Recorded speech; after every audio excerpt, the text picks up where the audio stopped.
Hey guys, picture this. You're hunched over a flickering candle in a drafty attic, the air thick with dust-laden paper and the faint scent of regret, when a single, trembling envelope slides into your palm like a conspiracy from the past. Yeah, that's the letter that flipped someone's whole world upside down. And trust me, it smells way more dramatic than any Tinder DM. Before we plunge into its tangled ink, smash that like button if you love a good melodramatic reveal, and drop a comment with your most cringy "I should have sent that letter earlier" story, because we're all secretly pen pals with destiny. Dim the lights, grab a coffee that's hotter than the drama about to unfold, and let your imagination crawl over the cracked wood floorboards as you hear the rustle of aged parchment echoing like a secret sigh. You'll feel the cold bite of midnight rain against the window, hear the distant hoot of a night owl acting as the universe's gossip column, and wonder whether a single sentence could really rewrite a life. Spoiler, it can, and it's messier than a reality TV breakup. So, are you ready to untangle the whispers of a heart that dared to scribble rebellion into history?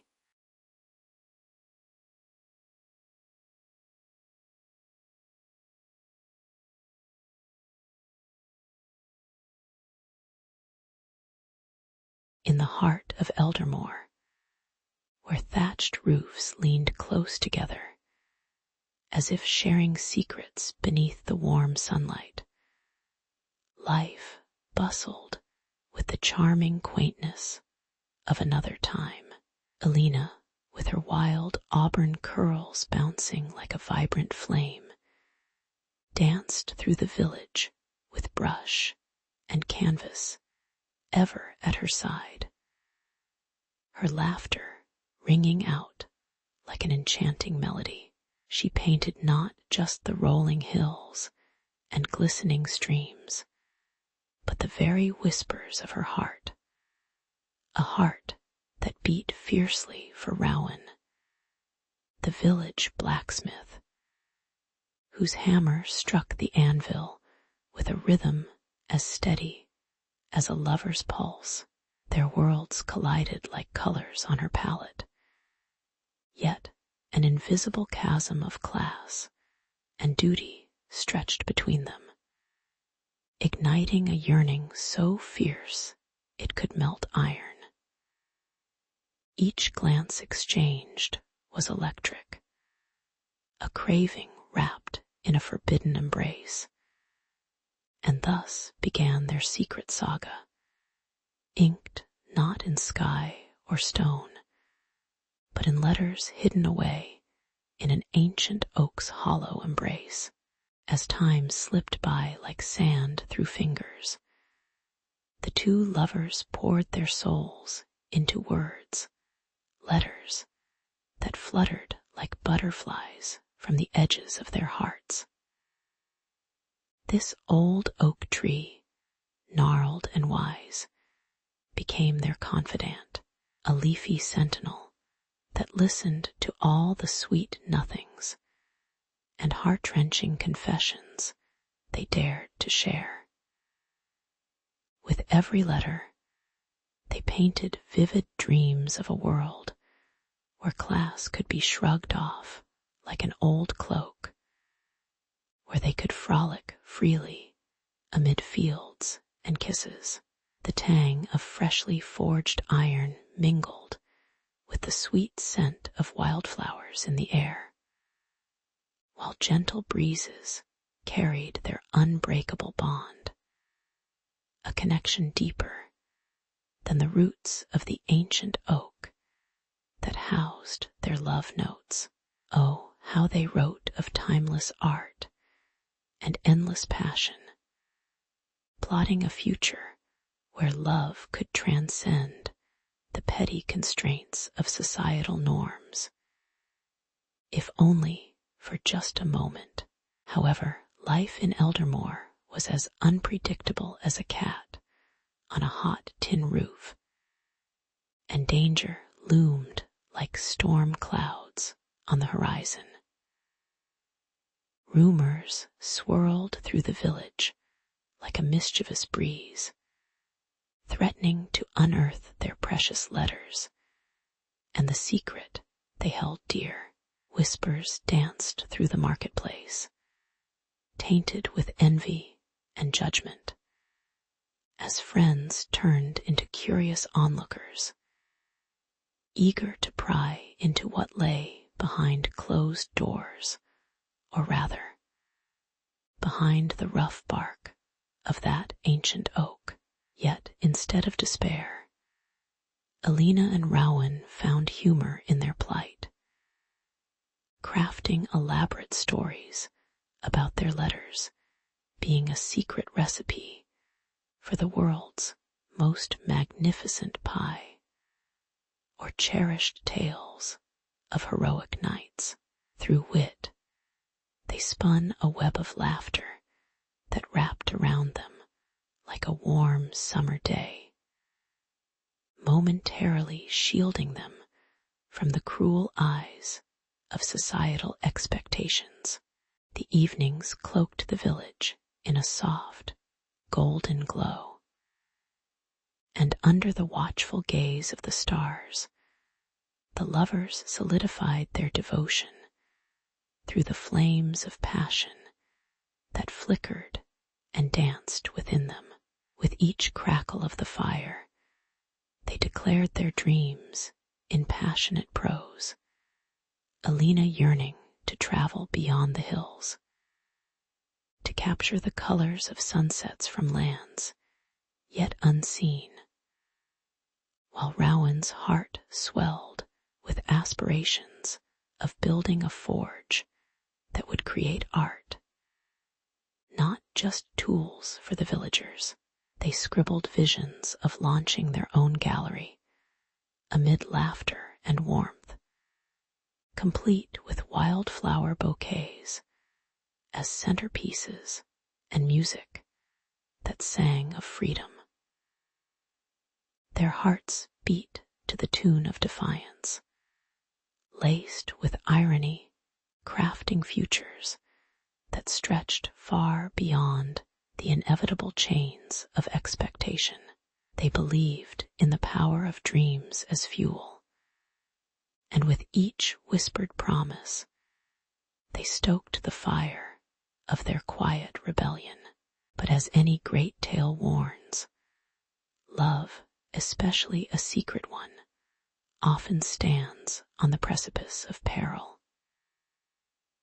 Just when they felt bold enough to dream with open hearts, the inevitable shadows crept closer, an ever-watchful gaze that threatened to shatter their fragile oasis.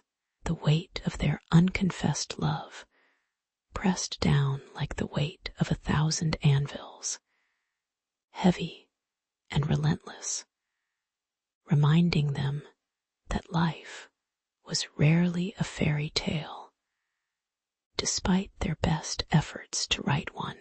Yet, even as they faced heartbreak lurking behind the next corner, each letter written in the dusky glow of twilight sang of hope, a determination to press on in the face of adversity. They wouldn't just allow whispers of their love to drift away into the past. They would transform them into a symphony, an anthem of defiance ringing through the hollows of Eldermore, a testament that passion could weather any storm. In the village of Alderby, whispers danced through the air like mischievous sprites, tickling the ears of the townsfolk with tales of forbidden love. Alina, the beautiful daughter of a wealthy merchant, found herself embroiled in a romance that soon became the talk of every gossiping tongue. Swift as a summer storm's arrival, the news of her secret meetings with Rowan, a humble blacksmith, had sent ripples through the cobblestone streets. On one hand, the scent of warm bread mingled with blooming wildflowers wafted from the bakery. But on the other, there lingered a thick tension that clawed at the heart of the community, promising a tempest of trouble ahead. Little did the villagers know that this was just the calm before a turbulent gale of drama, betrayal, and heartfelt letters that would soon unfurl their secrets like an ancient scroll under a flickering candlelight. As Alina's father, Lord Mortimer, sat in his grand study, oblivious to the chaos brewing in his daughter's heart, he was making arrangements for her future that smelled of gold and power. He was a man who believed love was a transaction best suited for the highest bidder, and already a powerful lord had been caught in his gaze. Meanwhile, the opulence of the noble's family crest clashed with Rowan's soot-streaked hands, forming a divide wider than the moors between them, a divide only love dared to traverse.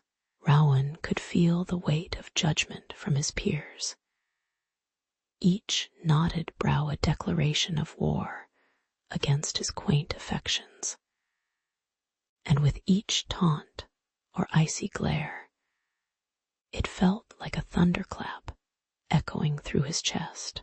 It was like challenging a dragon with only a sword made of dreams, and every word from the village felt like dragon fire, scorching his resolve. In the stillness of the night, by the flickering light of lanterns, Alina and Rowan penned letters that shimmered with longing and despair like stars on the darkest of nights. They poured their hearts onto parchment, every inked word a lifeline that tethered them together amidst the mounting obstacles that loomed on the horizon. As they wrote, the scent of the ink combined with the earthy aroma of fresh parchment, creating a bittersweet perfume that lingered in the air, thickening with the weight of their unspoken fears. Each letter became a fragile vessel, carrying fragile secrets through the currents of fate, while outside their windows, storms gathered, both metaphorically and literally, as the sky threatened to unleash its fury. With every stroke of Rowan's quill, he knew they were sailing into uncharted waters where love battled against duty. And oh, how the seas roared in response. Word of Alina's approaching betrothal spread like wildfire on a dry summer's day, igniting frenzy and fear among the villagers. They buzzed about it like bees over a blooming garden, some sweet and some spiteful, pollinating the air with bitter gossip and wild conjecture.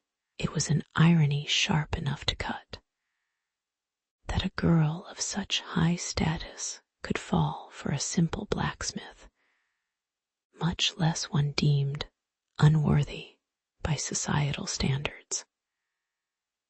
Alina's heart was the gold coin tossed into fate's fountain, and with every ripple, She felt the pull of despair deeper than the village's well. How could she surrender herself to the fetters of a loveless marriage when her heart sang of freedom and fruit-laden dreams beneath a canopy of stars with Rowan? Yet, amidst the chaotic thunder of fate, their love began to transform into something more profound, a raw, gritty bond that would withstand the storm of societal expectations and family pressure. Unbeknownst to Alina's father, as his wealth promised comfort, it also built walls thicker than stone, while Rowan's humble abode, lacking in riches, felt warmer due to love's fire. In a world steeped in tradition, where the rules were as hard as the stones underfoot, they stood together on the precipice of their fate, ready to leap into the unknown with laughter as their cloak and love as their armor. Like heroes from an ancient ballad, they prepared for the epic unfolding of their story, knowing well that every love tale must weather a storm before it could bask in the sunlight. The tension in the air crackled, a vivid foreshadowing of the trials ahead, while the first raindrops of change began to splatter against the earth like the heartbeat of destiny, calling them both into the tempest that waited just beyond the horizon. On a bleak, windswept evening, when the sky was a bruised purple, and the air held a chill as biting as a poorly made reception at a family reunion, Alina sat at her small oak writing desk. The flickering candlelight illuminated her delicate features, reflecting the turmoil brewing within her. Her quill, like a trusted confidant, danced over the parchment as she poured out her heart, advocating for a daring elopement with Rowan. "Run away with me," she wrote, her words soaked in longing and rebellion. Each stroke of ink, a plea to seize the chance at love before life snatched it away, like a cruel jester stealing a coin. The pungent aroma of ink mixed with the musty scent of old books enveloped her, only adding to the gravity of her heartfelt missive, a love letter on the brink of changing everything, for better or worse. But then fate, that treacherous twister with a whimsical sense of humor, decided to intervene, as it often does in the dramatic script of life. In a moment of tragic clumsiness worthy of a sitcom's blooper reel, Alina miscalculated the handoff and accidentally passed the letter not to her beloved Rowan, but to her father. The old man, a grizzled figure in a faded waistcoat, his brows knitting together as he read the words she had penned, erupted like a volcano that had been stewing for centuries, his face twisted in rage, a mask of disbelief and fury that could have frightened even the bravest of knights.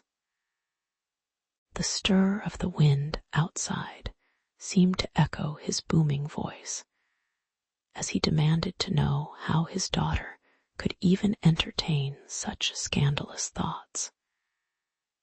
And therein lay the tinder that ignited an inferno of familial confrontation. As the tempest of emotions swirled around them, Alina fought for her love, desperate to not only calm the storm, but to concoct an audacious plan with Rowan that could save them both from her father's wrath. Whispered promises, exchanged beneath the old willow tree, became urgent agreements as they plotted their future like modern-day fugitives drawn together by a singular spark. How about we recreate Bonnie and Clyde? Only, minus the bank robberies and tragic endings. Rowan chuckled nervously, his spirit still resilient despite the chaos around them. Their laughter felt like a brief summer sun breaking through ominous clouds as they conjured visions of clandestine escapes, wild adventures, and a love that soared above the skies they fought so hard to break free from.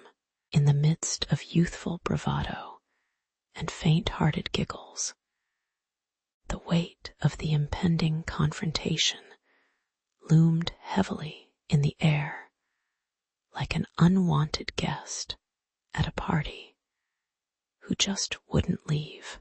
With every secret rendezvous to plan their escape, the world around Alina seemed dauntingly vast and unforgiving, yet brightened by the flicker of a daring ambition. Their hearts raced in unison as they clasped hands in a silent vow. Love would not be torn asunder without a fight.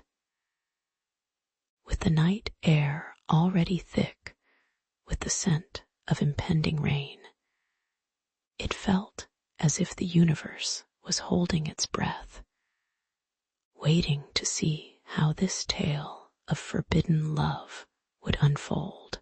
And thus the stage was set, not with grand declarations, but with whispers of hope, binding their fate tighter than any letter ever could. The night was thick with tension, like an overcooked stew threatening to boil over. Beneath the sprawling embrace of the oak tree, darkness loomed, wrapping Alina and her beloved in a cocoon of whispered promises and trembling doubt. Lanterns flickered in the distance, casting jittery shadows that danced like anxious spirits, while the scent of damp earth mingled with the faintest whiff of approaching rain, as if nature herself was holding her breath, waiting to see what might transpire. This was the moment they had dreamed of, an illicit elopement. But reality shattered the fantasy, dragging them to a crossroads paved in fear and uncertainty. In the air, the crackle of tension could almost be tasted, bitter and metallic, like biting into an unripe apple. Just as Alina and her love shared a secret glance, the ominous crunch of footsteps pierced the stillness, announcing the arrival of her father, and a cadre of outraged townsfolk, clutching torches like angry villagers from a classic horror flick. Their faces glowed with a mix of fury and disbelief, and they encircled the couple, turning this romantic rendezvous into a scene reminiscent of a Shakespearean tragedy, minus the elegant prose, but with five-star drama. The townsfolk's murmurs swirled through the air, a cacophony of disapproval that could drown out a rock concert. It was as if they had emerged from the pages of a dusty ledger, ready to enforce the shackles of societal norms with the fervor of a first-time zealot at a revival meeting. Alina's heart raced, each beat echoing a desperate plea for freedom, drowning beneath the weight of tradition and expectation. At that critical juncture, with her father's glower as sharp as a blacksmith's hammer, Alina took a breath that shook with purpose. She squared her shoulders, a warrior preparing for a fight, her heart, a petulant child caught between love and obligation. As the murmurs transformed into apprehensive silence, she summoned her courage, letting her voice pierce the night like an arrow. "I have come to reclaim my story," she proclaimed, each word imbued with the fiery echo of independence. The crowd shifted, their disbelief hanging in the air as she poured forth the contents of her heart, prose crafted with unyielding passion, and the scent of wild roses, fragrant and defiant against the drabness of convention. Alina's words were ironclad promises, weaving in and out of the faces before her, as if they could transmute spiteful frowns into hopeful smiles. She spoke of a future colored in vibrant shades of freedom, where love wasn't shackled by the chains of societal approval. As her fervent declaration rose and fell like the tide, she could almost feel the winds shift, a whirlwind of emotion wrapping around her like a warm embrace on a cold morning. Gasps broke free from the crowd, sharp sounds like the popping of popcorn at a summer fair, revealing the tightrope walk between shock and admiration.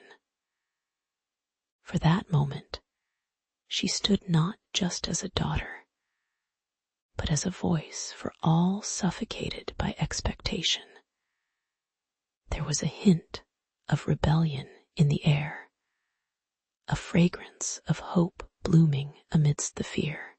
And then, as if the universe had called a timeout for reflection, a silence enveloped them, a hush so profound it could have been the soundtrack of a legendary epic, yet to be written.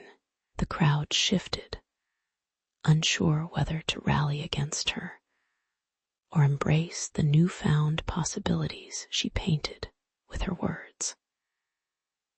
Alina caught glimpses of softened eyes, better than any pyrotechnic display, a flicker of hope igniting where rigidity once reigned. Little did they know, this was more than an evening beneath an ancient oak. It was a moment poised on a precipice, ready to leap into an uncertain, yet exhilarating future, with laughter and tears simmering like a pot ready to boil. They stood at the crossroads, hearts pounding like the bass line of a favorite tune, waiting for the next chapter to reveal itself. As dawn broke over the sleepy village of Eldermore, an electric tension hummed in the crisp morning air.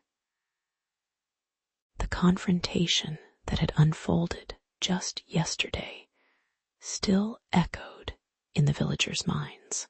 Alina stood at the center of the village square, her fiery auburn hair catching the golden light, as she declared her intentions with the force of a charging bull. "No more fear," she had shouted, her voice cutting through the lingering fog like a knife through butter, rousing the listeners from their complacency. The villagers, their faces a mixture of shock and admiration, began to see her in a new light, transforming their whispered doubts into murmurs of support. Who knew that one steadfast woman could wield such power? It was almost as if she was channeling an ancient warrior spirit. Braveheart meets a rude, yet resplendent, sunrise, ready to challenge the very fabric of their calculated lives. Meanwhile, in a dimly lit corner of the village tavern, Rowan nursed a mug of ale that smelled more of damp rags than divine brew. He had always been an observer, one to watch the tides of change rather than dive into the waves. But witnessing Alina's bravery was like watching a rare comet streak across the sky, breathtaking and transformational. With a half smirk and a raised brow, he wondered if this was the start of something glorious, or just a recipe for disaster. His heart raced as he took a deep breath, the scent of stale beer mixing with the wood smoke from the tavern's flickering hearth. Perhaps it was time for him to stop being just a spectator, and instead embrace the wildness stirred by Alina's words. Cue the dramatic music, please. This was bound to get interesting. That evening, as shadows danced under the old oak tree outside her modest cottage, Alina returned home. The sweet scent of honeysuckle filled the air, wrapping around her like a comforting embrace. Her father leaned against the porch railing, a grumble transforming into a reluctant recognition. He had seen the fire in her eyes, and despite his protective instincts, he finally nodded, almost imperceptibly, his blessing laced with both worry and hope. The conversation with him felt like a well-worn script, but this time, Alina was ready to rewrite it. In that moment, she vowed to obliterate the boundaries that had kept her shackled to a life she did not want.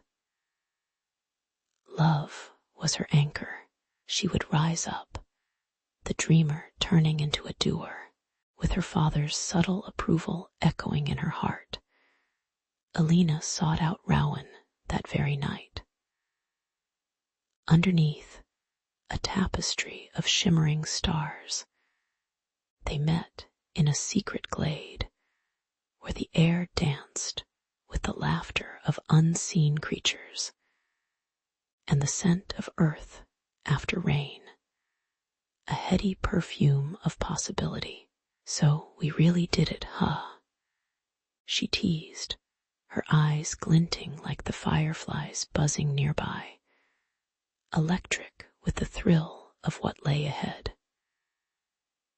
Rowan chuckled, scratching the back of his neck, the nervousness bubbling up. If you can convince a room full of our villagers to rethink their lives, then I figure anything is possible, including you and me. The irony of his words hung in the air like a tantalizing secret. Two misfits in a world that expected them to conform. Together, they could carve a path as wild and winding as the river that meandered nearby, twisting toward a future cloaked in shared dreams. As the villagers began to embrace the idea of love that shattered conventions, Eldermore slowly transformed before their eyes.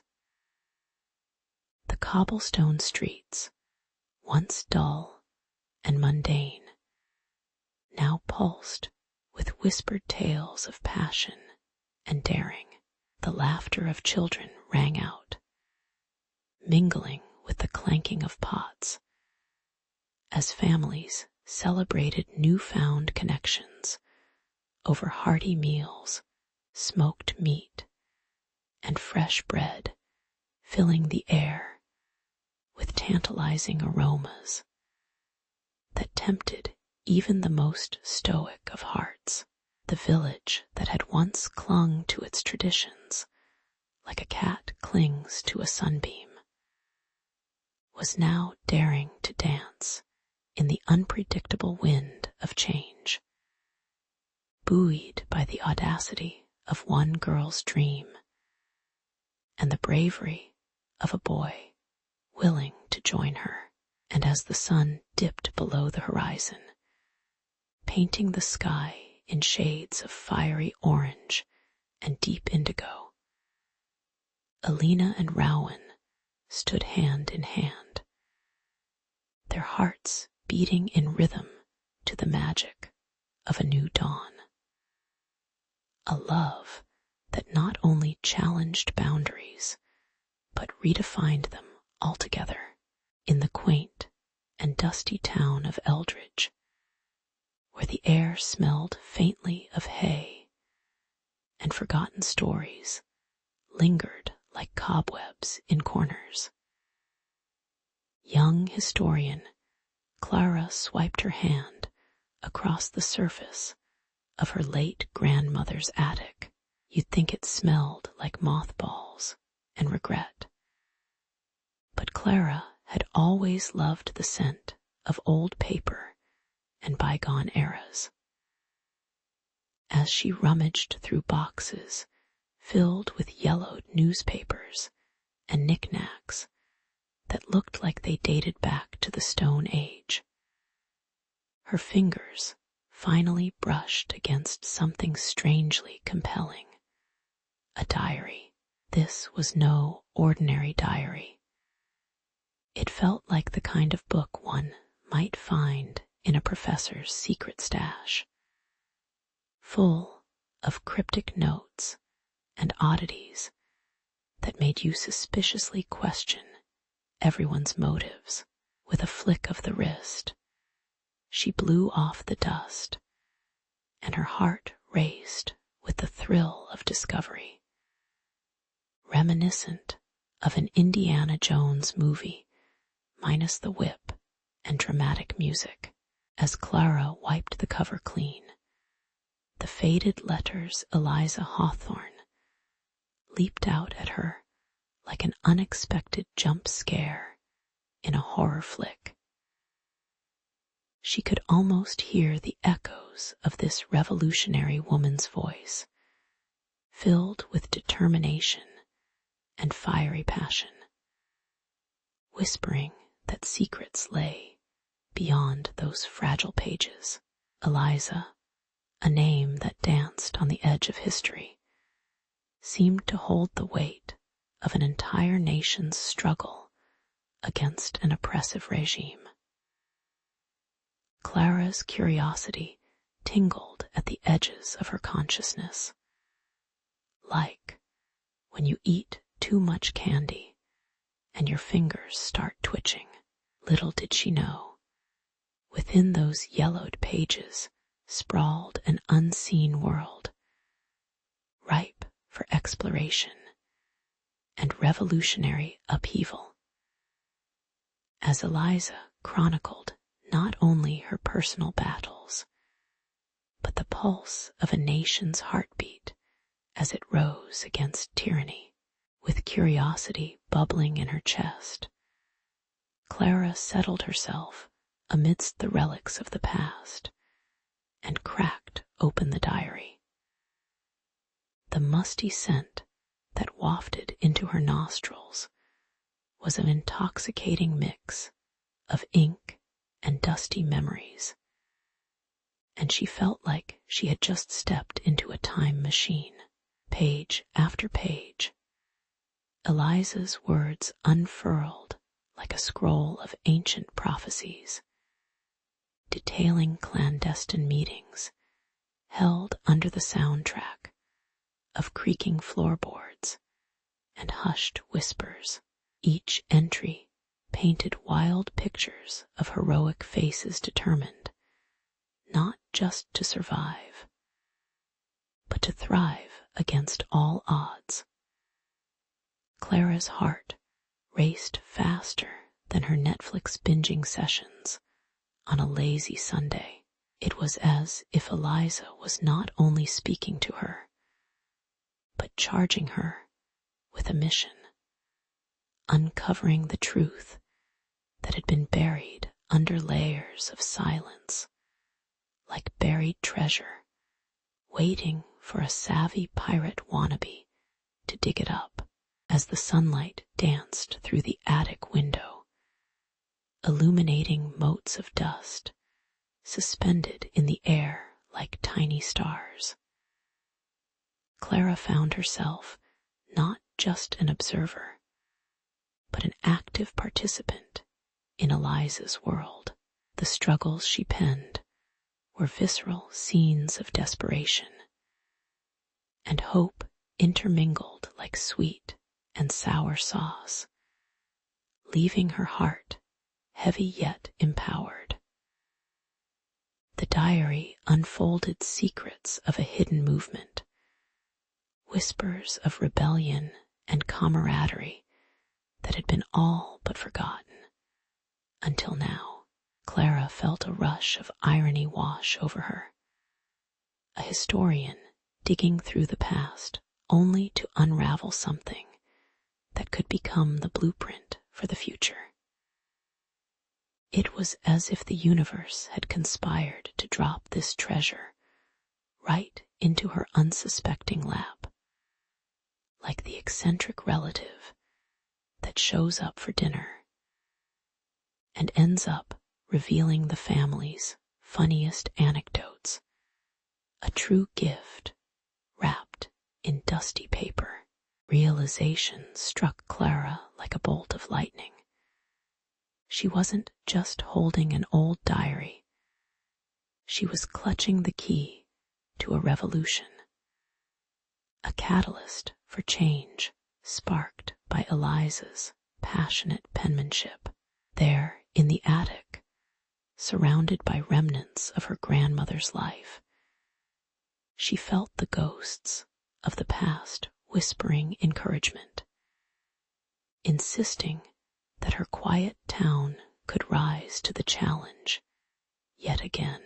With the diary as her muse and Eliza as her guide, Clara became a bridge between then and now, ready to charge into the unknown depths of history and light the match of inspiration that would rally her own generation. Who would have thought that sifting through generations of old socks and holiday decorations would be the spark that ignited a fire? In that dusty old attic, a flicker of hope blazed brightly, proving that sometimes treasures are found in the most unexpected places, just waiting for the right hands to unlock their potential. Clara felt like an explorer in a treasure trove as she flipped through the pages of Eliza's diary, her fingertips brushing against the faded ink that whispered secrets from another era. Each scrawled word seemed to leap off the page and dance around her mind like a flock of mischievous fireflies. The sweet, musty scent of old paper enveloped her, reminding her of summer camps and ghost stories told around a flickering campfire.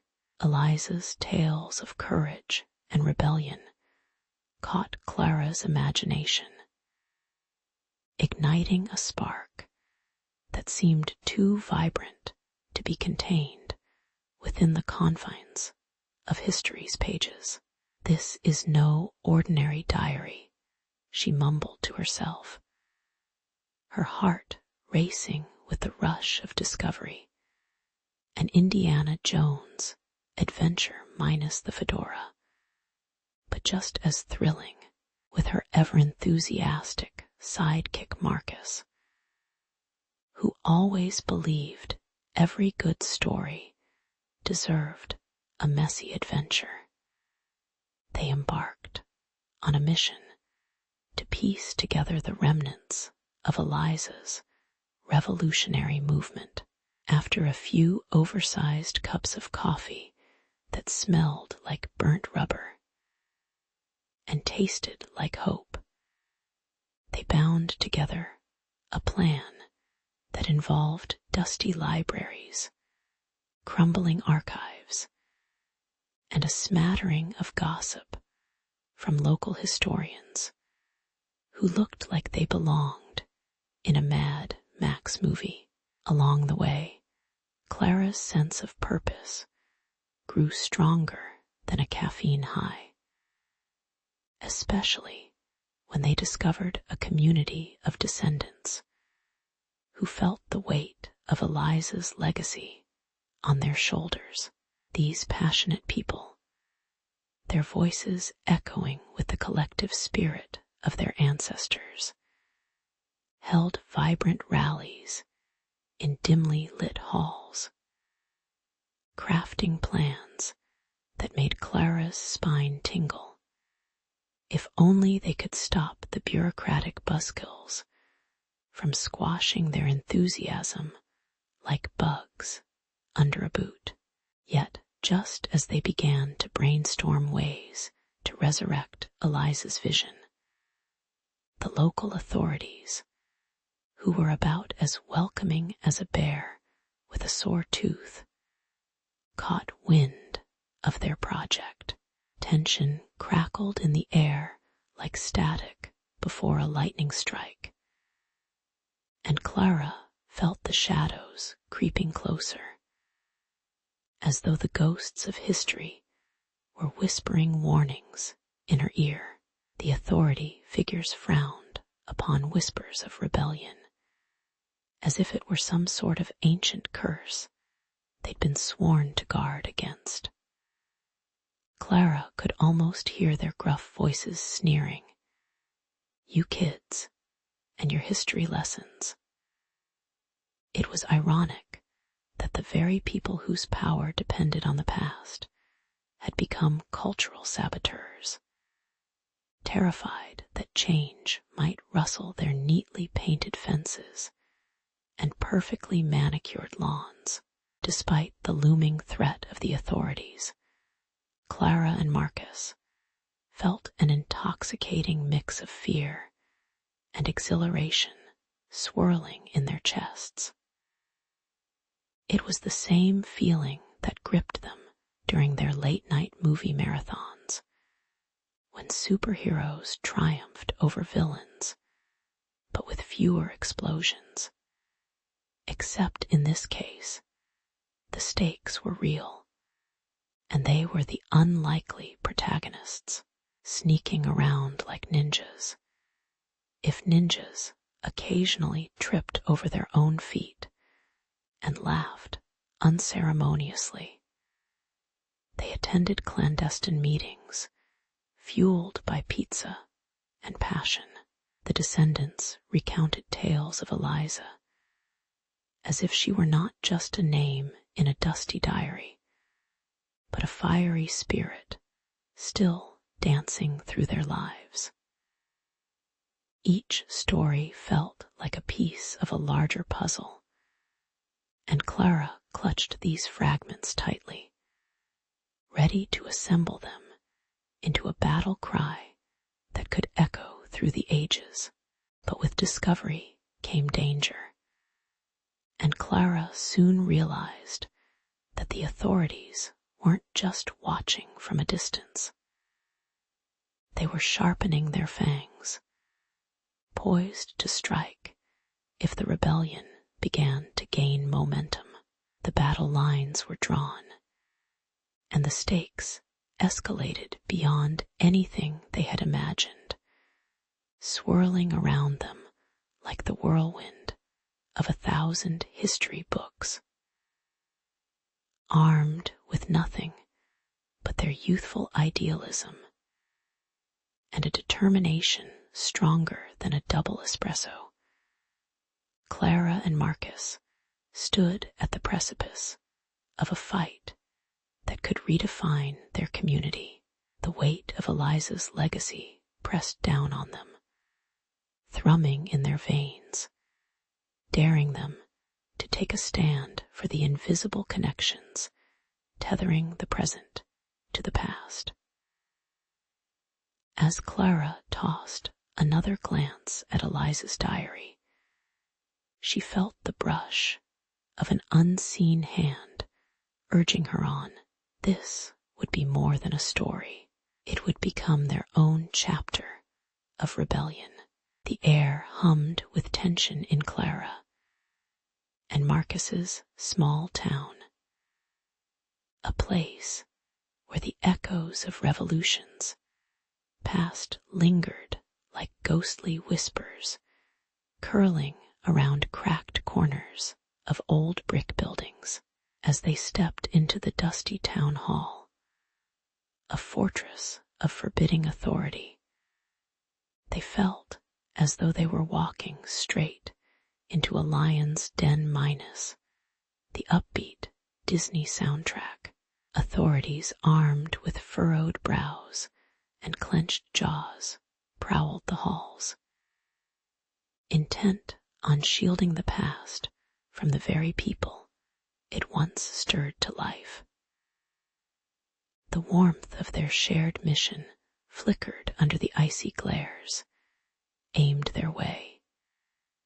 Each glance a subtle warning that they were weathering a storm far more menacing than a simple debate over town history. Nobody wants to acknowledge the shadows lurking behind their neatly swept carpets, especially when those shadows carried the secrets of a revolutionary spirit, ready to rise again. And oh, how Clara wished she'd brought snacks. Fighting historical injustice never seemed as appealing on an empty stomach. As if on cue, Clara started receiving anonymous threats that dripped off the page like bad poetry. Stop your digging, or you'll find more than just skeletons, the note warned, scrawled in an erratic hand that could have belonged to an over-caffeinated octopus. The hairs on the back of her neck stood at attention, the apathy of a creaky desk chair replaced by the gnawing sensation of imminent danger.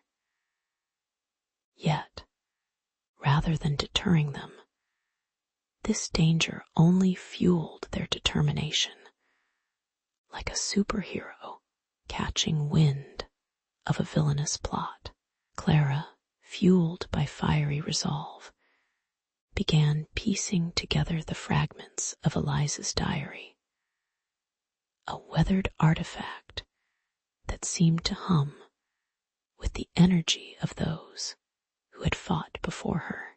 Turning the brittle pages felt akin to pushing through the underbrush of a forgotten jungle, each word crackling with the weight of history.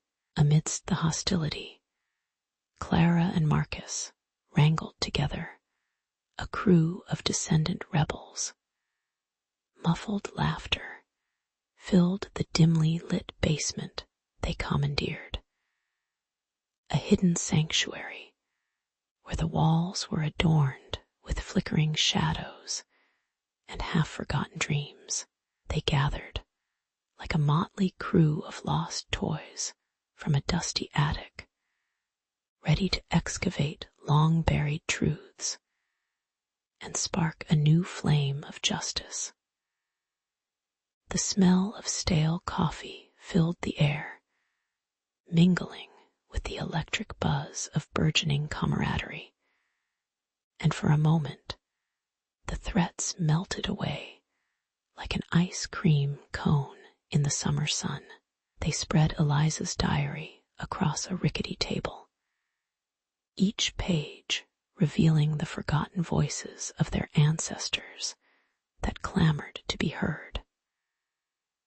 As the descendants shared stories of love, loss, and resistance not taught in schools, it became painfully clear that they were no longer just sharing a narrative.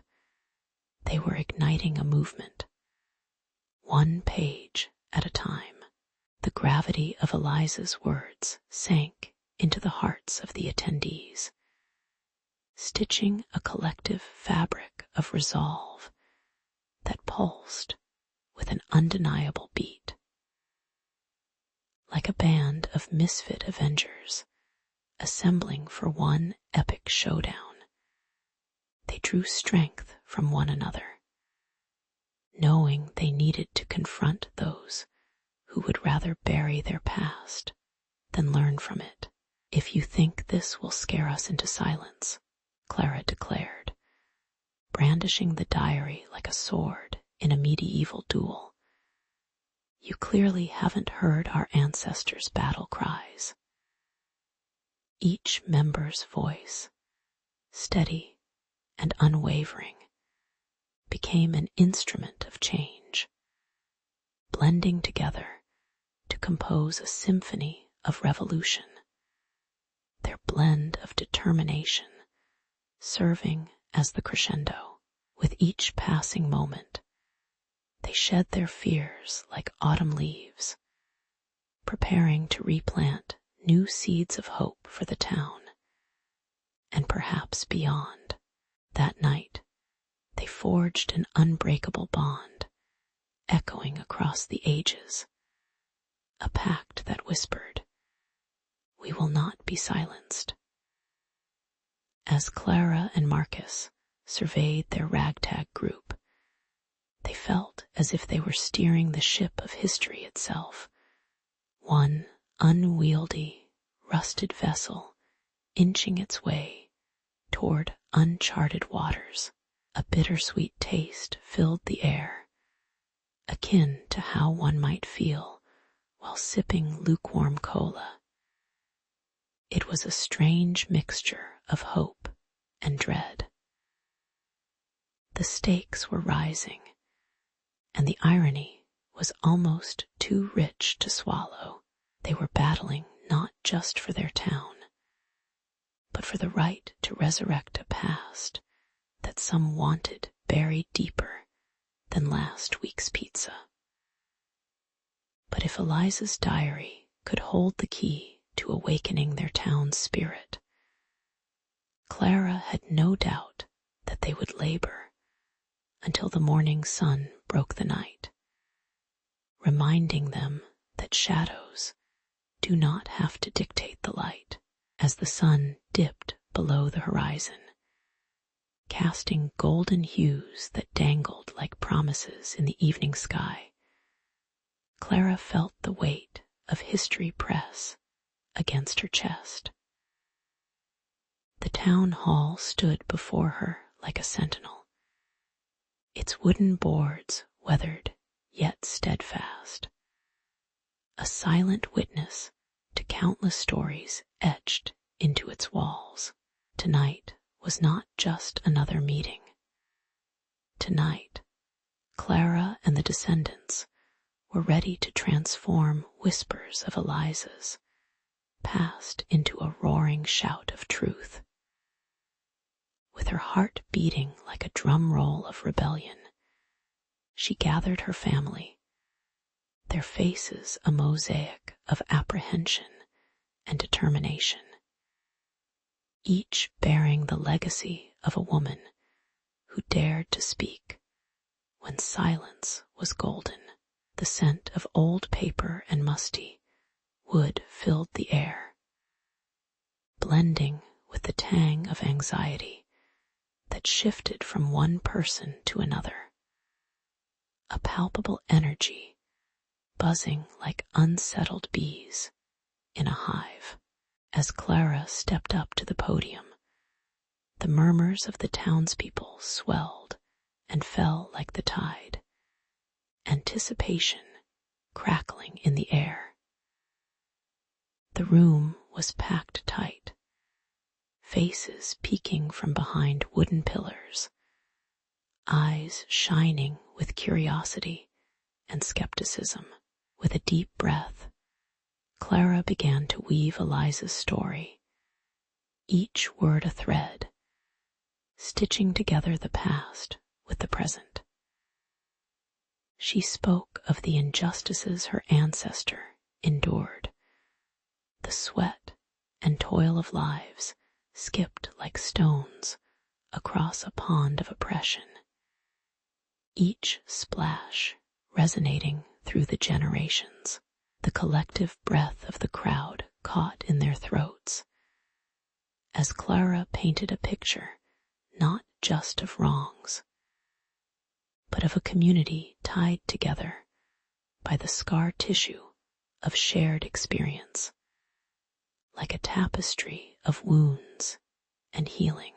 With every revelation, emotions surged like a tidal wave ready to crash, sweeping up old grudges and buried pain. Clara could see the flicker of recognition in faces, anger and sorrow alighting like fireflies on a summer's night. The townspeople started shifting in their seats, their whispers merging into a chorus of resolve, voices rising like the battle cry of warriors ready to reclaim their land. It was ironic. The very injustices that had once silenced them became the spark igniting their shared fury, transforming the air, thick with tension, into something electric. Laughter bubbled up unexpectedly, an unexpected release, as one elderly man quipped, "Well, if we can't change the past, at least we can raise a right fuss about it." A light moment that was as refreshing as a breeze on a sweltering day, just when the atmosphere turned celebratory, like confetti tossed into the air. The door swung open violently, and authority marched in, shattering the moment like glass. The town sheriff, resplendent in his crisp uniform and serious demeanor, stood tall with an air of misplaced superiority, like a peacock flaunting feathers that were meant to intimidate. "This meeting is over," he declared, each word a blow intended to deflate the hopeful spirits soaring high. But Clara dug her heels in, fierceness boiling in her veins, ready to protect what was rightfully theirs, the truth, the community, and Eliza's legacy. She could feel the warmth radiating from her supporters. It wasn't just about her anymore. It was about everyone, all united under the banner of justice. In that charged moment, with tempers flaring hotter than a summer sun, Clara faced her adversary, a smirk playing on her lips as if challenging him to a duel. She summoned the strength of the generations before her. The ghost of Eliza stood behind her, a silent force urging her on. Voices rose in defiance, a swelling tide of courage crashing against the walls of complacency, each shout echoing through the hallowed halls. The sheriff, realizing the tide was turning, faltered, and an unexpected sense of unity washed over the crowd, palpable as a warm blanket on a cold night. Together, they stood at the precipice of potential change, their hearts synchronized like a drumbeat, ready to carve out a new path, echoing the past while forging their future. With the sun ascending over the horizon like a golden cue ball, racked up for a high-stakes game of billiards, Clara stood in the town square, her heart pounding like a drum in a marching band. The confrontation from the previous day still hung in the air, a palpable tension crackling among the crowd like static before a thunderstorm. Each face reflected a mix of determination and disbelief, as if they had just stumbled upon a treasure map leading to a better future. Eliza Hawthorne's diary lay open on the makeshift podium, its pages fluttering like the wings of restless doves. The ink whispered secrets of courage and resistance, enticing the townsfolk to cast aside their fears and rally together once more, igniting a fire in their collective soul that had lain dormant for far too long. As Clara surveyed her fellow townspeople, she felt an electric thrill running up her spine. This was no longer just a gathering, but a living testament to hope. Old Mrs. Hendricks, with her wildly permed hair resembling a forgotten poodle, brandished a wooden spoon as if it were a battle flag, shouting, "We're too young to surrender, and too old to care what anyone thinks." Laughter erupted, breaking the tension like a good old-fashioned pie fight. And suddenly, their resolve seemed not only plausible, but inevitable. The scent of freshly baked bread wafted through the air, mingling with the invigorating smell of burning cedar from a nearby campfire. Each inhalation felt like inhaling courage and strength. Clara felt transformed, a bridge from the past to an uncharted future, tied together by shared stories and common dreams. The atmosphere thickened like molasses in mid-July as Clara stepped to the front, her voice trembling but growing stronger with every word. She recounted Eliza's dreams, each tale infused with the kind of unwavering belief that could wake the dead, or at least a few folks from their early morning naps. We are not just a collection of souls muddling through life, she cried, her voice resonating like a rallying horn through the tired streets. We're about to become legends, fighting for a cause larger than ourselves, armed with Eliza's words.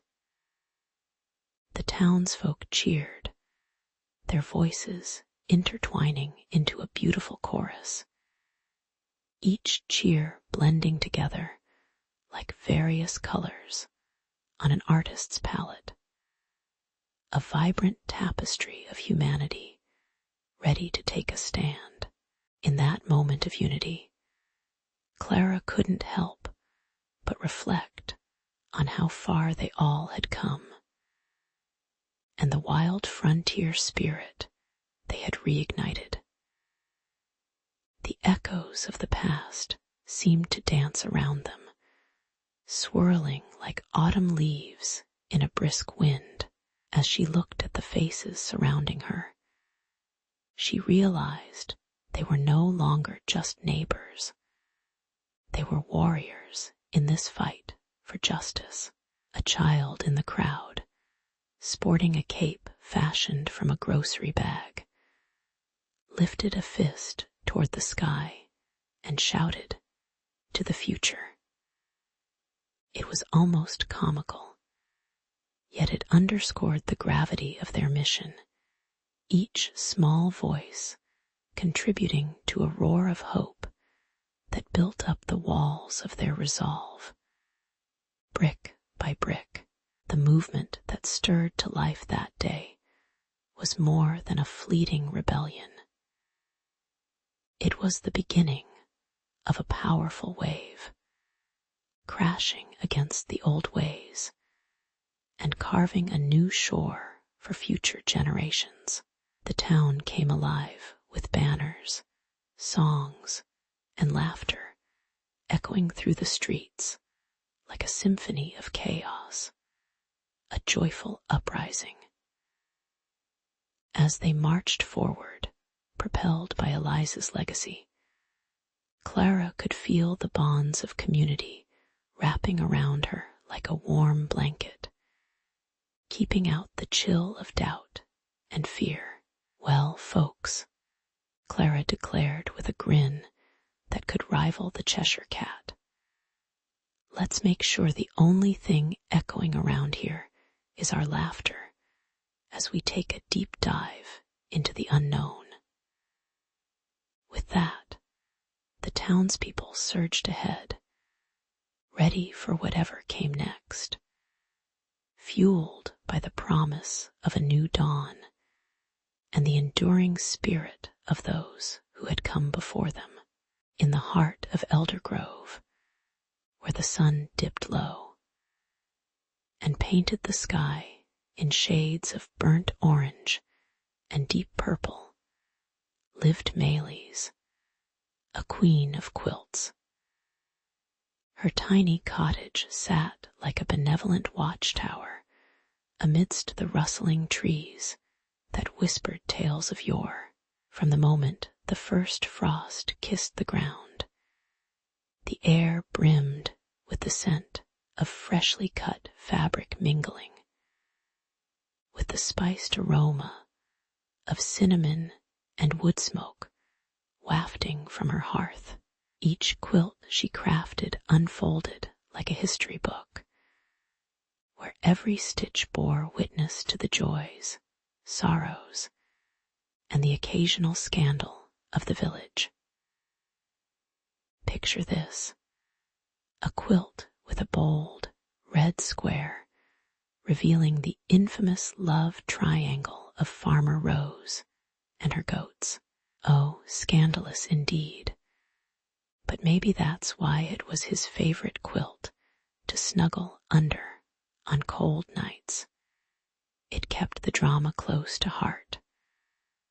Or maybe it was just the warmth of the wool. As the evening stretched on, Maylis gathered her tools like an artist preparing for a grand reveal. Needles glinted in the fading light, and threads of every color lay across her worktable like a spilled treasure chest. But this latest project was no ordinary quilt. To the untrained eye, it looked like more of the same. Yet it hummed with an electric subtlety that could make grown men weep. No joke. Maylis, with her gnarled fingers deftly flying over the fabric, whispered to her granddaughter Leela about the magic woven into the fibers. "You see, my dear, this quilt has threads of fate, threads that can change the very future of Elder Grove," she said, her voice crackling like the fire that warmed their home. Leela, wide-eyed, more than a little skeptical. Couldn't help but imagine what would happen if she made a quilt with a pocket dimension for snacks. Because, let's face it, future changing is all well and good. But what about a never-ending supply of cookies? Everything in Maylies's world was imbued with purpose, from the vibrant fabrics to the very rhythm of her stitching. As her needle danced across the quilt, it felt like the heartbeat of Elder Grove echoed in each movement. It was as if the quilt absorbed the village's essence, melting the past into something tangible. The colors metamorphosed under her talented hands. Fabric transformed into a canvas that spoke in shades and shapes. Leela leaned in closer. Her curiosity piqued as Maylies explained how each thread in her latest masterpiece was bestowed with a vision, a possibility, a fate waiting to unfold. But she also chuckled at the irony. Here was a legacy wrapped in warmth, holding destinies in its seams, while she contemplated which Netflix series to binge next. To Maylies, life unfolded like a well-worn quilting pattern, while Leela's world buzzed with the urgency for streaming, swiping, and snack runs. Yet as dusk settled outside, a pall of uncertainty loomed over the elderly weaver's heart. Was this quilt really the key to the village's future, or merely an elaborate excuse to avoid her knitting club's latest gossip? A sudden gust rattled the window panes and sent shivers down her spine. Every village had its secrets, and maybe Elder Grove had more than its fair share. Leela, sensing her grandmother's trepidation, leaned closer, feeling the warmth radiate from the quilt and the deeper warmth of familial bonds that stitched them together. No matter how frayed they might seem, Maylies chuckled, wiping hands that smelled of fabric softener and wisdom on her apron. Every quilt has its stories, my girl, and who knows? The next twist might even involve a mischievous raccoon taking a joyride on a bicycle.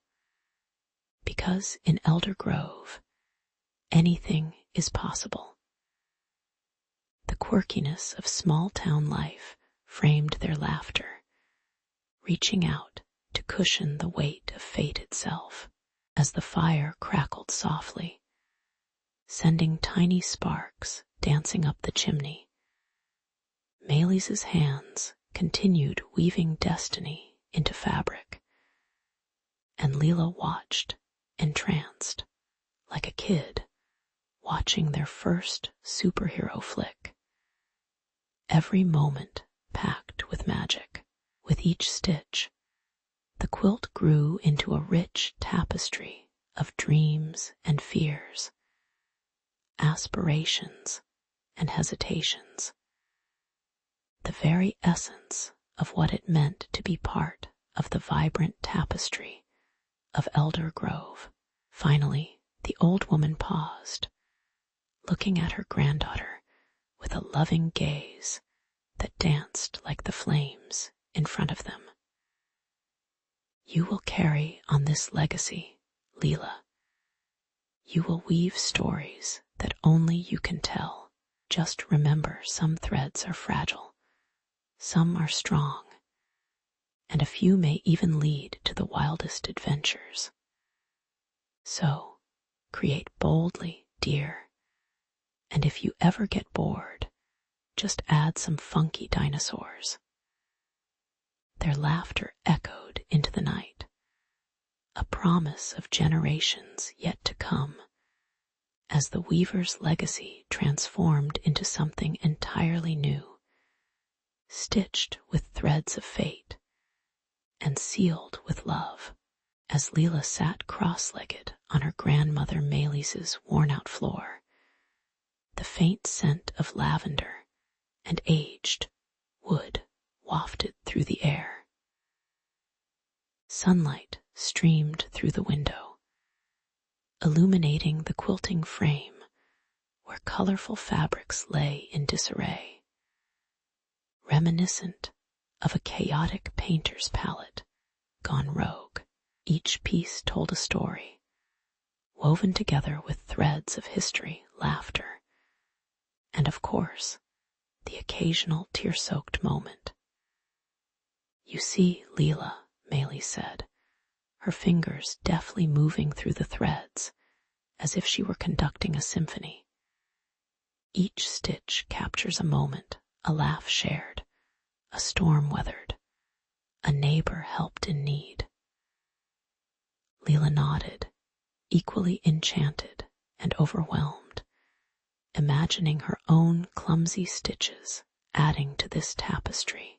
Was this ancient craft really so powerful that it could save Elder Grove from the doom of a drought just outside its borders? Or was it merely a metaphorical needle in a haystack? With each passing day, the air grew thicker, heavy with the weight of uncertainty and the looming threat of parched earth and wilted crops. The villagers, once bustling with life like a scene from a cheerful musical, walked about like extras in a post-apocalyptic film, their faces drawn and grim.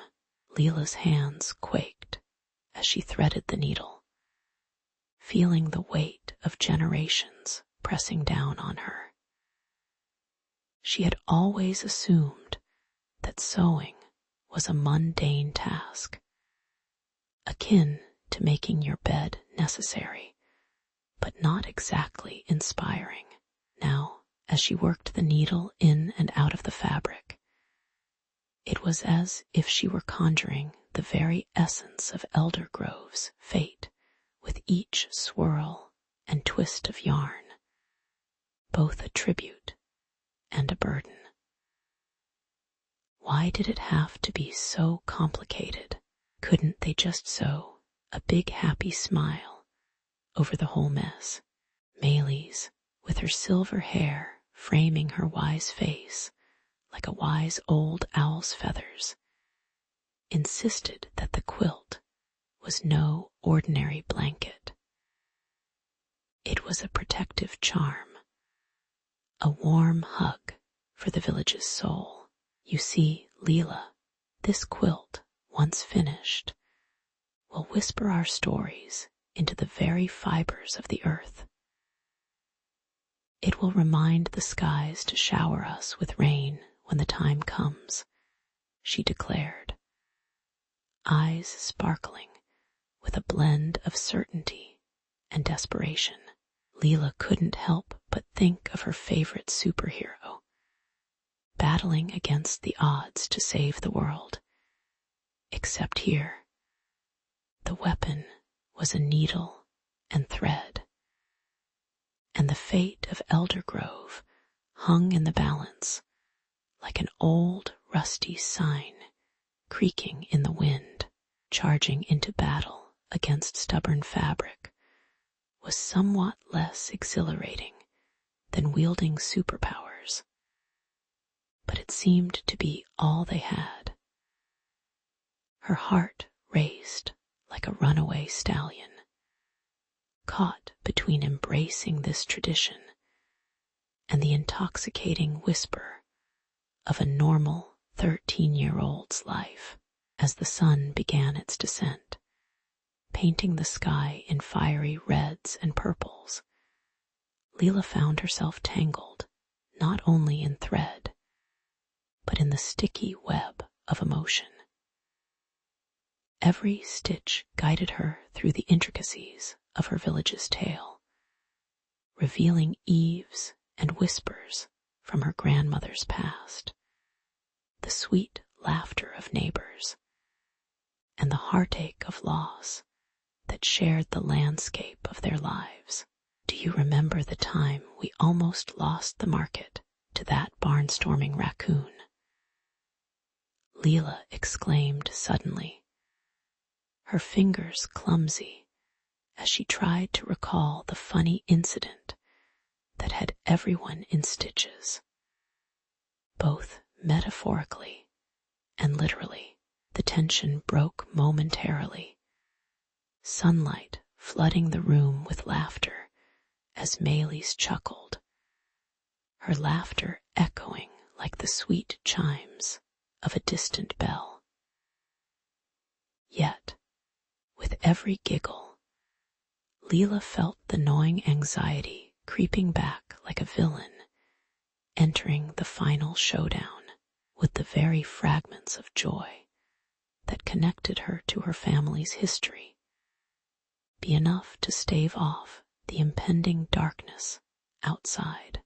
But as with any grand quest worth taking, Leela knew she had to try.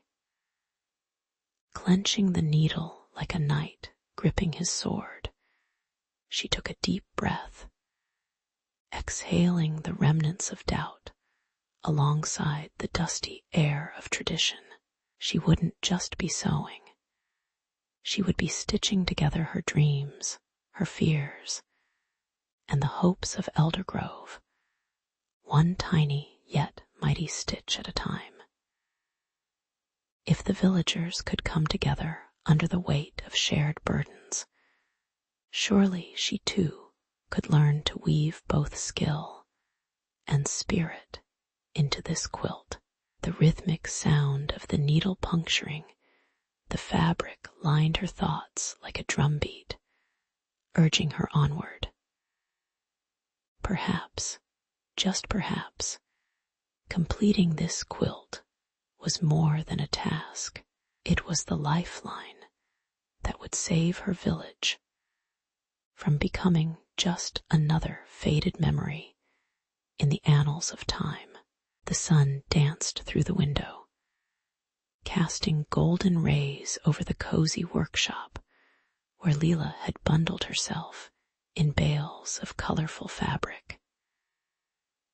Needle and thread in hand, she felt like a heroine, stitching together not just a quilt, but the hopes and dreams of Eldergrove.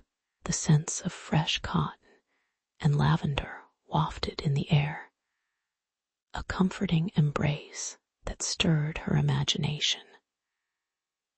But just as she had begun to feel invincible, like she could unravel the secrets of the universe, her clumsy fingers snagged on a particularly stubborn thread, and before she knew it, a jagged tear marred her masterpiece.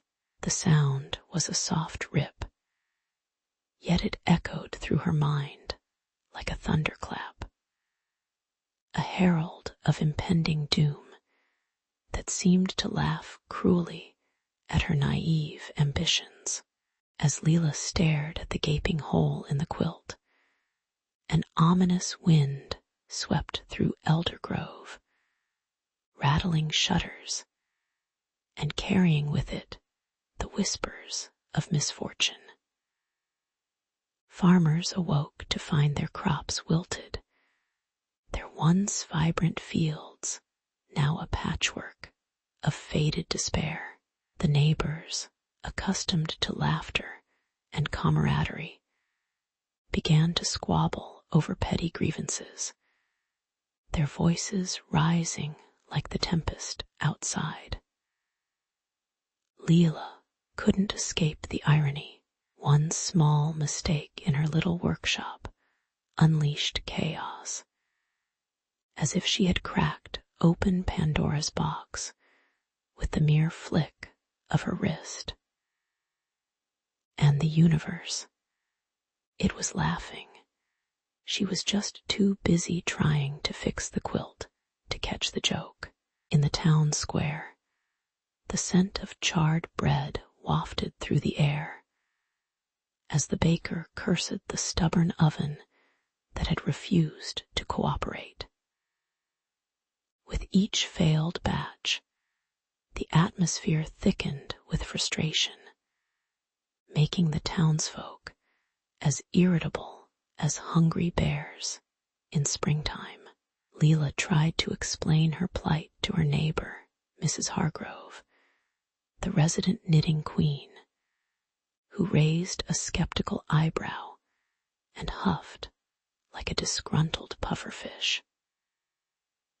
You can't just stitch fate back together with a few threads and a prayer, child, she exclaimed, her hands on her hips, donning a scowl that could curdle milk, irony upon irony.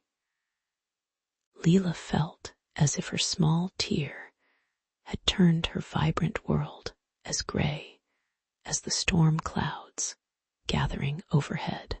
Days passed, each one heavier than the last, weighed down by a sense of impending disaster like a catapult bracing for launch. The laughter that once filled the streets of Elder Grove echoed, now like a ghost.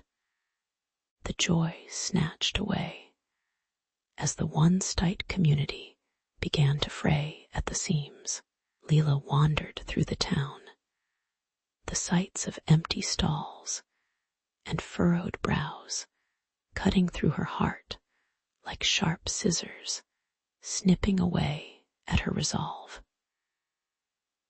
In the quiet shadows, she could almost hear the quilt whimpering, the bright colors fading to dull grays, as if mirroring her own growing despair. She wondered, had she unwittingly played the role of the world's worst villain in her own story, dooming not just her quilt, but her entire home?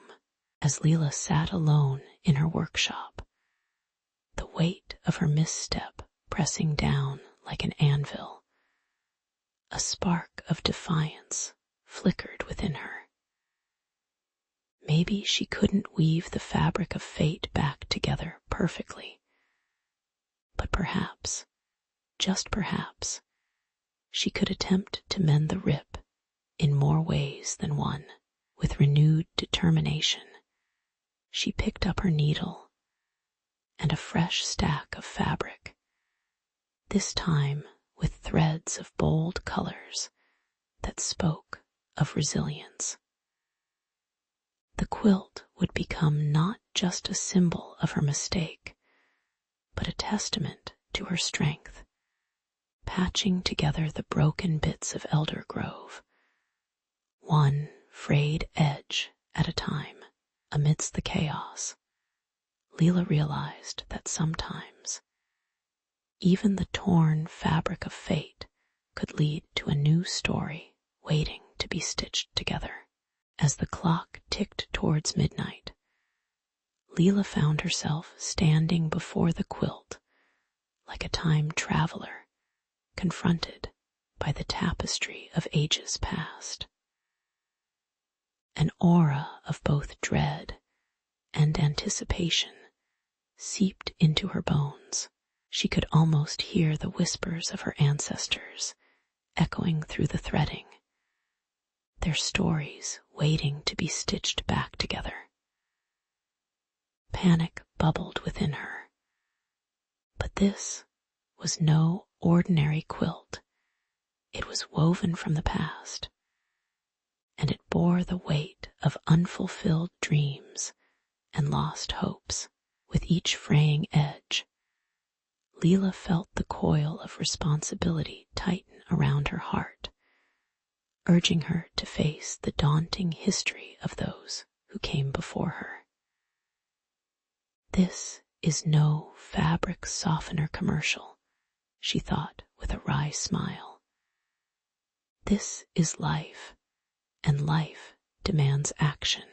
Maylis, wielding needles sharper than her witty tongue, appeared like a ghost of creativity personified, and together they occupied the cramped sewing room, the air filled with threads of determination and sweet scents of midnight oil. They worked under the flickering light of a single bulb that hummed a lazy tune, the rhythmic sound punctuated by the occasional soft, reluctant sigh from Leela. Each stitch they made felt like a small rebellion against the chaos outside. And as the needle pierced through the fabric, they exchanged tales of heartache and hope, both tangible and ethereal. The quilt transformed before their eyes, vibrant scenes emerging like mirages, a tapestry of triumphs and tribulations, woven with a passion that spread like wildfire from their fingertips.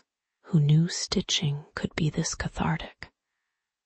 Leela quipped, furiously concentrating. I'd take this over therapy any day. As dawn broke, painting the room in hues of gold and soft lavender, the last threads began to find their homes, snugging themselves into the quilt alongside Leela's fears and dreams, each knot twisted and turned, stitching together a new destiny. As the morning light flooded in through the tattered shutters, like welcoming arms embracing old friends at the door, the sense of accomplishment hung thick in the air, a heady mix of sweat and the scent of fabric softener, no longer a gentle hint, but an unsung anthem of resilience. Leela and Maylis stood back to admire their handiwork, hearts pounding with a kind of exhilaration usually reserved for cliff diving or last-minute plot twists in a superhero movie. You could almost hear the quilt whispering, "Oh, what adventures await now." But just as they admired their creation, nature decided to throw a dramatic curveball.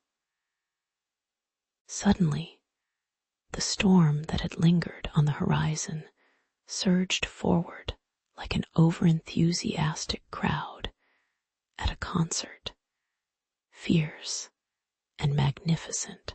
The sky darkened, heavy clouds rumbling, as if the universe itself were applauding their efforts, urging them to wrap their destinies tighter.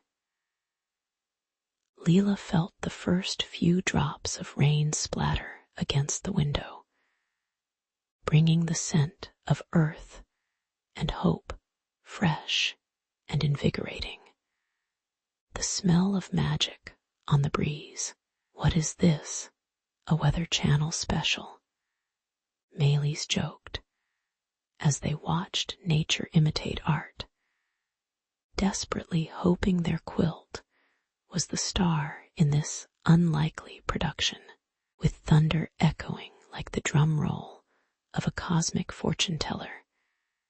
The heavens opened wide, unleashing a torrent that soaked the parched ground below.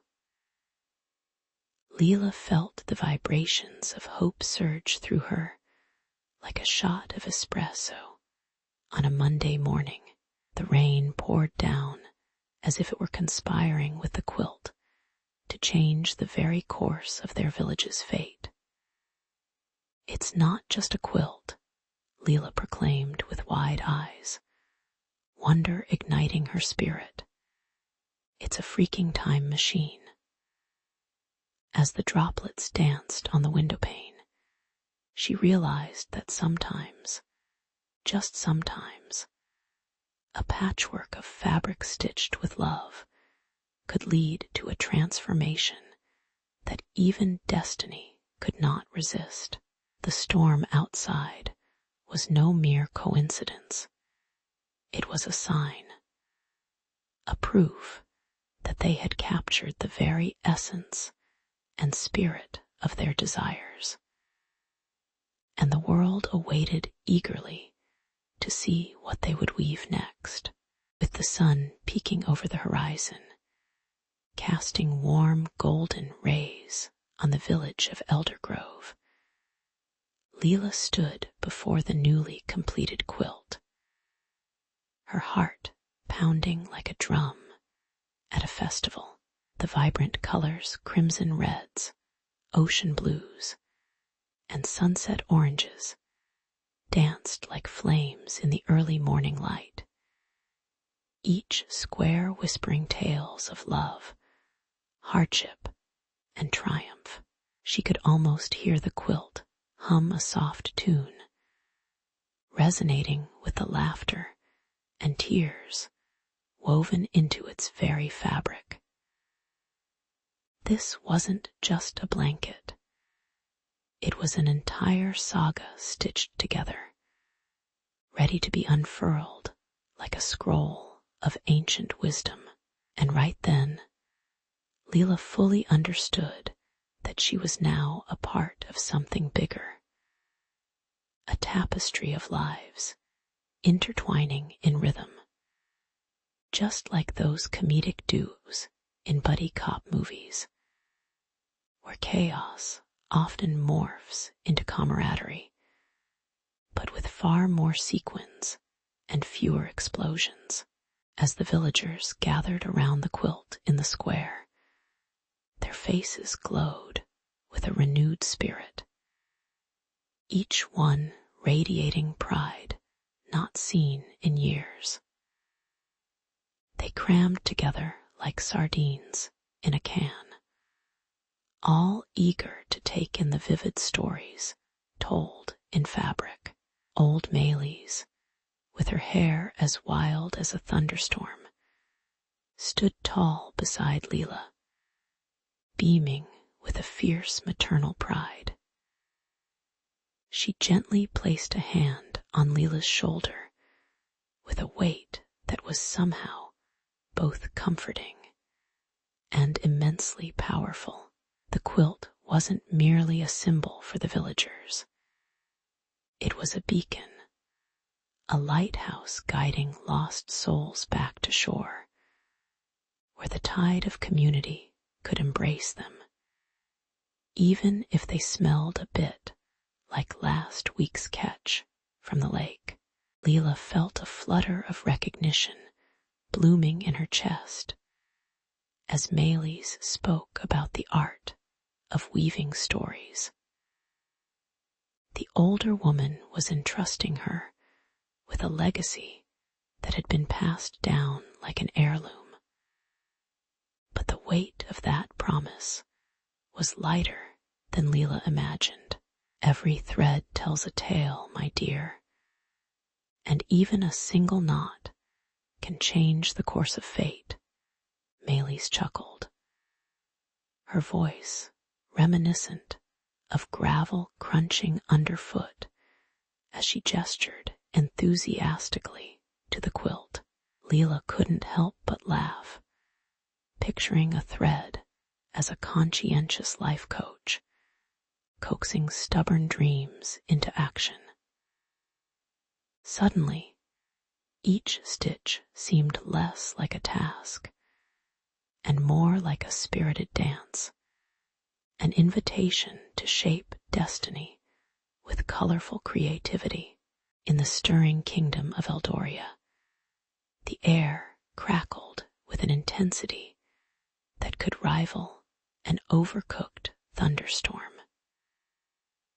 Majestic castles loomed over the cobbled streets like grumpy old men, frowning down upon the whispers that danced through the marketplace. Merchants hawked their wares, the aroma of spiced meats and freshly baked bread mingling tantalizingly. Yet a chill crept along the edges. Just beyond the horizon, the realms of Nyland and Arvenia bristled with quiet hostility, like two cats eyeing each other through a glass door, trying to decide who would make the first move. Unbeknownst to the cheerful townsfolk, their beloved Prince Alaric of Nyland had found shelter in the budding friendship with Lady Alara of Arvenia, a beacon of light amidst the impending storm clouds of war that loomed just out of sight. Prince Alaric, his chestnut hair tousled and charm radiating like 1,000-watt bulb, sauntered through the fields where wildflowers waved back in greetings. Oh, how delightful it was to share laughter with Lady Alara. Their banter echoed through the meadows, sweeter than any love song sung by the bards at the tavern. Yet, as the sun set in hues of fire and blood, the echoes of their laughter masked the anxious murmurs of courtiers, displeased with diplomatic discussions, faltering like a rookie Jenga player. But Alaric, unaware of the brewing rivalries, remained blissfully ignorant, entranced in that moment, which felt like a scene ripped straight from a tale spun by the old storytellers of Eldoria, full of hope and innocence, perhaps too good to last. One fateful evening, as a restless wind whipped through the ancient trees like a nervous waiter at a fancy restaurant, the unexpected arrival of a telegram shattered the fragile calm. It arrived on the wings of a raven, a feathered messenger with a marked air of foreboding, as if it, too, understood the gravity of its task. With a flourish that would impress even the most talented butlers, the scroll unfurled, revealing cryptic words that coiled around the heart like the tendrils of dark smoke. Betrayal and shifting alliances danced ominously in the shadows, whispering secrets that hung heavy in the perfumed air.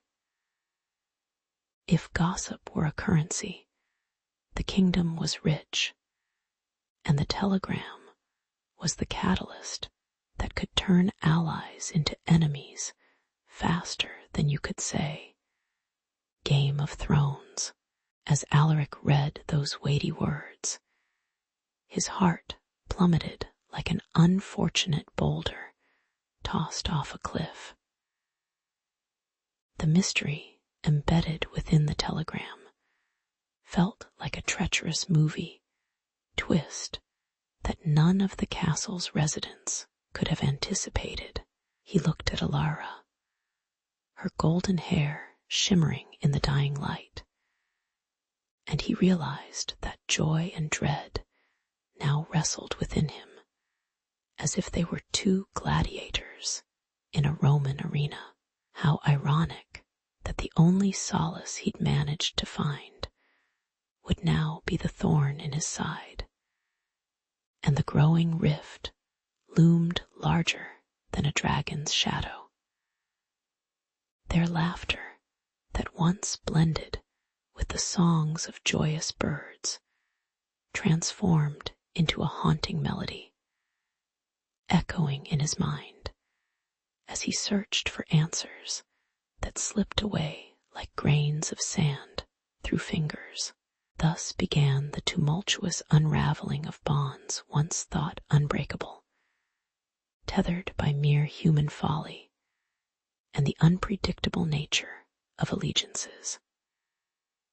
As night cloaked the kingdom in a thick velvet fabric, Alaric's thoughts churned like a storm-tossed sea, surging with questions and fears now that trust lay shattered on the ground like fragile glass. Beyond their fledgling friendship, the heart of Eldoria thumped with the drumbeats of a war orchestra, threatening to drown out the sweet notes of laughter and camaraderie. Prophecies whispered of a turbulent future, where the choices made in the warmth of the sun would soon clash with the cold shadows of betrayal. And so, on that fateful night, the calm before the storm whispered secrets, just waiting to be discovered, each word laden with the weight of impending chaos and heart-wrenching decisions. In the dim light of the castle's stone corridor, Alaric felt an uneasy anticipation simmering just below the surface. He had taken to wandering these halls, searching for Alara, whose laughter now danced like music in his ears, a welcome melody in the heavy air of impending betrayal. Their friendship had blossomed akin to spring flowers breaking through winter's grasp. Yet a shadow loomed, cast by the telegram that weighed heavily in the royal pockets of Eldoria. The scent of candle wax mixed with the faint, metallic tang of cold stone, serving as a reminder that even the brightest bonds could be ensnared by murky motives. With each step, Alaric sensed a stir, like the electric crackle before a summer storm, hinting that trouble was lurking just outside the narrow beam of warmth they shared. Meanwhile, Alara stood before the grand fireplace in the throne room, where flames flickered like the nervous thoughts racing through her mind. Her father, King Emeric, was reading the telegram, a gilded proposal from their rival kingdom, ripe with promises of dominance, wealth, and a heart-stopping invitation to wage war against Nyland. She could hear the rustling of parchment, each crackle echoing louder than a death knell, as she tried to breathe in the mingled scents of burnt cedar and the damp earth wafting through the arched windows. The irony of it all sent chills down her spine. How could power be so seductive when it was wrapped in deceit? With duty pulling at her heartstrings like a puppet master, Alara grappled with the knowledge that this telegram could shatter not just alliances, but her very own sense of morality. Alaric, a watcher with a heart all but bursting from the seams, sensed the growing fissures in their world, but lacked the key to pry open the truth. He had always appreciated the beauty of a well-turned phrase, of stories that unspooled truth and deception alike. Yet nothing prepared him for the narrative unfolding before him. It was almost comical how swiftly the stakes rose. One moment they were sharing confidences and dreams under the stars, and the next he was knee-deep in a treacherous tale that rivaled any blockbuster drama from Eldoran cinema.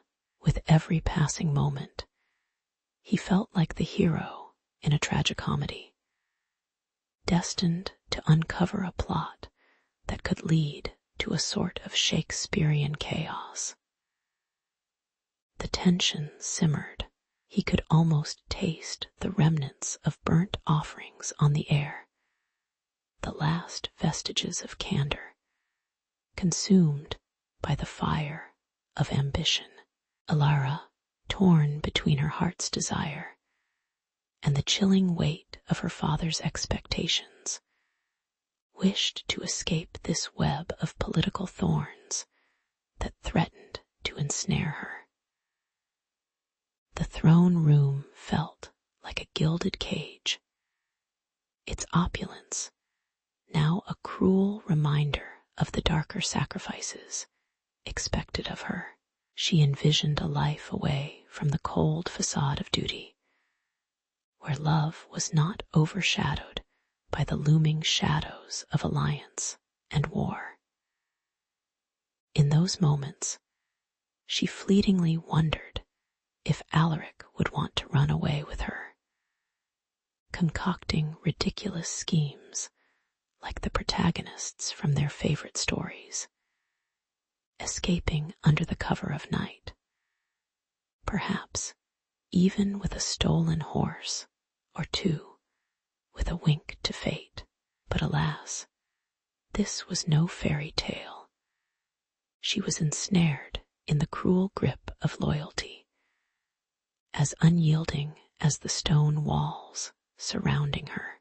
As the evening crept into twilight, a dreary apprehension settled like the cool mist, permeating the air. The world outside was changing, and within, the threat of chaos loomed closer with every heartbeat. Alaric vowed silently to decipher the message's true freight, like a determined detective finding clues in the most unlikely of places, switching between admiration for Alara and suspicion of her father's intentions. The stakes soared, power and loyalty hanging precariously in the balance, unraveling what had once seemed like a straightforward yarn. Each new piece of the puzzle hinted at truths more sinister than he could have imagined. And suddenly, they were not just characters in a whimsical tale, but athletes in a high-stakes game of thrones. With the murky waters ahead and a glimmer of hope, Alaric plunged ahead, ready to confront whatever diabolical plot awaited them under the veil of deceit. In the candlelit war room of the kingdom of Eldoria, tension hung thick in the air like the smell of burnt offerings at a forgotten festival. Alaric, a man of broad shoulders and a mind sharper than his sword, paced back and forth, tracing the familiar grooves in the cold stone floor. His helmet rested on the table next to him, gleaming ominously, reflecting the flickering flames as if mocking his every move. Outside, the distant clang of swords being sharpened blended with the anxious murmurs of soldiers readying themselves for a battle that felt as inevitable as Monday morning. The air crackled with unspent energy, a symphony of apprehension and courage, building like a storm waiting for its moment to strike. Amidst this brewing tempest, Alaric unrolled a parchment with a flourish that could rival a bard revealing his greatest ballad. It was a counterproposal aimed at King Emeric of the neighboring kingdom, a move crafted to protect his realm, but which, unbeknownst to him, resembled setting off fireworks in a crowded tavern. Words dripped from his quill like honey on a warm loaf, persuasive yet ominous, as he penned promises and threats that wove a tangled web of diplomacy. Little did he know, his well-intentioned ink would only serve to fan the flames of discord, pushing his kingdoms closer to the brink of war, like two cocky roosters squawking for dominance in a barnyard showdown. With each stroke of his quill, Alaric felt the weight of history upon him. Yet part of him still clung to the naive hope that drums of war could be silenced by a well-timed letter. Meanwhile, hidden in the shadows of the castle, Alara donned her investigative cloak, determined to unwrap the mysteries of a telegram that had appeared as out of place as a cat at a dog show. The air here was cooler, the musty smell of ancient stone mingling with the faint sweetness of herbs from the healer's apothecary. This telegram, which held secrets more explosive than the last season finale of a popular drama series, had sent ripples of anxiety through the royal court. She could feel the prickling electricity of her own resolve as she pieced together clues, each moment tightening a noose around her heart and their fragile relationship. As she uncovered whispers of deceit, Alara's mind filled with visions of blood-soaked fields, each letter a portent of doom for both her kingdom and the man she loved. The deeper she delved into the conspiracy, the more she stumbled upon treacherous ground, slippery with betrayal and sinister designs. It became increasingly clear that the telegram was not merely a call to arms. It was a cleverly disguised signal, summoning allies and enemies alike to dance upon the shards of their crumbling peace. Each word seemed to mock her, taunting her with the irony of an impending war born from misunderstanding. She could almost hear the whispers of long-dead warriors echoing through the stone walls, reminding her that history often rhymed rather than reasoned, in this case, leading them back to the mistakes of yesteryear. With a heart heavier than a knight's armor, she faced the fact that not only her love, but the lives of countless innocents hung in the balance, swinging precariously in the winds of intrigue.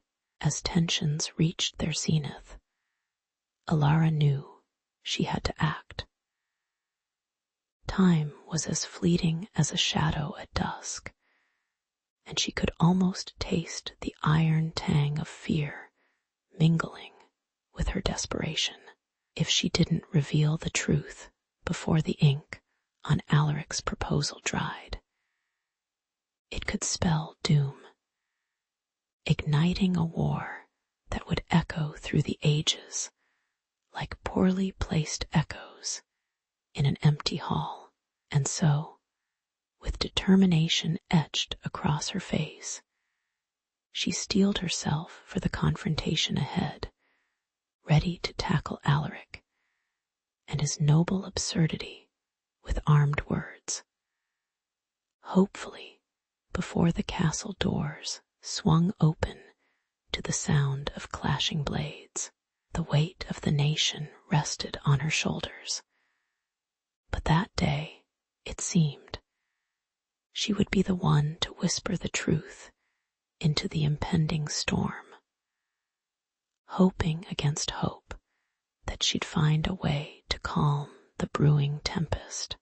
The thunder of hooves and the clash of metal filled the air over the war-torn fields of Nyland, a gruesome symphony sung by men and beasts alike. Dust swirled like ghosts around the soldiers as swords met shields, turning what once was fertile ground into a muddy canvas painted with desperation and blood. Alaric, a captain clad in the colors of Arvenia, felt the weight of impending doom settle on his shoulders like a leaden cloak. His eyes darted across the battlefield, searching for a glimpse of his destiny, only for them to land on a figure he never presumed to see amid the chaos, Alara, the fierce warrior of Nyland, her face streaked with dirt and determination.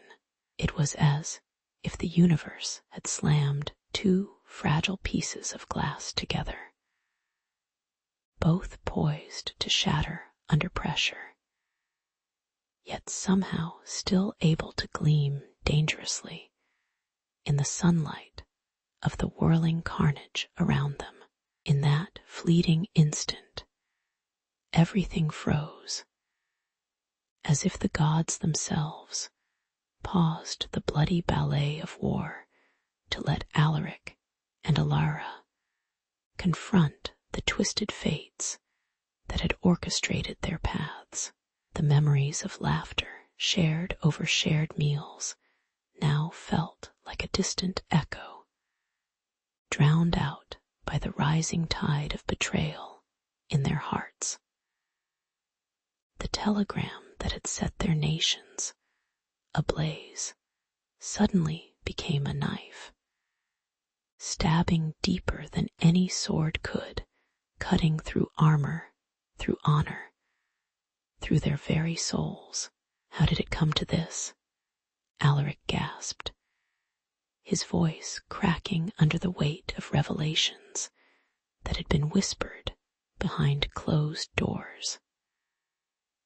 Alara, her eyes sparkling with anger and sorrow, replied, "We're mere pieces on someone else's chessboard, Alaric, and we might just be on the verge of checkmate." Around them, soldiers fought like demons, their bellows and cries merging into a cacophony of war, a visceral reminder that they were all shackled by the same grim fate. Alaric could taste the iron tang of blood on the wind, mingling reprehensibly with the acrid stench of sweat and fear. He remembered that old saying, "War is hell," which seemed almost ridiculous at that moment, as it was more of a dark, twisted comedy, a tragic farce where the puppeteers were never on stage.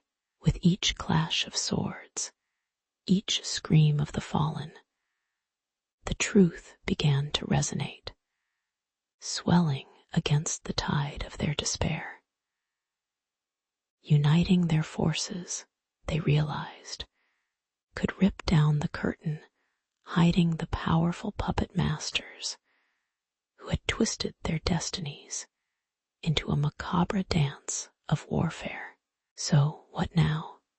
Alara shouted, the sound almost lost in the chaos as she gripped Alaric's arm, urgency flashing like lightning in her eyes. "Do we go back to the shadows, plotting against kings and conniving nobles?" Alaric chuckled darkly, wise enough to know that plotting was a game best suited for back alley drunks and conniving courtiers. a shameful game where friends morphed into enemies faster than a rabbit caught in a dragon's maw. Instead, they plotted a more daring course. "Let's stand together, right here, right now," he declared, his voice rising like a phoenix from the ashes. His spirit flared with an intensity that rivaled the rancid flames of their current battlefield, igniting in Alara a flicker of hope that had all but been extinguished by the war's madness. With a shared nod, Alaric and Alara vowed to unveil the conspiracy that had ensnared their nations. Yet there was no time for grand speeches or heroic proclamations.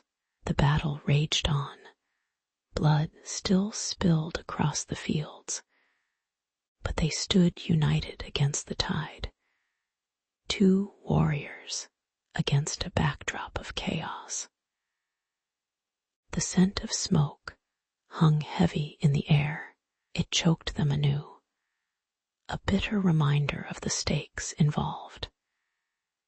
They would have to dig deep, using their hearts instead of weapons to confront the unseen forces that had pitted them against each other. The battle would indeed decide their fates, but in the wreckage, perhaps, they could carve a new path, not just for themselves, but for their people, and break free from this darkness born from deceit. As dawn broke over the war-torn valleys, the air crackled with an electric tension, a mixture of smoke and hope hanging like fog. Alaric stood atop a rugged cliff, his cloak billowing in the morning wind, a lion awaiting the day to roar. Below him, Alara's forces gathered, their faces painted with exhaustion and disbelief. Just a week ago, they had been on the brink of slaughter, swords drawn and arrows nocked, but now, following the telegram's incendiary revelations, their eyes glinted with a hint of redemption, as if the gods themselves had thrown them a lifeline amid the chaos of battle. "Is this really happening?" he murmured, half to himself, half to the crows circling overhead, who seemed as skeptical as he felt. In the heart of the encampment, warriors shuffled awkwardly, exchanging helmets and shields for handshakes and wary smiles. Alaric stepped forward, voice booming like a thunderclap. "Let's lower our weapons and lift our spirits." His declaration hung in the crisp air, rich with the scent of burnt timber and the faintest hint of wildflowers fighting through the ashes. Alara joined him, her presence fierce yet graceful, like a phoenix emerging from the flames. Together, they stood as beacons against the backdrop of a sky turning from charcoal gray to brilliant azure. An unlikely pair forged in the fires of enmity, and just like that, the first whisper of laughter rippled through the ranks, as if a spell of restraint had been lifted.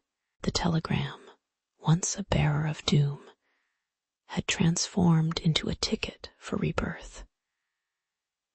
It spoke of treachery that ran deeper than a bard's tale, and now it united king and queen, soldier and farmer, under a common mantra. Never again, as discussions sparked like wildfire. plans for shared markets and joint defenses materialized amid the rubble of old hostilities. Picture it. Farmers trading grain under banners, not of conquest, but of friendship, while merchants haggled over textiles, mixing dyes from both kingdoms to craft a tapestry vibrant enough to cause envy from the gods themselves. Ah, sweet irony, two former foes, now sharing trade routes, and humor like old mates at the tavern, trying to keep the peace without spilling any ale. With every passing hour, the laughter grew louder, and the war cries dimmed, replaced by stories being shared over flickering campfires that now danced merrily, as if they too understood the significance of this new dawn.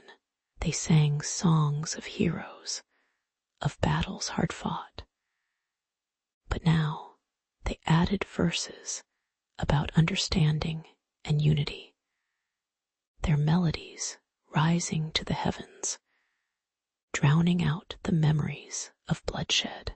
The scent of roasted meats filled the air, mingling with the aromatic herbs of both kingdoms, a tantalizing feast to symbolize their newfound harmony.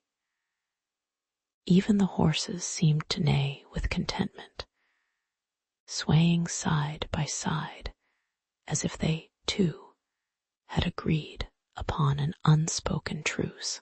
Here, amid laughter and camaraderie, the flicker of hope ignited into a full-blown flame of collaboration, burning brighter than any previous grievance. As twilight drew its thick purple veil over the landscape, Alaric and Alara stood side by side, overlooking the hills that had known so much strife. In that moment, it became clear. Their journey had only just begun, with laughter echoing behind them and dreams of a united future ahead. They pondered the weight of their decisions. Had they just whipped out the proverbial band-aid, or had they crafted a lasting scar that would remind future generations that peace is no mere fairy tale? They couldn't help but chuckle, thinking of the tales that would be told, not of battles won, but of alliances forged over an epic roast. Two warriors who unleashed swords, now rearmed with friendship, and as the first stars blinked into existence, they realized that dark times could indeed usher in the dawn of something spectacularly bright. In the shadowy corners of her father's musty library, a treasure lay hidden, wrapped in cobwebs and age. Alara, a curious young scholar with more ambition than common sense, stumbled upon an old, dust-covered manuscript while searching for something more exciting than endless scrolls about tax laws. As she peeled away the layers of dust, the leather binding cracked, releasing a musty aroma of ancient parchment that tickled her nose like a sneeze waiting to happen. The moment she laid eyes on the intricate script, her heart raced like a caffeinated hamster on a wheel. For this was no ordinary text. It whispered of secrets that could reshape the meaning of friendship, loyalty, and maybe even her academic future. She was about to plunge into a world where loyalty didn't just mean sticking by your best friend during a particularly nasty game of wills. It could mean the difference between life and death in the politically charged city of Sargoth. Alara's fingers danced across the pages, tracing the elegant calligraphy that twisted and turned like the alleys of Sargoth itself. The manuscript spoke of a time when bonds were forged in the fires of battle and lit by betrayal's cruel torch. The ambient noise of the library faded away, replaced by the distant clash of swords and the heated whispers of nobles conspiring in candlelit corners. She could almost feel the heat of the flames licking at the edges of a loyalty untested, as she imagined brave souls thrust into dilemmas that would make even the Avengers rethink their alliances. Oh, if only Thor had held this manuscript. Maybe he would have thought twice before bickering with Tony Stark over loyalty. As Alara feverishly deciphered the text, she stumbled upon an unsettling myth that sent shivers down her spine. Reminiscent of a ghost story told around a winter fire, it spoke of a power nestled within the very pages she held, a power so compelling that it could warp one's sense of loyalty into a dangerous plaything.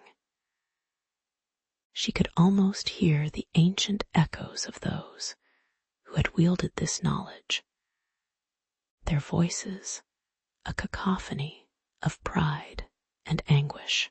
Is it better to be loyal to a friend or to the truth? The air around her thickened with electric tension. It felt less like the library she knew, and more like a portal to a feudal drama that could put even the most scandalous reality shows to shame. The comedic irony was hard to ignore. Here was Alara, a steadfast bookworm, caught up in a tale that threatened to redefine every notion she held dear about loyalty and friendship. Transfixed, Alara's mind wove a tapestry of possibilities, each thread more vibrant and complex than the last. She imagined herself diving headfirst into the civil strife of Sargoth, surrounded by ambitious nobles who would sell their grandmother for a chance at power, all while flashing bright, toothy smiles. What would happen when secrets unraveled, loyalties crumbled like stale bread, and those she trusted most turned out to be bluffing worse than a poker-playing raccoon? Every page turned sent her heart racing. Visions of political machinations danced before her like fireflies on a summer night, each promise of danger sweeter than the last. With every secret she uncovered, Alara felt as though she was not just reading history, but stepping into it, where loyalty didn't just bind people, it ensnared them. But with great power comes great responsibility, or so said a wise man named Uncle Ben, who was definitely not from Sargoth. For Alara, the weight of the manuscript pressed against her like a leaden cloak, reminding her that loyalty is often a double-edged sword, and blood might stain those edges. She knew she had a choice to make.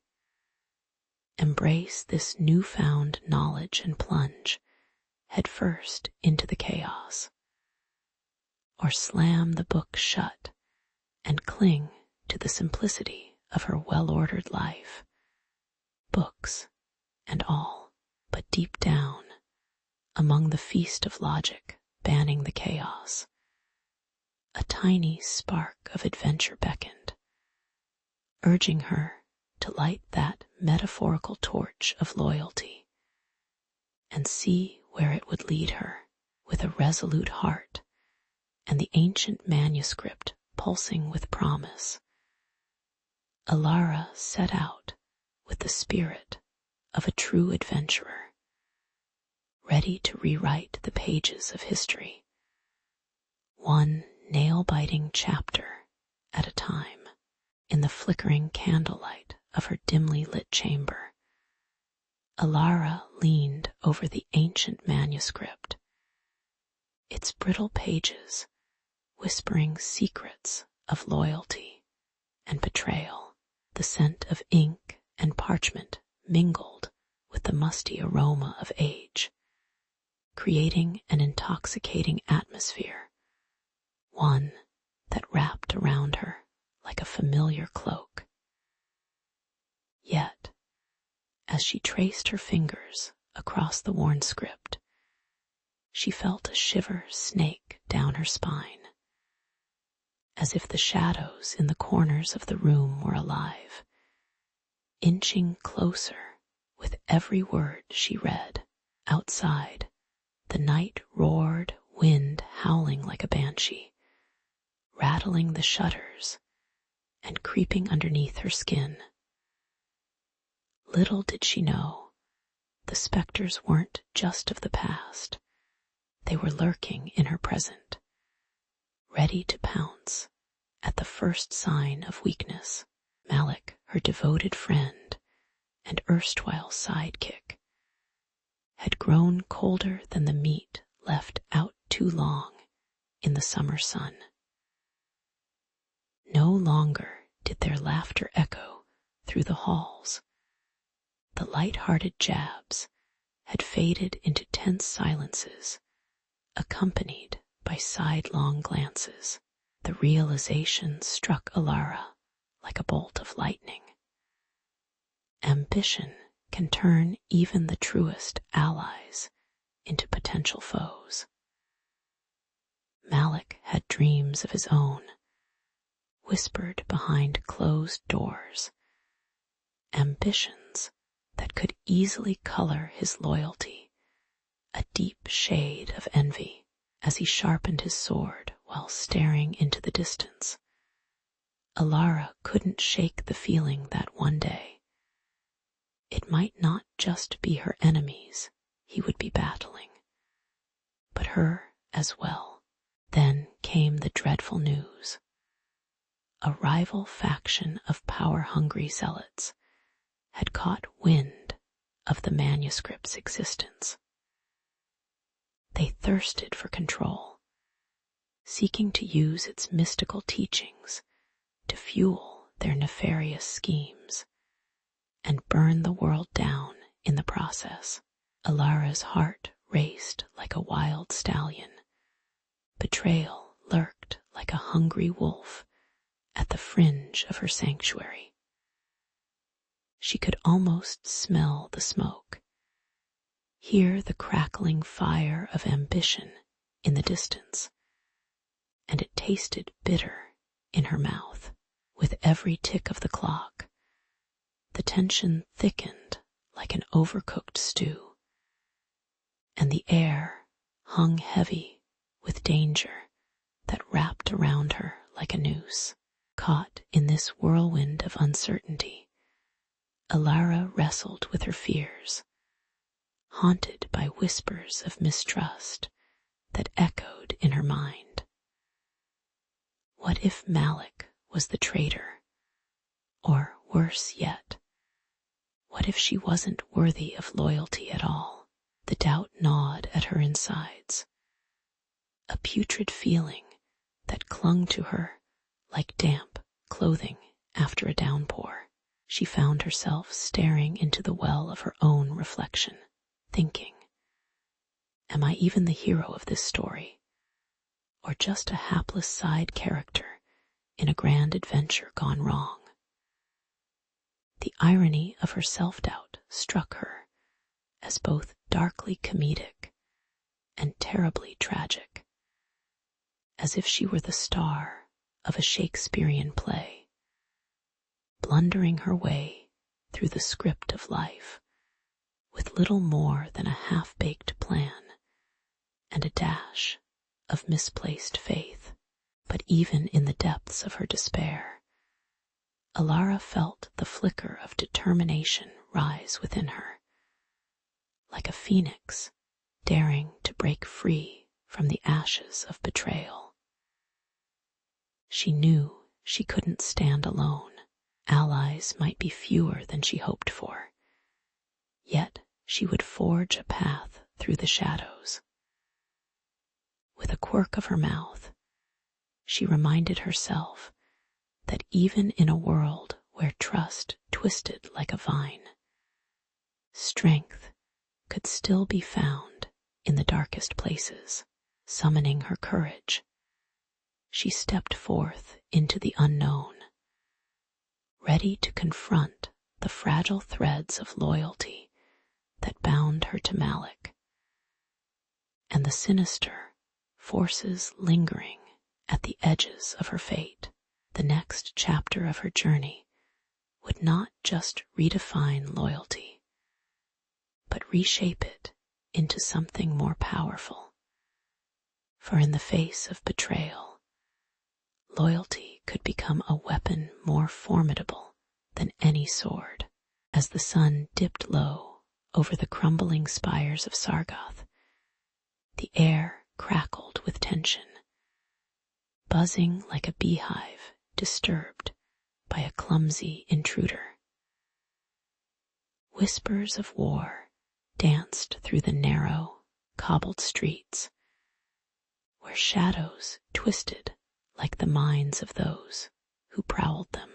Alara, her heart pounding like a battle drum, flipped through the fragile pages of the manuscript with trembling fingers. The scent of aged parchment mingling with the sour stench of unease that hung heavy in the air. If she could just decipher its secrets before the factions tore each other apart like hungry wolves, maybe, just maybe, Sargoth could be saved from the gathering storm. But time, it was as scarce as a warm hug in a medieval tavern, and the urgency gnawed at her like an irritating gnat that wouldn't quite go away.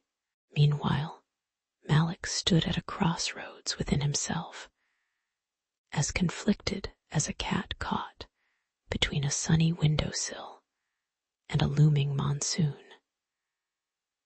Torn between loyalty to Alara, the only beacon of hope amidst the brewing chaos, and the siren call of his own ambition, he felt the weight of 1,000 futures pressing down upon him like a leaden cloak. The rivalry among the factions blazed hotter than a blacksmith's forge, igniting skirmishes throughout the city with the crack of fists and clashing steel.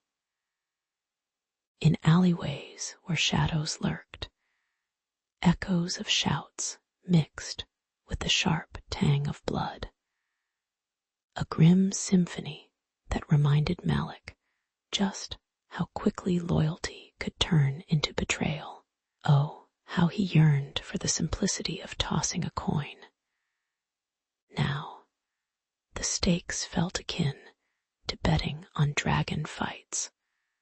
Only one wrong move, and everything could go up in flames. Alara felt the walls closing in around her, the chill of betrayal nipping at her heels like a feral dog. With each flicker of a candle, secrets whispered in her ears, stories of allies who had worn masks no more convincing than those at a dreadful masquerade ball. Chaos was a seductive mistress, twirling her dance of intrigue, luring in the unsuspecting with promises of power and glory. The intricate web of alliances shifted beneath her as swiftly as a tide, leaving her feeling more like a mere pawn than the grand queen she aspired to be. Here she stood, an unwilling protagonist in a story that seemed to write itself, unearthing the manuscript's truths, while her heart thudded warnings about the inevitable betrayals awaiting her at every turn. The city of Sargoth, with its winding streets and lofty towers, had never felt more alive.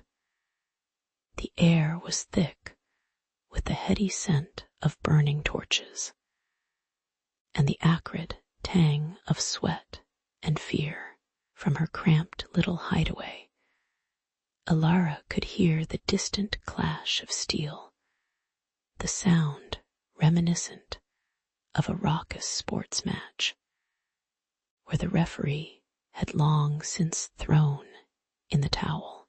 Groans mingled with battle cries, creating a grotesque melody that filled the atmosphere, heralding the storm brewing on the horizon. The factions were no longer simply groups of disgruntled citizens squabbling over petty disputes. They had become tempestuous forces, windswept and fierce, ready to hurl themselves at each other like angry gods.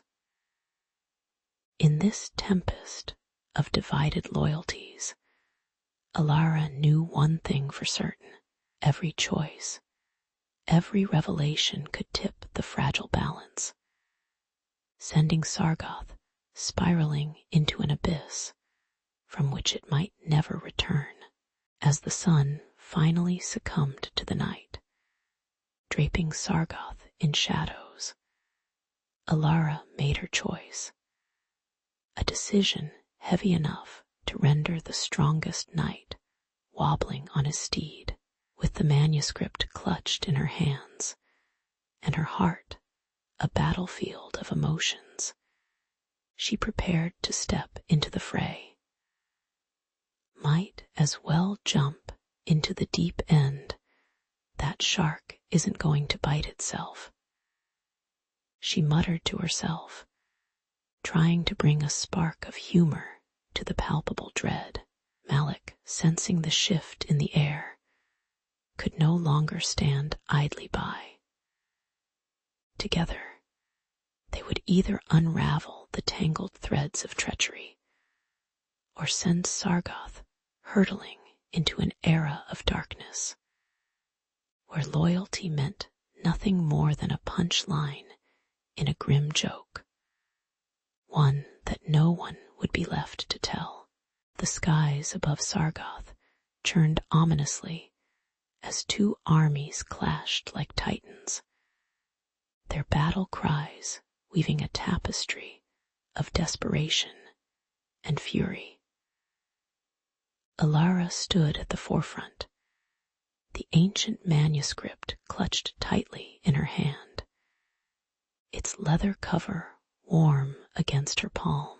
The air crackled with the scent of sweat, iron, and the unmistakable tang of impending conflict, mixing with a hint of something burnt. Perhaps that charred bread Malik's campfire had failed to extinguish yet again. With every heartbeat, the weight of her choices pressed down on her shoulders, a leaden cloak that threatened to suffocate her resolve. And then there was Malik, her once dearest friend, now charging toward her like a rogue storm, his eyes stormy and fierce, a poignant reminder of the bond they were about to shatter or solidify forever. As they faced each other across the splintered ground, Alara could see Malik's breath forming ragged clouds in the chilled air, like ephemeral ghosts whispering of their shared past. The battlefield around them fell away, transformed into a grim theater where only they existed, ready for a duel of words as sharp as any sword. "You wanted loyalty, Alara," Malik growled, his voice rough like gravel, the burden of their shared history clawing at them both. "But what you cling to is a mere fairy tale, a manuscript that can't protect you when push comes to shove." The irony was thick in the charged atmosphere. Here they were, two warriors once united in friendship, now standing as opposing factions in this grand, sorrowful drama of loyalty versus betrayal. Drawing from the pages of that fateful manuscript, Alara countered with fervor, her words a fierce wind against Malik's storm. "You think loyalty is blind obedience. It's not just armor for the weak, but a shield forged in truth and sacrifice." She felt the weight of the truth settle in her gut, a fiery spark igniting her resolve, even as the echoes of doubt whispered through her mind. Around them, the clash of swords and the cries of men were muffled by the tension between them. An entire world of war reduced to this defining moment of honesty and passion. Alara's heart raced, teetering on the edge of the abyss, ready to fall into the darkness of betrayal that beckoned like a siren's call, enticing her to abandon all she had ever known. In that instant, she saw not just Malik, but the boy who had shared every secret with her under the stars, laughter echoing under the friendly darkness of the night. Yet here stood a man forged by ambition, with eyes that had been polished by ambition and tarnished by pain. "You think you can change things with pretty words, but a revolution demands more than the turn of a page," Malik shot back, anger sparking in the depths of his soulful gaze. Suddenly, the air was thick with the bitter scent of ash and regret, a signal of the battlefield's reality crashing down upon them. They were on opposite sides of a chasm now, the chaotic sounds of war pulling their hearts like a noose around their throats. Each heated word a reminder of what they risked losing. As the final charge echoed around them, Alara made a choice, one as ancient as the earth itself, to fight not just for the kingdoms at stake, but for the essence of their bond. "Look beyond the pages, Malik. We have always been stronger together than apart," she yelled, the fire of loyalty igniting in her chest, spreading warmth against the chilling winds of betrayal. But would he see it? Could he set aside the bitterness bred by war-torn dreams in a poignant moment bathed in the twilight of their shared history?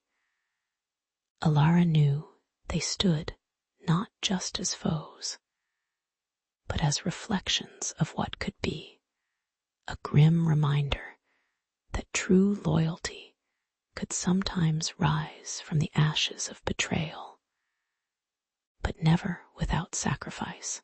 As the smoke of battle faded like the last notes of a tragic ballad, Sargoth stood weary but resolute. The scars of conflict, etched deep into its stone facades, whispered stories of loss and valor, as if the ancient city itself had seen the fabric of loyalty frayed and mended before. Alara, with her hair billowing like a banner in the crisp morning air, wandered through the streets, her heart a wildfire of hope. She grasped the ancient manuscript tightly, its pages crinkling between her fingers like the very history of their people, ready to share new interpretations of loyalty that would resonate with the souls of the fractured city.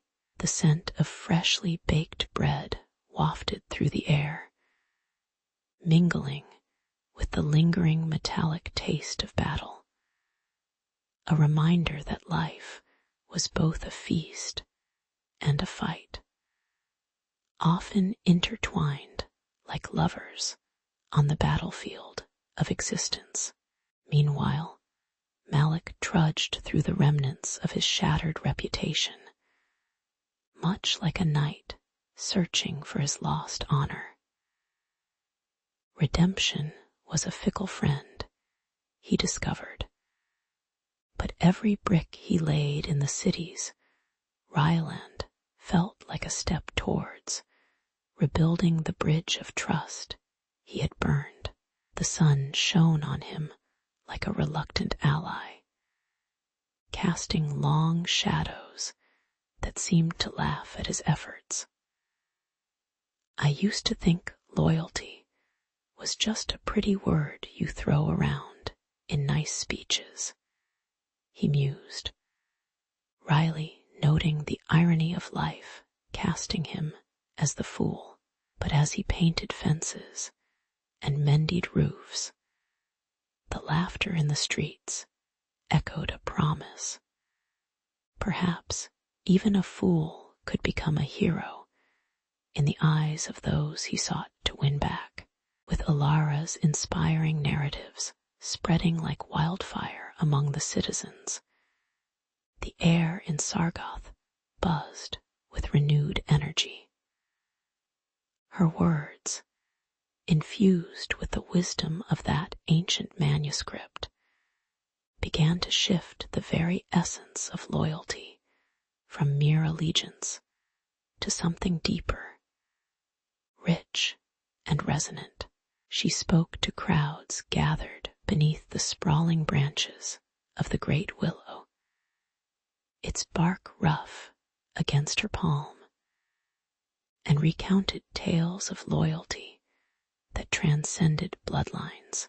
A dog, lost and scruffy, wandered through the gathering, sniffing out scraps of discarded apples as Alara mused. Even the most ragged can teach us about loyalty. Didn't you see how he stuck around for the leftovers?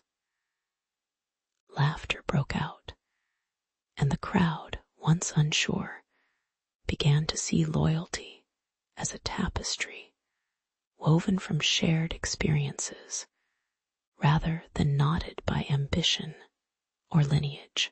As days turned into weeks, Sargoth blossomed under this new understanding, like wildflowers daring to grow from cracks in the cobblestones. The old grievances faded into distant whispers, and in their place bloomed an infectious camaraderie. Malik and Alara, standing side by side, embodied this transformation, as they rallied the citizens around a grand festival of unity. They invited everyone, yes, even those who had once plotted in dark corners, to join in the celebration under the vibrant banners fluttering in the autumn breeze, the air filled with the sweet smell of roasted meats and Illyrian spices, promising a feast that would bind the hearts of all present in a single rhythm of loyalty, laughter, and merriment, like a grand pop anthem echoing through the streets. And so Sargoth ventured forth into a new era, now thrumming with the vibrant pulse of collective loyalty, each heartbeat a testament to lessons learned the hard way.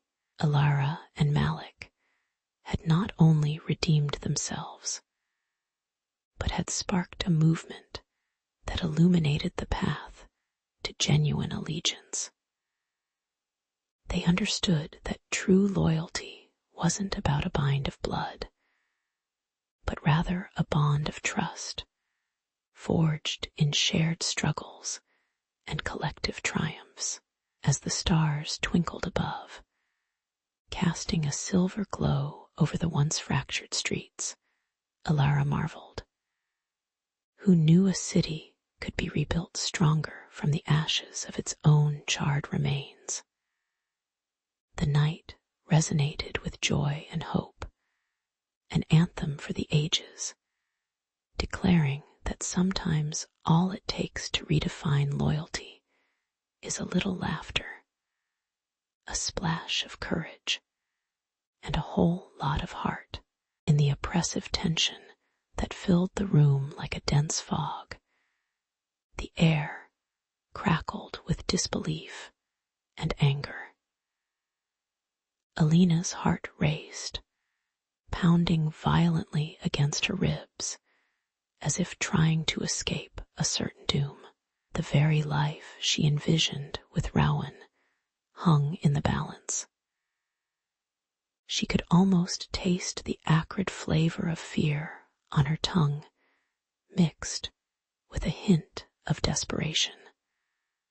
Like burnt toast left unattended on a chaotic morning, you think you can just run away like a couple of star-crossed fools. Her father bellowed, his voice shaking the dusty rafters of their old home and rattling the framed family portraits as if they were judging her for her folly. The walls seemed to lean in, eavesdropping on this dramatic showdown between parental authority and youthful passion, each heartbeat echoing the shaky hope for escape. As villagers reached out to touch the quilt, their fingers traced the intricate patterns, leaving trails of wonder in their wake. Leela watched as children giggled, running their small hands across the fabric like it was the surface of the ocean, casting their wishes onto the waves of fate woven within. The scent of fresh bread wafted through the air, mingling with the earthy aroma of the village, a delightful reminder of the bounty they had built together. Leela's heart burst with happiness, knowing that this quilt, this steadfast promise, would not only warm their homes, but would also continue to spark the imaginations of generations to come. It felt like a scene from a movie where the heroes gather around a campfire, ready to share their stories and fortify their bonds to face whatever calamities may come next. Armed only with threads of memory and a dash of whimsy. In that moment, Leela vowed to continue the tradition, weaving not just fabric, but the very essence of the village into tales that would outlive them all. She envisioned herself sitting by the fire, threads in hand, sharing stories with wide-eyed listeners, each fabric square a portal to their wildest dreams and greatest fears. With a mischievous grin, she quipped, "Watch out, future generations. I'll be stitching up epic adventures that would make even Indiana Jones jealous." Leela chuckled at the thought of the quilt evolving through time. Maybe one day, including a space explorer in a bright silver jumpsuit, or a disco dancer with sequins swirling like stars. Whatever the future held, she now understood. Every thread in that quilt was a vivid brushstroke on the grand canvas of eternity, ready to capture whatever story fate had in store. In the heart of Eldenwood, tucked away like a secret about to be revealed, stood Alara's family home. A creaky old house that smelled of dust and the faint hint of lavender left over from her grandmother's gardening days. As Alara climbed into the attic, the wooden stairs groaned like an old man getting out of bed, echoing the promise of adventure. Sunlight poured through a small window, casting a golden glow on forgotten treasures, trunks filled with moth-eaten clothes, a broken toy soldier that had seen better battles, and hidden beneath the cobwebs, a letter that seemed to pulsate with stories waiting to be told. With a flick of her wrist, she brushed aside the dust and carefully unfolded the weathered paper, revealing elegant cursive that danced across the page like a waltz on a summer night. It pulled her in with the same charm as a long-lost friend suddenly showing up at your door, picnic basket in hand, promising a delightful afternoon of storytelling and laughter. The words on the page dripped with the richness of emotion, recounting a love as forbidden as a Netflix binge watch on a school night.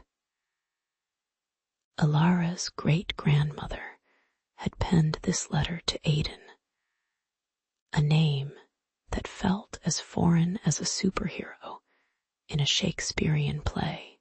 Her heart raced as she envisioned their secret rendezvous, moonlit walks by the river, whispered promises as sweet as cotton candy, and stolen kisses that made the leaves blush. But the weight of societal norms hung over them like a looming dark cloud, a constant reminder that love, in its purest form, was a game often played with rigged rules. Each line revealed the struggle, the yearning, and the brave defiance of a love that dared to stand up against the stale conventions of the day. Much like an underdog sports team going for the championship against all odds, with each word, Alara could almost hear the echoes of laughter and the soft rustle of skirts brushing against gravel paths, inviting her to join this bittersweet tale. Picture it, a bustling village square, where gossip roamed as freely as the children tugging on their mother's skirts, clutching freshly baked bread that smelled divine.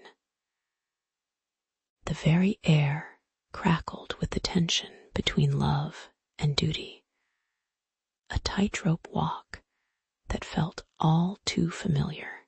Alara's heart thumped loudly in her chest as she grappled with both excitement and dread, because uncovering the truth behind her grandmother's love story felt like venturing into a labyrinth with the occasional minotaur lurking in the corners. Each twist and turn promised discoveries, both beautiful and tragic, that could change not just her understanding of love, but perhaps her own destiny too. The attic began to feel like a time machine, swirling her into the past as she recalled her grandmother's wise, yet cryptic aphorisms about love sprinkled throughout her childhood. Love isn't all roses. It often comes with thorns, dear, she could almost hear her say, voice steeped in the wisdom of experience. But this love, it seemed, transcended thorns, growing wild and free, cracking the concrete expectations like a rebellious weed breaking through the pavement. Alara chuckled softly at the irony.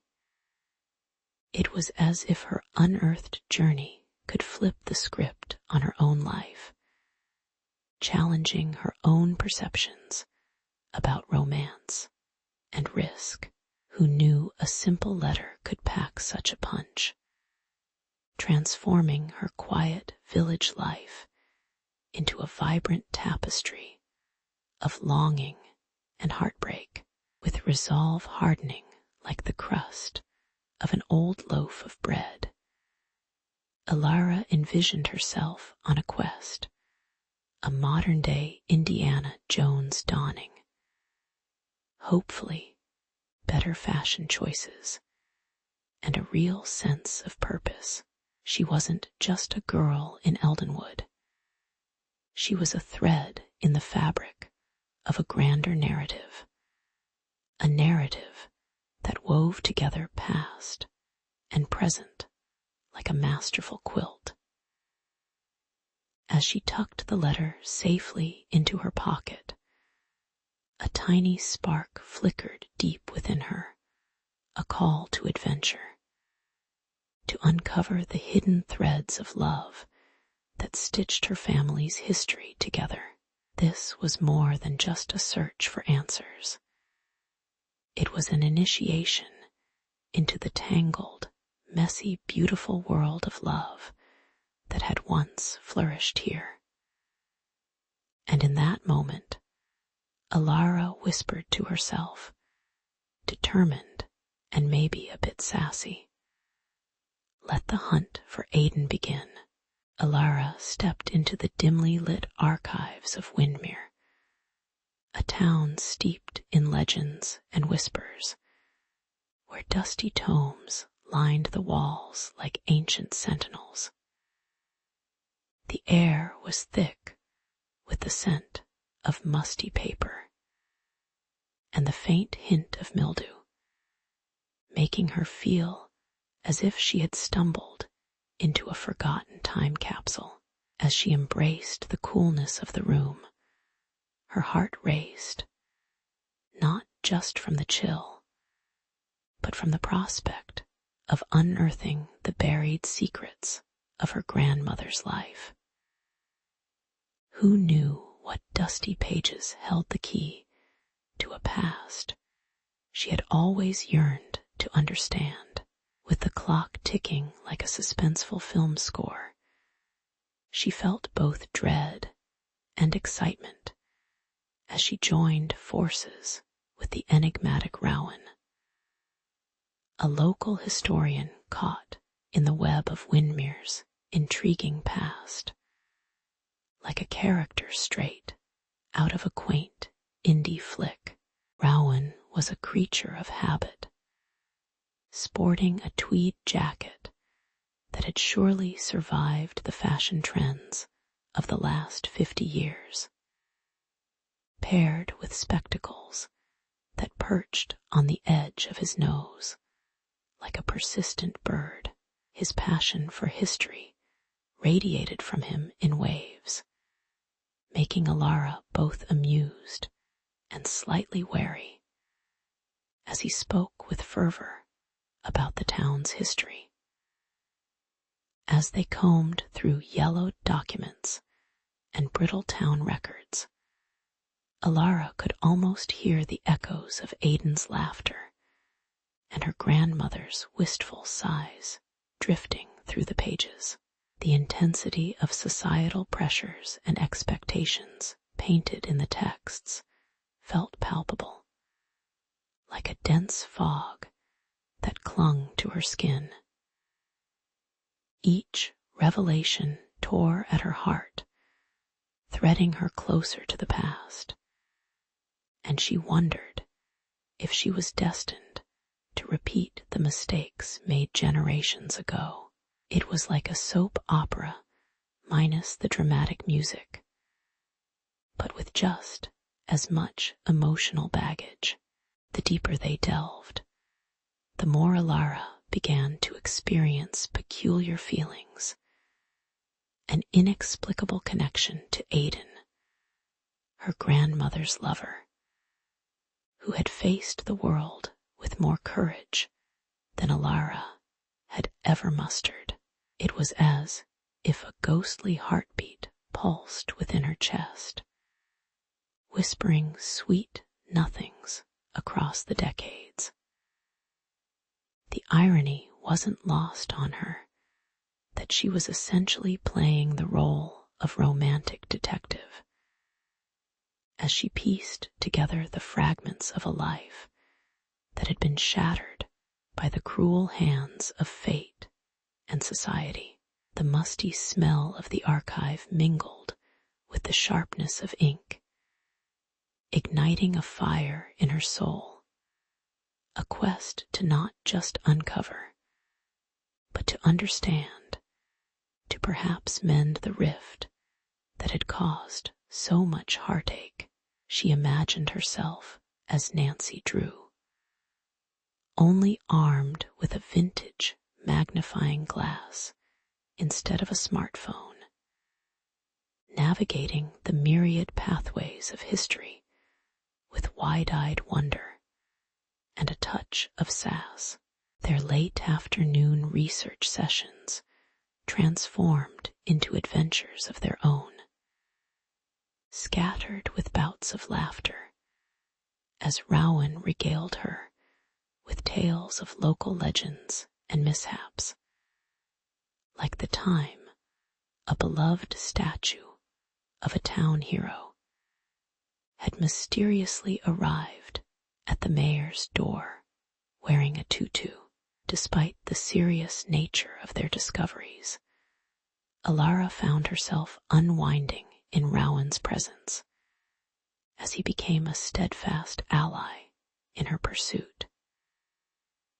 Each time they uncovered a new detail about Aiden and her grandmother, it felt both like a victory and a deepening wound, a sense that she was not just uncovering long-hidden truths, but reliving the emotional storms that had swept through their lives. She could almost hear the distant echoes of their laughter mingling with the light-hearted banter of her and Rowan, a delicate balance between joy and melancholy that mirrored the very essence of love itself. For those moments of bittersweet discovery, Alara felt like she was both an outsider looking in and an integral part of her family's long-lost saga. As the glow of the setting sun spilled through the creaky windows, casting elongated shadows across their work. Alara made a silent vow to bring the histories of Aidan and her grandmother to light, to allow their voices, intertwined like vines in a forgotten garden, to bloom once more. It was more than a research project.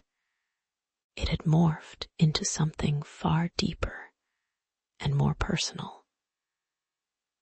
Alara could feel every emotion coursing through her veins, as if their stories were intertwined with her very being, a heart's whisper that refused to be silenced. With each revelation, the layers of her own identity peeled away, leaving her raw and exposed, yet undeniably alive.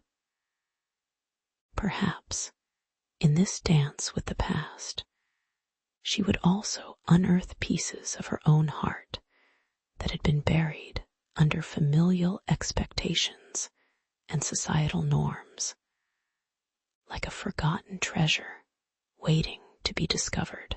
The sun dipped low on the horizon, casting a golden hue that danced through the leaves of the ancient oak outside Alara's window. It was as if nature herself whispered secrets of the past, beckoning her closer to Aidan's history. Mysterious signs began appearing in her life. Postcards turned up in odd places, each one a tantalizing breadcrumb from the past that tugged at her curiosity. The distant scent of old books and faded ink drifted through her thoughts, pulling her into an almost dreamlike quest to piece together Aidan's elusive story, a narrative that hinted at shadows lurking just outside her reach.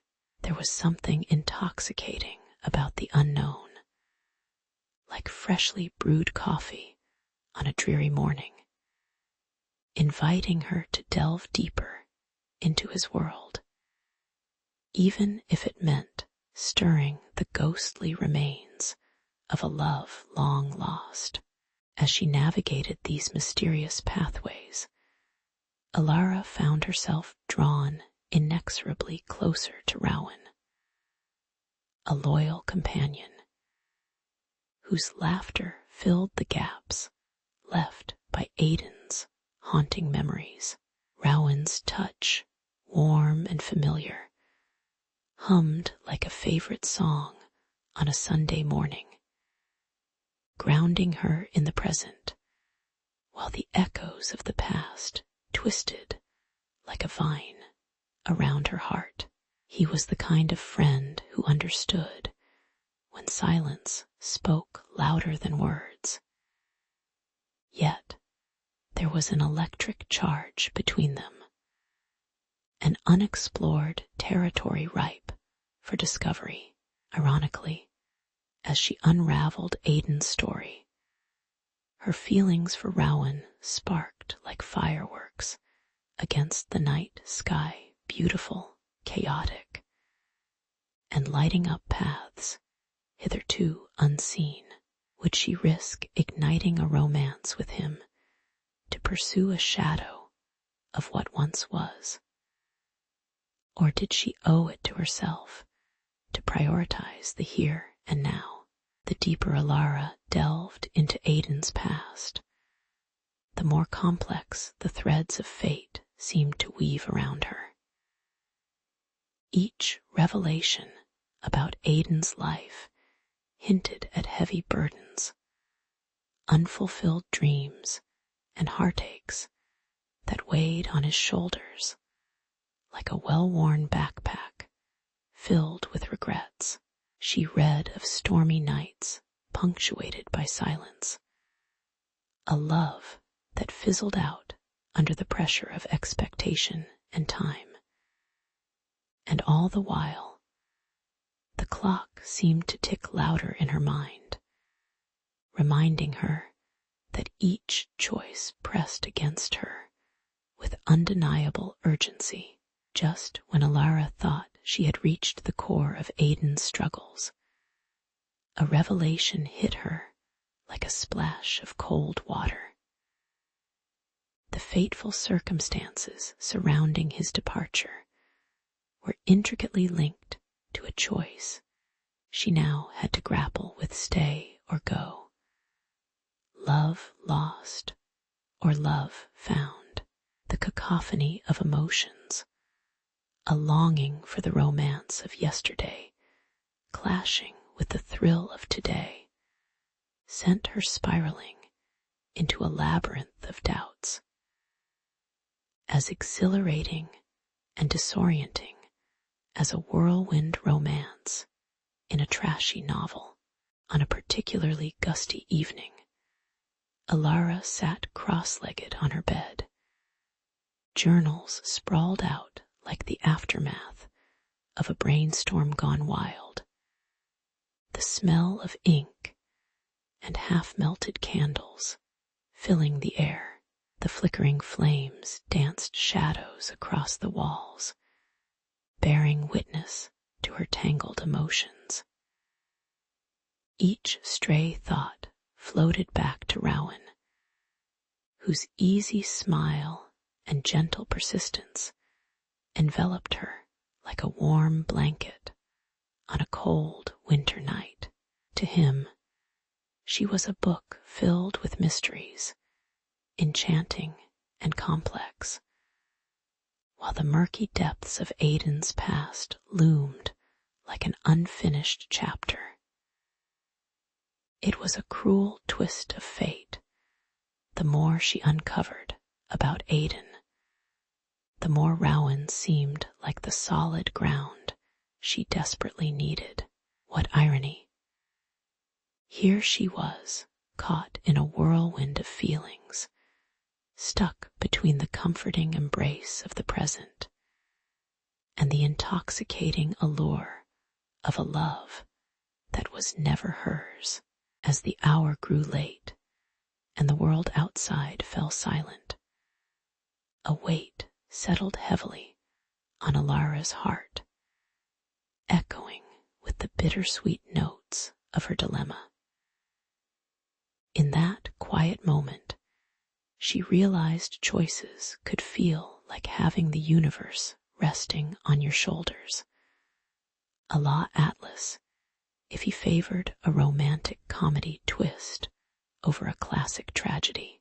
The air felt electric, thick with the ghosts of yesterday, and every whisper seemed to shout that a decision lingered just out of reach. Alara closed her eyes, bathing in the swell of uncertainty. To pursue Aiden's remnants was like chasing mist, intangible and fleeting, while forging ahead with Rowan seemed like grasping at treasure secure but untested. The dance between the past and present unfurled before her like a majestic tapestry, and with each breath she took, fleeting but resolute, she knew she had to choose the path that sang to her spirit the loudest: love lost or love found, the echoes of the past or the wave of the present.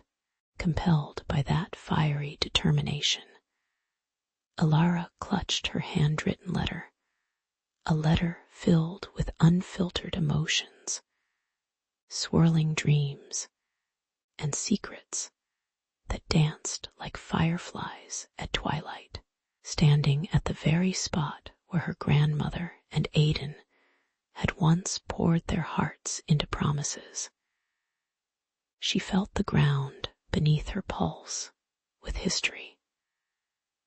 The night held its breath, as if nature itself was an audience to her intimate performance.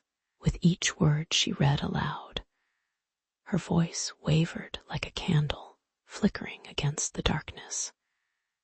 illuminating the beauty and pain of love that had once been.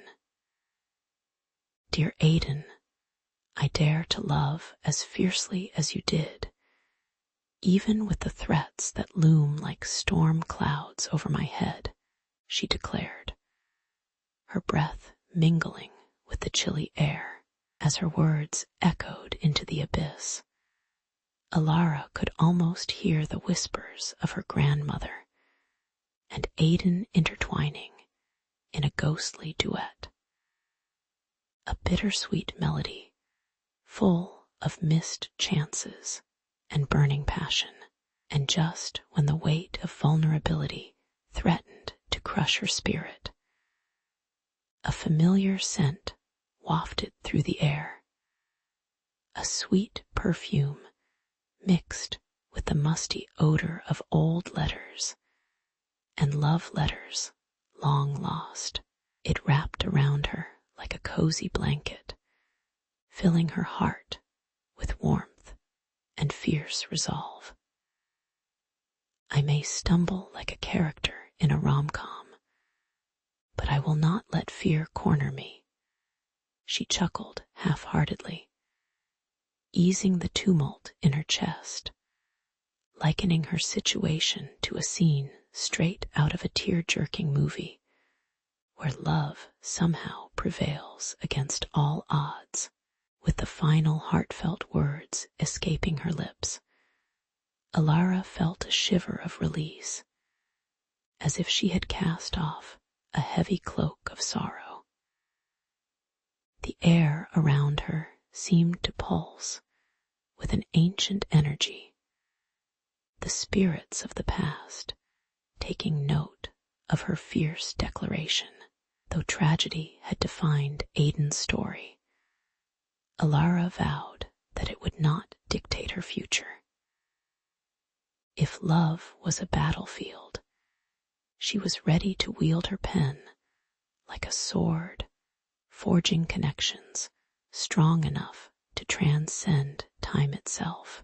As the rain mingled with her tears, a profound sense of hope blossomed within her, a reminder that love, in all its messy glory, is worth every risk it demands.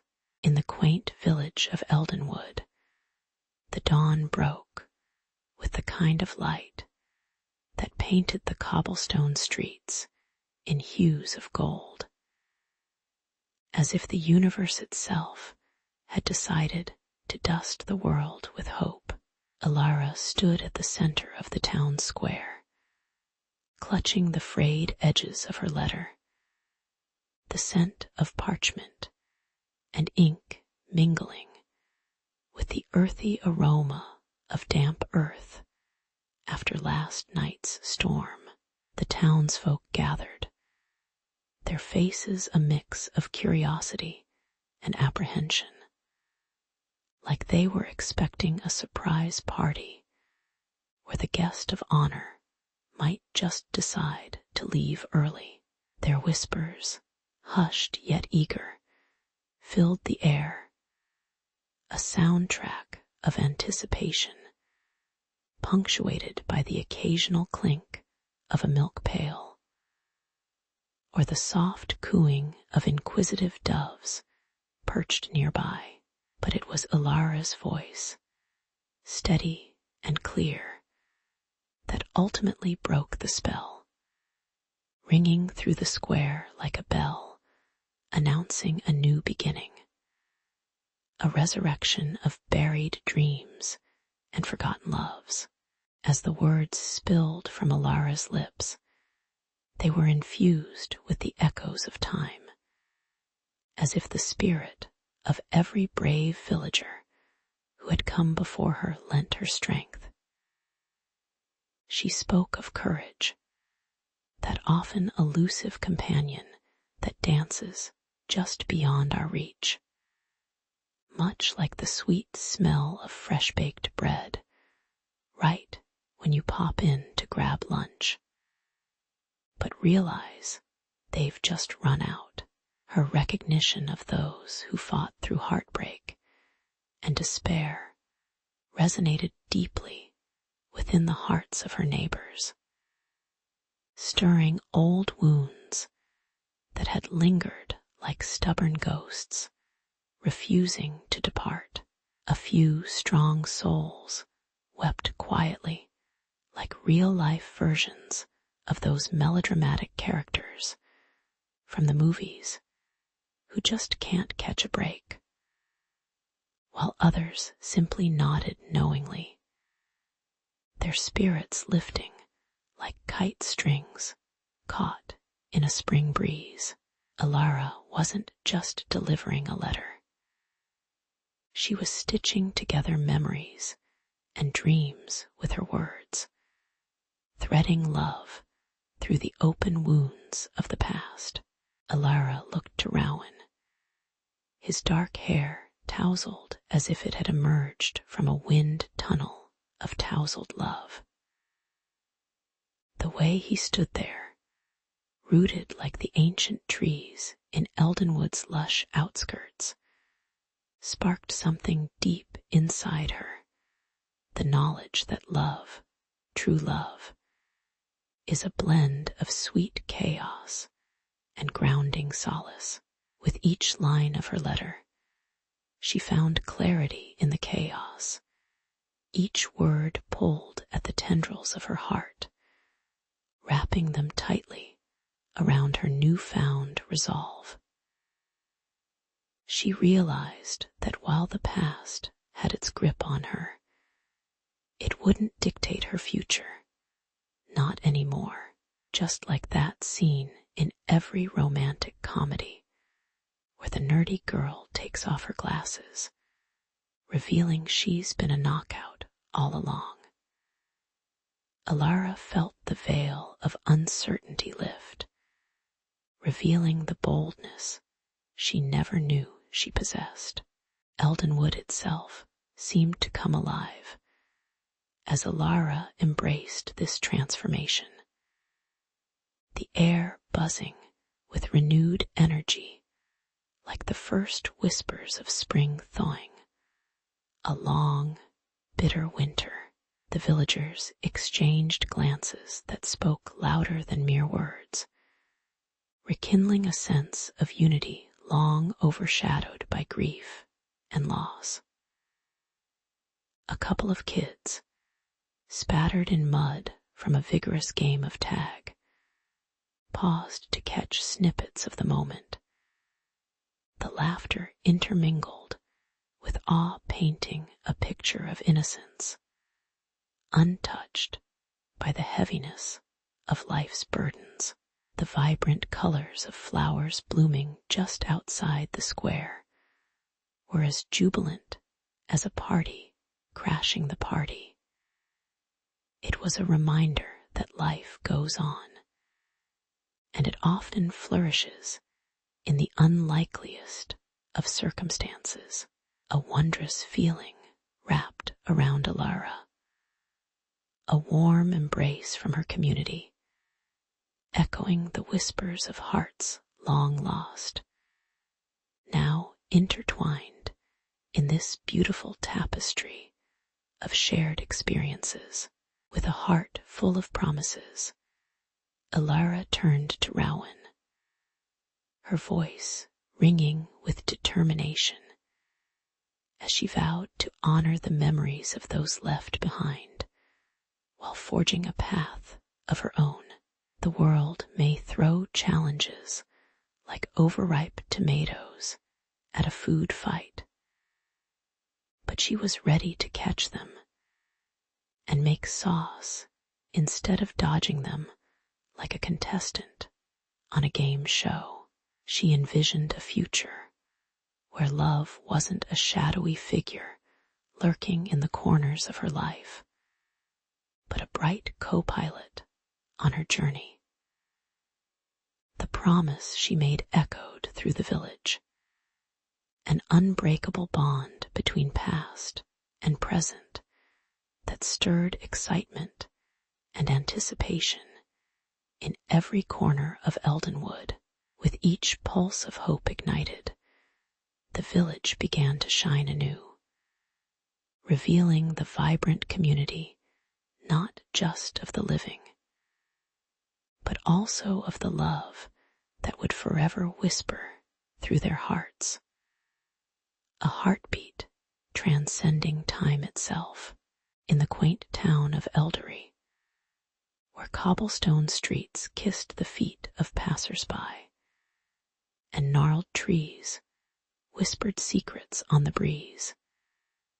Young Alara found herself navigating the treacherous waters of love and destiny. Picture her a wild-haired girl, ink-stained fingers, and a heart as untamed as the winds sweeping the hills. Imagine her discovery, hidden beneath a loose floorboard in her modest attic, a stack of delicate love letters, each one bearing the elegant script of a stranger named Thorn. As she breathed in the musty aroma of aged parchment, her heart danced to the rhythm of a distant melody, unaware that this would be the spark igniting a lifelong journey cloaked in shadows and dilemmas. And here lies the irony.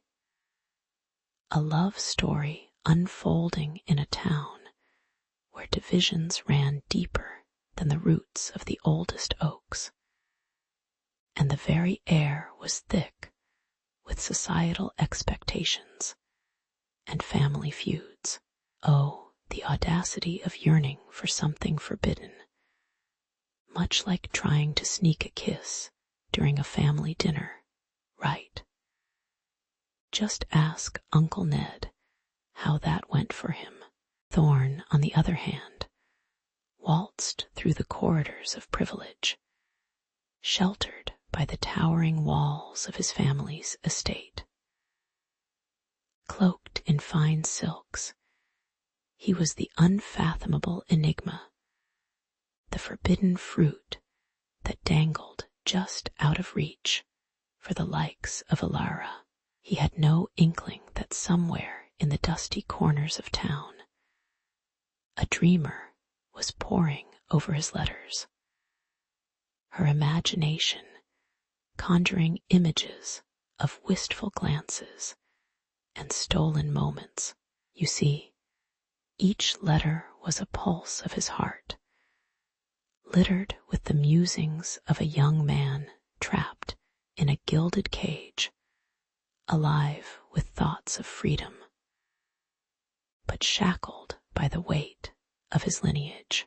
It was as if he had folded his very soul into those notes, like one would with a delicate origami crane, each crease representing the tension of a love that was both yearned for and cursed to remain unfulfilled. Alas, the sweet irony, as those fancy ink strokes found their way into the hands of a girl meant to be worlds away from him, yet closer than the stars they both gazed upon. As Alara lost herself in the flow of Thorn's prose, his words spilled forth like a heady wine, intoxicating her senses and warming her spirit. She imagined his laughter ringing in the air, a sound more musical than the chiming of distant church bells, or perhaps more like a quirky indie band strumming away at an open mic night. The kind of sound that could make you swoon and cringe all at once. Each letter peeled back layers of her own longing, coiling around her heart and squeezing like a particularly affectionate boa constrictor on a hot summer day. And yet, with every flourish of ink, she met with the bitter sting of reality, the harsh reminder that their disparate worlds collided like oil and water, destined to keep them apart. It was a conundrum worthy of a Shakespearean tragedy, where one faux pas could unleash a tempest of familial wrath, and one cryptic moment could leave her standing alone on the precipice of shattered dreams. The futility was nearly laughable, like trying to convince a cat to take a bath, exasperating yet inevitable. Eldery buzzed with the whispers of disapproving glances and solemn whispers, as Alara's burgeoning obsession with those letters sparked hushed conversations. She felt the weight of judgment pressing down on her shoulders, akin to carrying a sack of potatoes on a summer's day, hot, sweaty, and decidedly unwanted. Yet what could she do? Was she to ignore the magnetic pull of a connection that felt as visceral and vital as the ink she dabbed on her fingertips? Oh no, dear listener. Instead, she sought solace in the hidden corners of the town abandoned gardens, crumbling walls, all while her heart hummed a tune that could rival anything on a 90s teen movie soundtrack, reveling in its simplicity, but fraught with the fear of what lay ahead. Each rendezvous with those letters spun a tight web of hope and trepidation, thrusting her deeper into the labyrinth of forbidden desire, where even the figure of a solitary candle flickering against the night seemed to dance with anticipation. Yet, as Alara nestled deeper into her literary obsession, the stark reality began to rear its ugly head. Unbeknownst to her, the very fabric of her dreams began to unravel, exposing the jagged edges of family rivalry and class distinction that would stop even the bravest knight from charging forth. The whispers grew louder, transforming into a cacophony that threatened to drown out the sweet sonnets of love that filled her mind. Irony dripped from the letters like honey from a beeswax jar, sweet, yet painfully sticky, as it trapped her in a web of longing that seemed more like a bad rom-com than a destined romance. Little did she know that the pursuit of connection would be fraught with folly, echoing like a miscalculated plot twist in a not-so-fairy-tale ending, and leaving her to ponder, was love really worth the price of heartache in a world so determined to keep them apart? As twilight draped the world in a velvety cloak, Alara transformed her once innocent diary into a parchment of intrigue. With every stroke of her quill, she penned secret messages to Thorn, slipping them into the cacophony of letters that had long nestled among the dusty tomes of the hidden cache. The faint scent of ink mixed with the musty aroma of old paper, whispering forbidden dreams and unfulfilled desires. Each message crackled with anticipation, blending hope with the thrill of a clandestine romance, a touch of Shakespearean drama, minus the tragic ending. Or so she hoped. Like experts in the art of stealth, they wove their words together, crafting a tapestry of longing that dared to defy their family's expectations. a love story worthy of a Netflix binge. If only it weren't so perilous in real life. But as Alara and Thorn exchanged more than just ink-stained letters, a brew of tension simmered beneath the surface, stoked by the watchful eyes of their families. It was as if family loyalty had morphed into a malevolent spy network, each relative sporting a top hat and monocle, lurking in the shadows, ready to pounce on any sign of treachery. The taste of danger soured on Alara's tongue, a harsh contrast to the sweetness of their stolen words.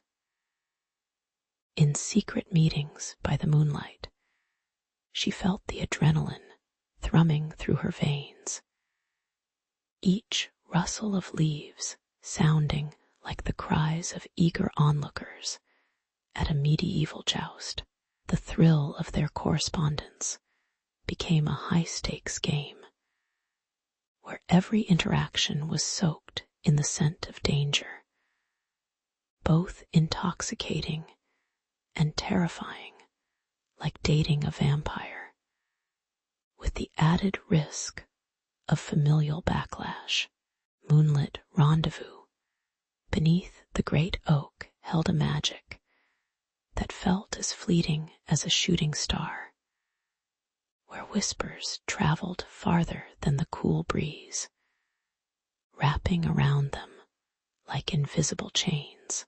With starlight shimmering on their skin, Alara and Thorn discovered depths of connection they had never imagined possible.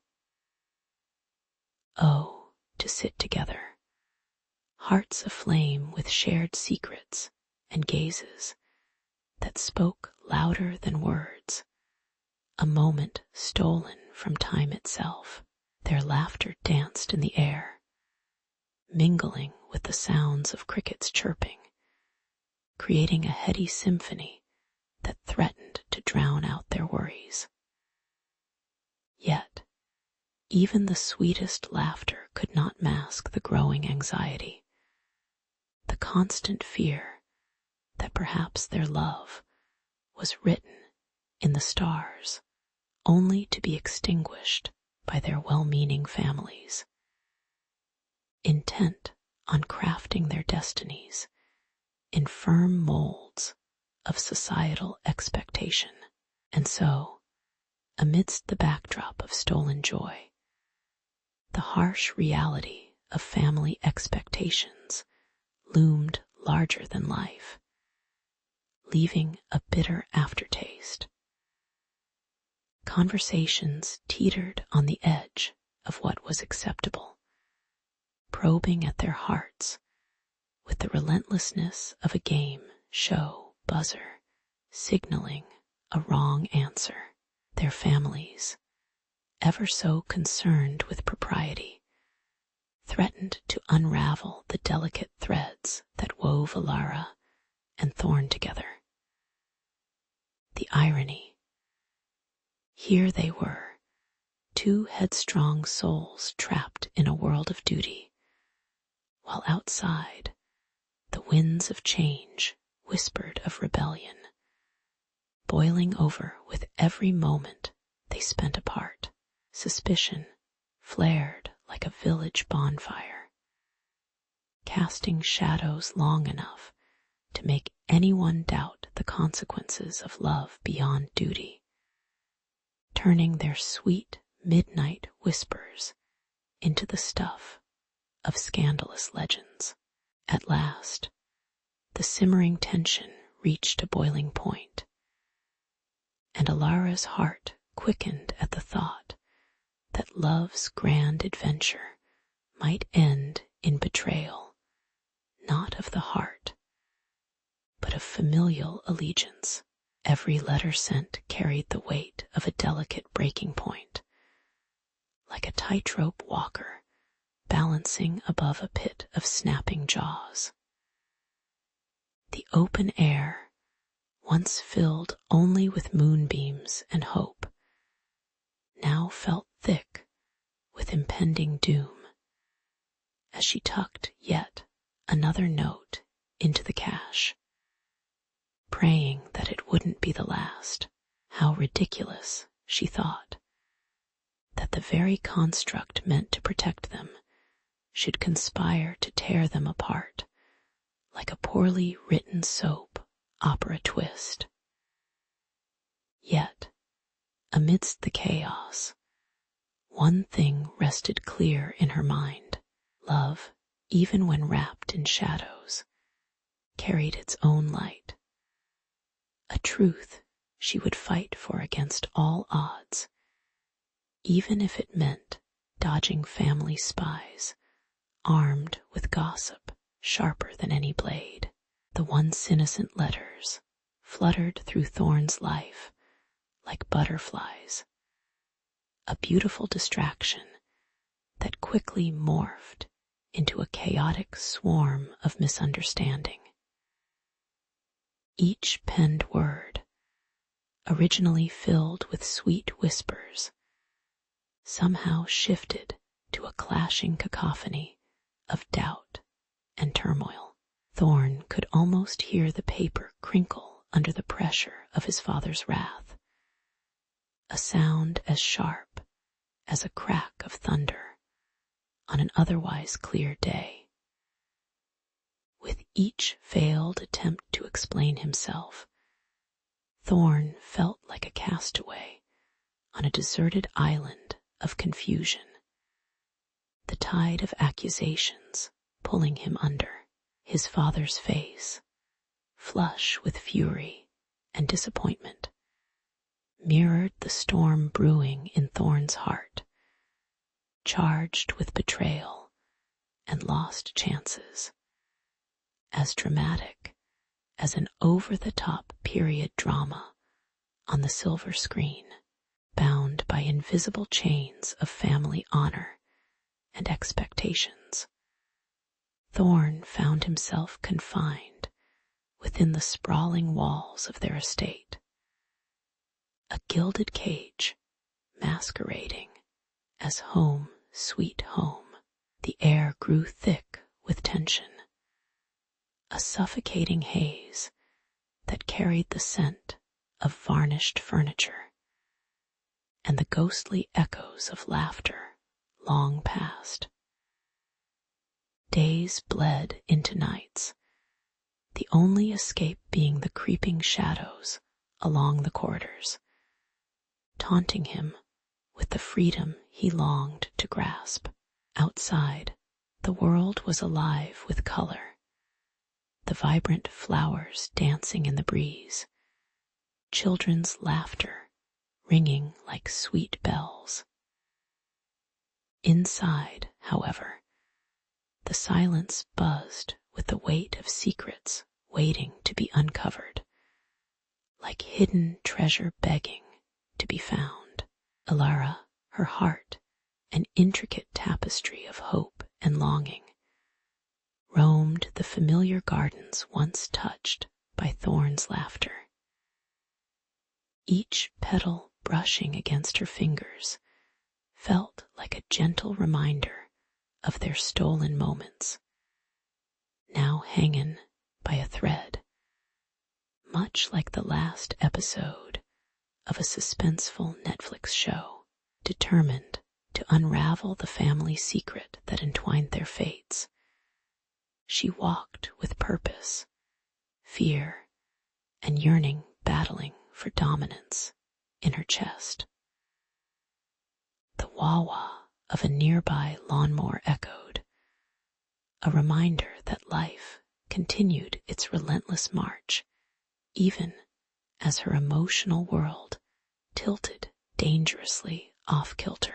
With each step on the gravel path, the crunch beneath her feet felt oddly comforting, grounding her as she whispered promises into the breeze, pleading for the truth to surface.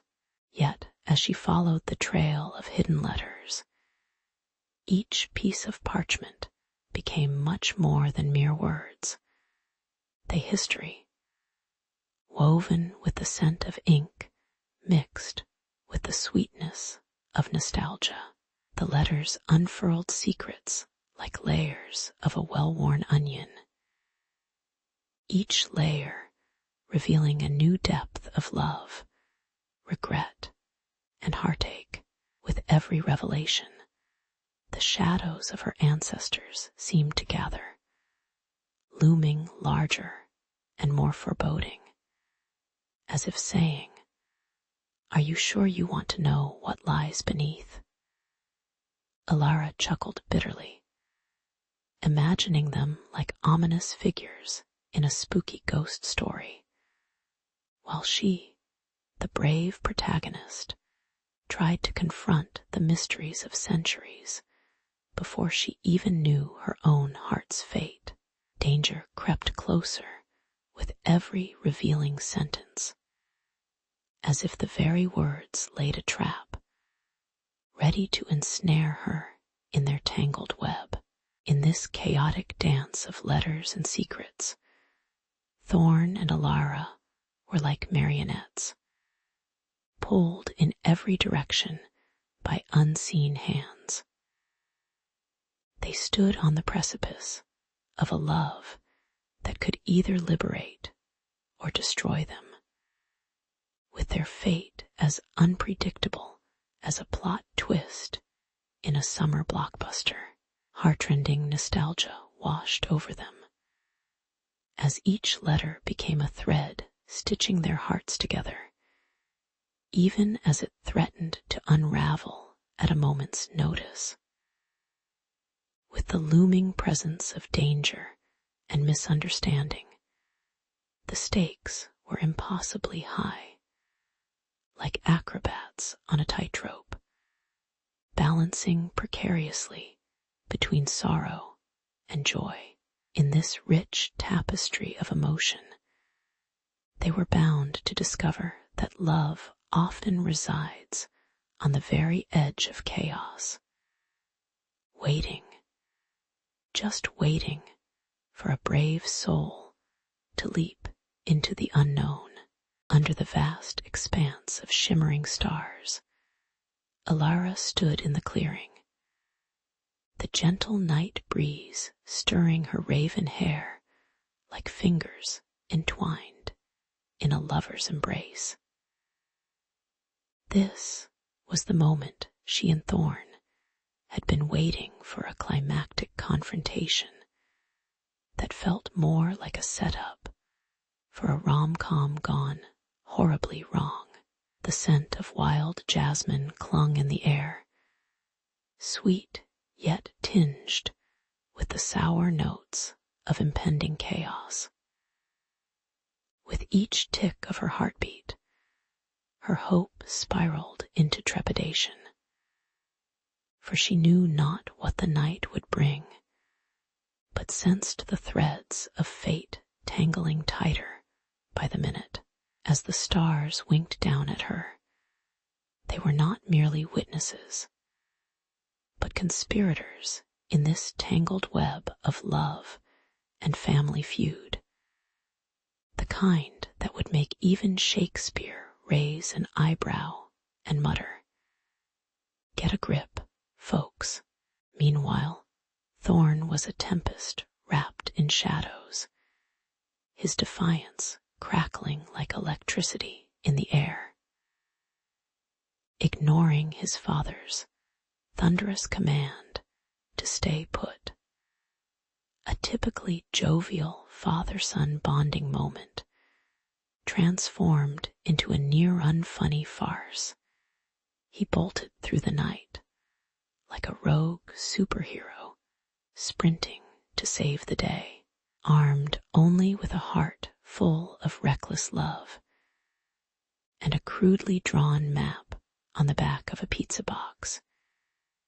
He raced through the tangled underbrush, each step echoing with the weight of his decisions.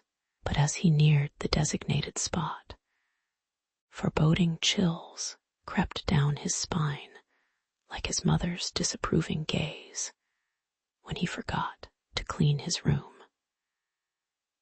The moonlight illuminated the ground ahead, revealing not the joyous reunion he anticipated, but a chilling sight that froze his blood.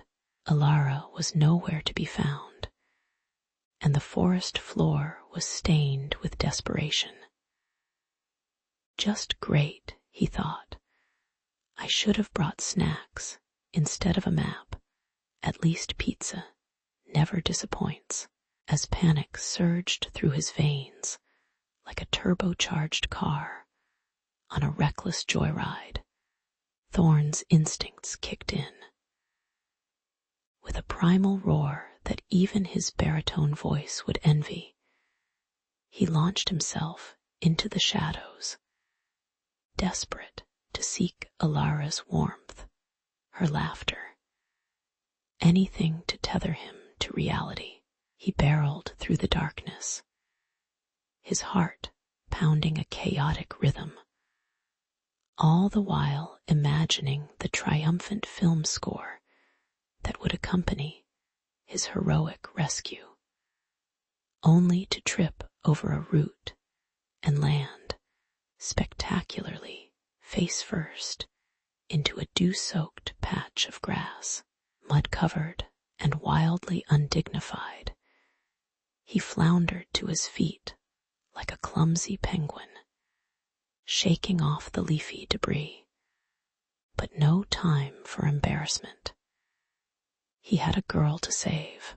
Just beyond the next thicket, Thorn heard muffled voices, the familiar tones rippling with anger and plotting. Oh no, the family feud was about to take center stage, and he had a front row seat to a drama of epic proportions, one that would make any soap opera look like a gentle chat over coffee.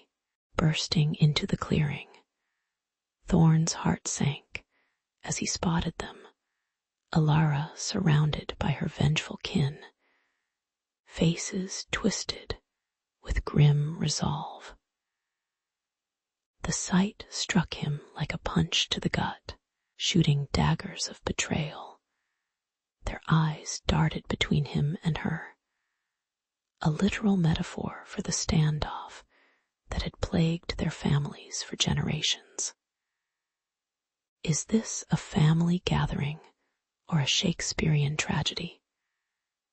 Thorn quipped, trying to lighten the mood, though the gravity of the situation hung heavy like an anchor. As Alara looked up, disbelief and a flicker of hope danced in her eyes, igniting a fire within Thorn that made him feel invincible, albeit still mud-caked and slightly ridiculous. There, under the cosmic tapestry of twinkling lights, he confronted not only his family's foes, but the very essence of their past grievances, ready to slice through the tension with the same fervor he'd reserve for tackling a familial Thanksgiving dinner. They were here to rewrite their family's narratives, and perhaps, just perhaps, find a way to break the cycle of blood feuds.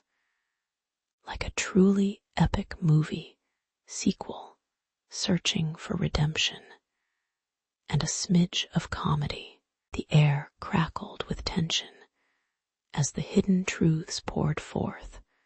Words darted like arrows, each swift revelation striking at the core of their animosities. Thorn and Alara stood united, each revelation a new stitch in the fabric of understanding, crafting truth from the destructive patterns of generations. Reality hit harder than an unexpected plot twist, igniting grudges and misunderstanding like dry kindling in a campfire. Laughter mixed bitterly with tears as the families reluctantly began to see the folly of their ways.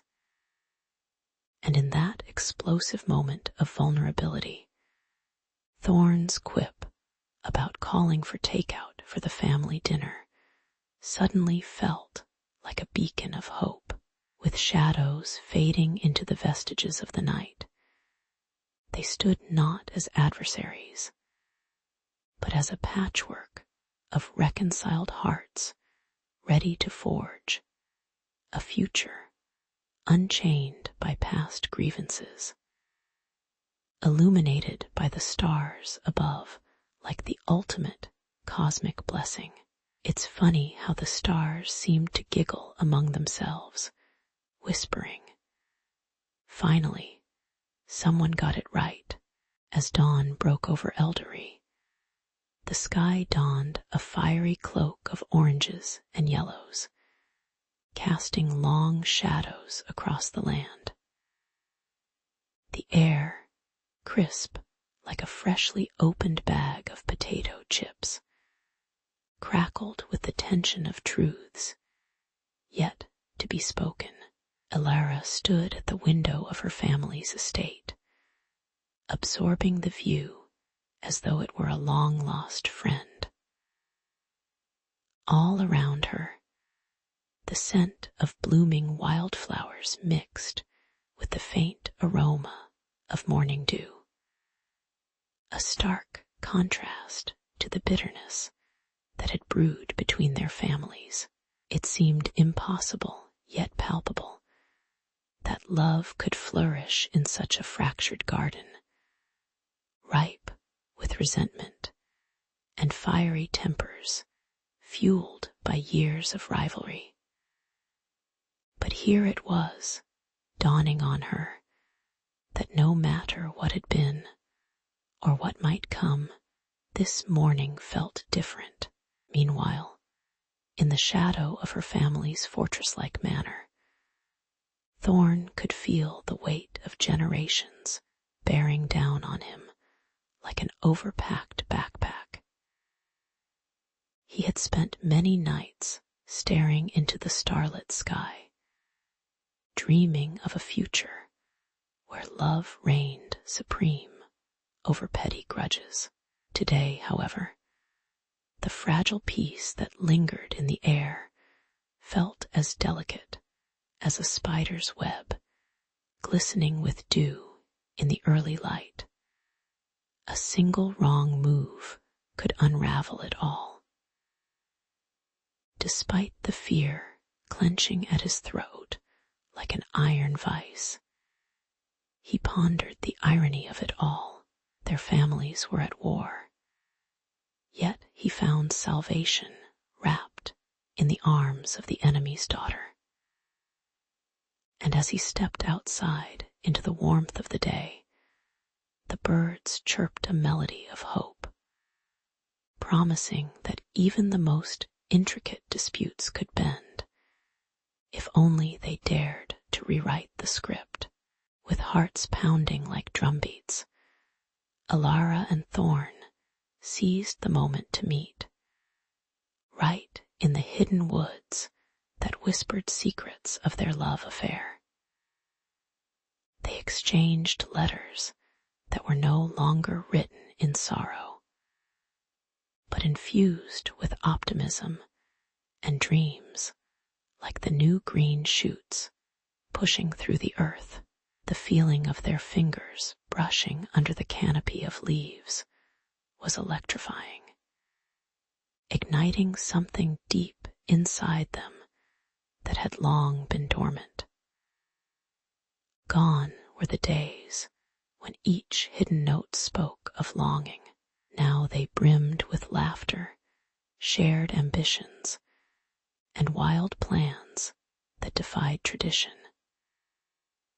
It was all rather cinematic, like they were the lead characters in a rom-com, chased not by their families, but scriptwriters desperately hoping for the next big twist. Yet, as sweet as this love story had turned, the taste of resistance still lingered in the air. The echoes of their family's arguments rang like clanging pots and pans in the background, a reminder that love does not always guarantee acceptance. Each letter they penned, with its swirling script of promises, spoke of a rebellion, an audacious challenge to a legacy that sought to dictate their lives. With each ink stroke, they were defying the norms, scoffing at the old ways like diners pushing their kale salads aside for a double cheeseburger. The smell of freedom mingled with the fragrant blooms around them, scenting the air with the zest of a new chapter preparing to unfold. As the sun continued to rise, casting glowing rays that danced on their cheeks, Alara and Thorn shared a knowing look, a silent pact forged in the fires of determination. They embarked on a journey, hand in hand, with their new letters paving the way forward, each written word a fearless testament to their union. No longer were they prisoners of family pride or age-old feuds. Together, they envisioned a future where laughter echoed louder than the past's resentments. With every page they turned, they wrote not just of their love, but of a shared dream, a world where their families stood united instead of divided. And so, against the backdrop of a breaking dawn, they stepped into the unknown territory of what could be, daring to navigate the winds of change with courage in their hearts. In the heart of a quaint village, flanked by rolling hills that looked like nature's own velvet curtains, young Alara ambled into her late grandmother's attic, a realm where dust danced in beams of sunlight. The air smelled like old books and memories, a heady mix that would tickle a historian's nose. Climbing over a few forgettable relics, she stumbled upon a tattered leather-bound diary, its cover as worn as a beloved pair of shoes. The spine creaked like an old man sporting a bad hip, but there was a hint of magic about it, promising whispers of long-buried family secrets that made Alara's heart beat like a drum at a rock concert. Intrigued, she brushed off the dust, unknowingly embarking on a journey that would turn her world upside down like a magician pulling a rabbit from a hat. The moment she cracked open the diary, Alara was greeted by an avalanche of yellowed pages, filled with elegant, looping script that danced across the paper like sugar-plum fairies. Each entry was a window into an era long gone, with the scent of ink and time mingling like a fine wine aging in the cellar. Her grandmother's words, rich with emotion and hints of mischief, came alive, filling the attic with echoes of laughter and longing. Alara couldn't help but chuckle at her grandmother's youthful antics as she recalled her penchant for sneaking snacks from the pantry like a ninja in a serial heist. However, the tone shifted dramatically when Alara stumbled upon mentions of an enigmatic ancestor named Isolde, an exciting name that sounded like something straight out of a fantasy novel, and her mysterious disappearance, leaving more unanswered questions than a poorly written cliffhanger in a soap opera. As Alara dove deeper into the diary, the words began to paint a portrait of Isolde as a vibrant soul, spirited and rebellious, with a penchant for adventure that could rival Indiana Jones. The diary revealed snippets of Isolde's life that made Alara's heart race. Secret rendezvous under the moonlight, whispered promises, and a family feud that felt like something out of a dramatic reality show. It was clear that Isolde had been no ordinary ancestor. She was a woman of fierce intellect and unquenchable curiosity, qualities that Alara felt bubbling to the surface within herself. Each passage drew Alara closer to Isolde's world, a world filled with both enchantment and peril. As the words hinted at betrayal and the looming shadows of secrets that could rival a blockbuster movie plot twist. How could someone so full of life simply vanish without a trace, like a magician's grand finale gone rogue? Night fell over the village, wrapping it in a blanket of darkness, pierced only by the flickering light from a nearby street lamp, casting shadows that danced ominously. The attic, alive with the whispers of bygone eras, was now Alara's sanctuary and her battleground. She felt a mix of exhilaration and trepidation, like a kid on a roller coaster, unsure whether to scream or laugh. Clutching the diary tightly against her chest, Alara vowed to unravel the tangled web of Isolde's past, even if it meant facing family ghost stories that were better left in the grave. As if on cue, the creaking floorboards echoed her determination, giving her the sensation of every ancestor in the lineage holding their breath, waiting for her to turn the next page. As she read deeper, it became clear that Alara was not just uncovering family history. She was thrusting herself into a mystery that called to her, making her a reluctant detective in a family drama that felt like an epic saga worthy of Netflix. The more she uncovered, the more she realized that Isolde's disappearance may have been the catalyst for an unspoken family rift, a narrative that had been hidden under layers of time and cobwebs. With a mix of apprehension and giddy excitement, Alara wondered how her own life might have been shaped by the echoes of Isolde's choices.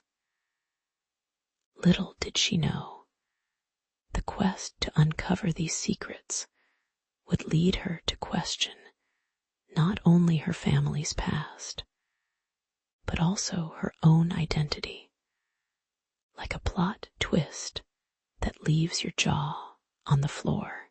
In that tiny attic, under the weight of generations, Alara felt as though she was being called to not just read Isolde's story, but to live it.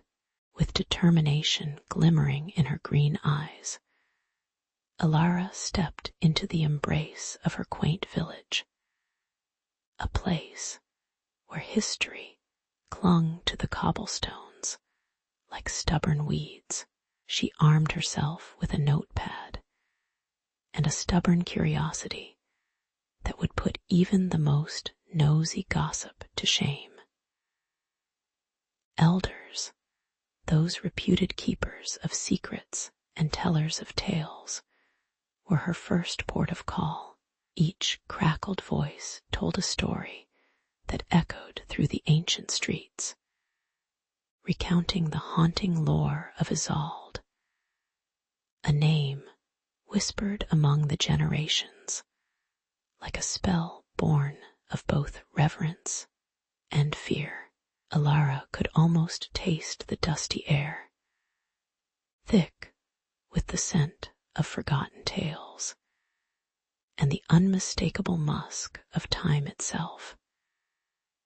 As she probed deeper into the enigma that had somehow tangled her own bloodline in its spiraling web of mystery, as she delved into the stories woven around Isolde, a particularly juicy tidbit stirred beneath the surface, an intriguing hint of a forbidden love affair. The villagers shot her knowing glances, their eyebrows arching higher than a hopeful contestant on The Bachelor. Whispers danced around like mischievous fireflies, illuminating fragments of a romance that fluttered between joy and tragedy, mingling like sweet and sour in a metaphorical pot. With each interview, Alara could feel the resistance thrumming in the air, a dissonant chord that warned her curiosity could see her become that girl who poked around in the past and got burned. The laughter of children playing just beyond earshot punctuated her efforts, as if the innocent joy of youth reminded her that truth often wears a comedic disguise. Yet the more she unearthed, the rougher it became. Fellow villagers seemed less inclined to share, their eyes narrowing to slits while they guarded their precious stories with the ferocity of a mother hen defending her chicks. Some offered half-hearted smiles like crumbling masks, while others outright dismissed her inquiries with fake coughs and sudden headaches. Alara felt the sharp sting of their skepticism as she imagined her own family's reaction. Her mother would likely roll her eyes and mutter something about digging up old bones, at which point Alara would remind herself that she wasn't the only one with a penchant for dramatic irony. Into this brewing storm of resistance, she found herself sliding further into the shadows of the village's untold past, an exhilarating mix of dread and intrigue coursing through her veins. Then came the bombshell. Rumors of Isolde's love sparked an undercurrent of unease. Alara discovered a tangled mess, with bloodlines knotting together like competing spider webs under the silvery moonlight. Every revelation escalated her obsession, deepening the simmering conflict within her family. The thought of a long-buried secret threatening to shift her familial dynamic was like a new reality show on its first episode, drama written all over it. She could picture sit-downs over burnt toast and heated arguments cloaked in a veneer of care. Where the past should stay buried would echo, a battle cry against her relentless curiosity. It was, however, a challenge she relished. Every scoff, every scorned glance only fueled her belief that uncovering Isolde's history might unlock a treasure far more precious than any dusty attic trinket. At the heart of it all, an archaeological dig into her own lineage unfolded, layers upon layers peeled back like the skin of an onion.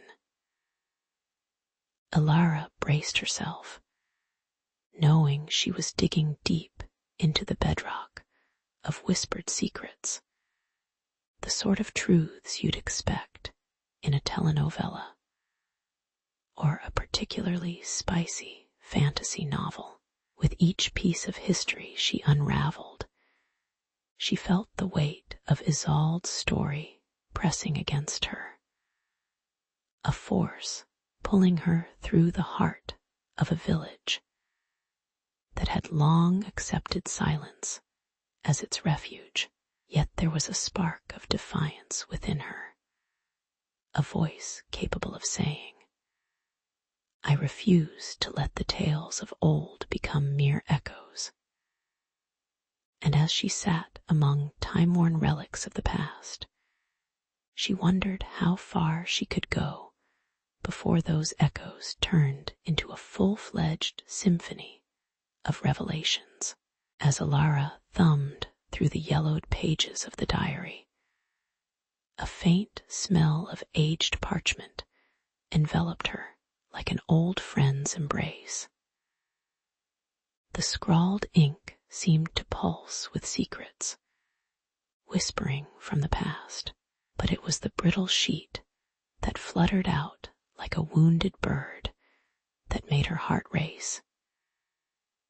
It bore a sketch of a map, mysterious and cryptic, leading her to an ancient chapel where echoes of long-lost souls lingered like ghosts at a family reunion. With fire in her belly and curiosity guiding her feet, she set off, unknowingly stepping into a spider's web of her family's history, waiting to ensnare her in its tangled truths. The chapel stood at the forest's edge, a crumbling sentinel of a bygone era, draped in ivy like a witch's shawl.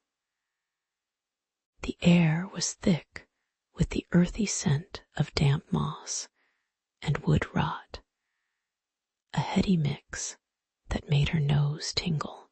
As she pushed open the creaking door, the sound echoed like a horror movie sound effect, warning her of what might lie within. Light streamed through broken, stained glass windows, painting the dust motes in a kaleidoscope of colors that danced in the musty gloom. With each step, the floorboards groaned beneath her weight, protesting like an old man being asked to do one more chore. In the chapel's shadowy corners, Alara stumbled upon hidden letters, their ink as dark as the truths they unveiled. Each note was steeped in Isolde's sorrowful tale, a tapestry of love thwarted by the prickly thorns of societal expectations, creating a drama more intense than any reality show on TV. In the pages, she felt Isolde's emotions. The joy of fleeting love mingled with the bitterness of unfulfilled dreams, and it felt achingly familiar. Trapped in a whirlwind of romance and regret, Alara couldn't help but chuckle at how love always seemed to come with a complicated side dish called family drama. Who knew that asking for a little romance could resurface dark family secrets worthy of a juicy soap opera plot. But as Alara unraveled Isolde's story, the past didn't just whisper, it howled. Back at home, her family was simmering like a pot of water left on the stove too long, and all she could do was at least hope they didn't boil over like a bad soup. Old grudges and family rifts, long buried under years of polite smiles, emerged, each voice sharper than the last. Oh, the irony.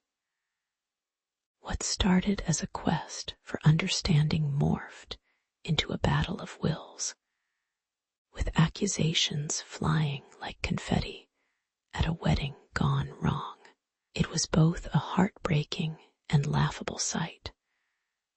The realization that while they share the same blood, their perspectives were remarkably far apart, like a sitcom with an overdone laugh track playing in the background, with tensions mounting like the finale of a dramatic stage play. Alara stood at the crossroads of isolation and unity. Each family member gripped their grievances tightly, as if they were prized possessions worthy of a featured spot at an art exhibit. She took a deep breath, the air thick with anxiety, mixed with the scent of old wood and fresher wounds. Determined to weave through the chaos, she knew that confronting Isolde's past meant facing her family's buried truths. That cryptic map had unwittingly become more than a treasure hunt. It was a beacon illuminating the dark corners of their souls, urging them to reconcile, not just with each other, but with the fragments of their shared history that had finally come to light. The air in the chapel felt thick, almost like a damp woolen blanket clinging to Alara's skin as she stood before her family. A constellation of nervous faces flickering in the flickering candlelight. Shadows danced on the walls, twisting into strange shapes that mimicked the tension in the room.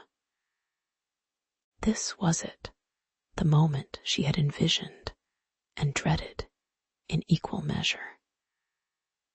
With the diary in one trembling hand, its pages aged and brown like autumn leaves, Alara could almost hear Isolde's voice whispering to her, urging her to be brave.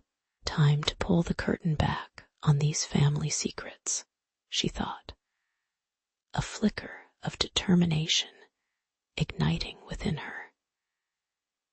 It would be more like reading a courtroom drama than a heartwarming family story. She was both judge and jury on this twisted road to truth. As she began to read, her voice echoed off the chapel's high ceilings, mingling with the soft creak of the old wooden pews, each creak a reminder of years gone by, carrying the weight of generations worth of whispers. The words poured forth like a bubbling brook, revealing tales of love stifled and choices made in the shadow of society's judgment. Her family shifted uncomfortably, the younger ones sitting with wide eyes, while the older generation seemed to shrink into their seats, as if trying to disappear entirely. It was as if she were unleashing a horde of ghosts into the room, each revelation sending shivers down spines and raising goosebumps on arms. Alara could not help but chuckle inwardly at the irony. Here they were, an assembly of blood relatives, yet somehow still strangers, caught like ants in a glass jar, scurrying to cope with the chaos around them. The moment tense air met her next passage.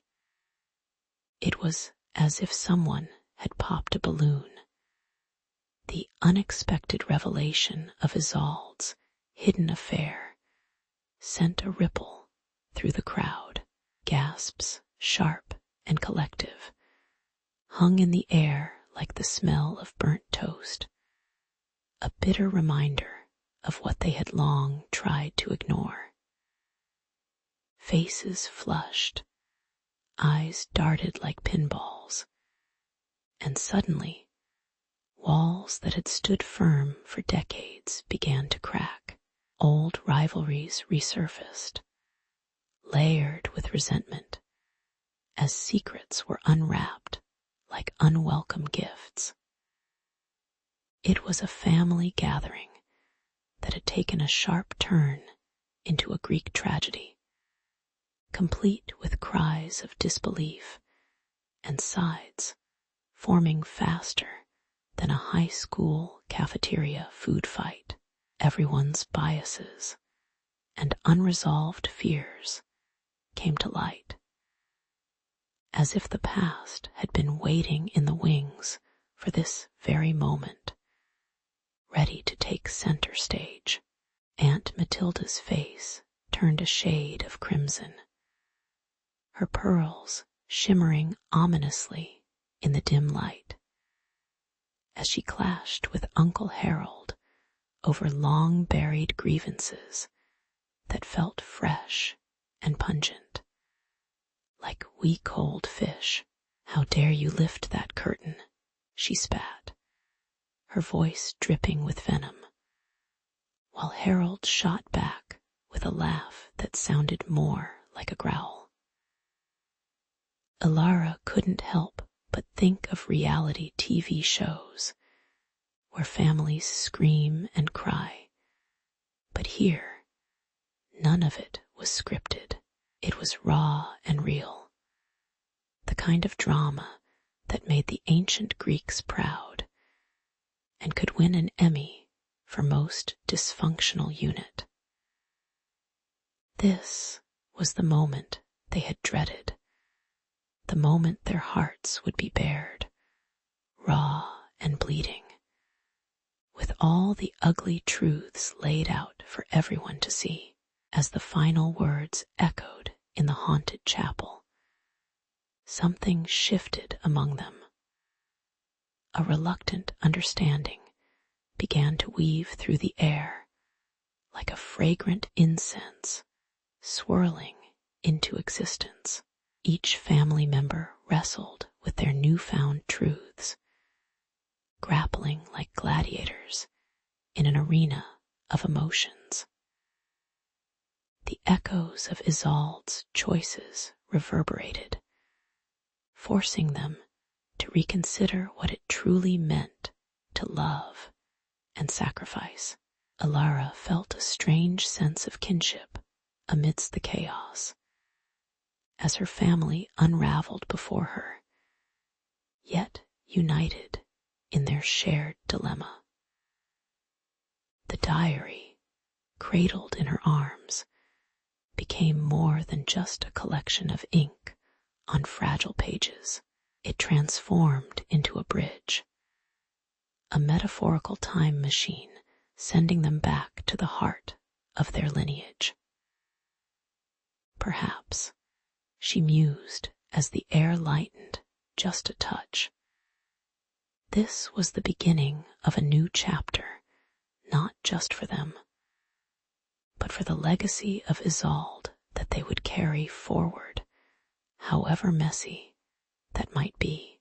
The air crackled with a newfound energy as the weight of secrets drifted away, like autumn leaves caught in a brisk breeze. Alara stood at the center of the old family home, surrounded by her relatives, their faces illuminated by flickering candlelight that danced like ghosts at a masquerade ball. The aroma of freshly baked bread mingled with the distinct mustiness of age-old wood, wrapping them in a nostalgic embrace. With every paragraph read from the diary, they unearthed not just tales of sorrow, but also threads of resilience, each page a portal to their shared past. They laughed and cried, sometimes simultaneously, like a family reunion gone delightfully haywire.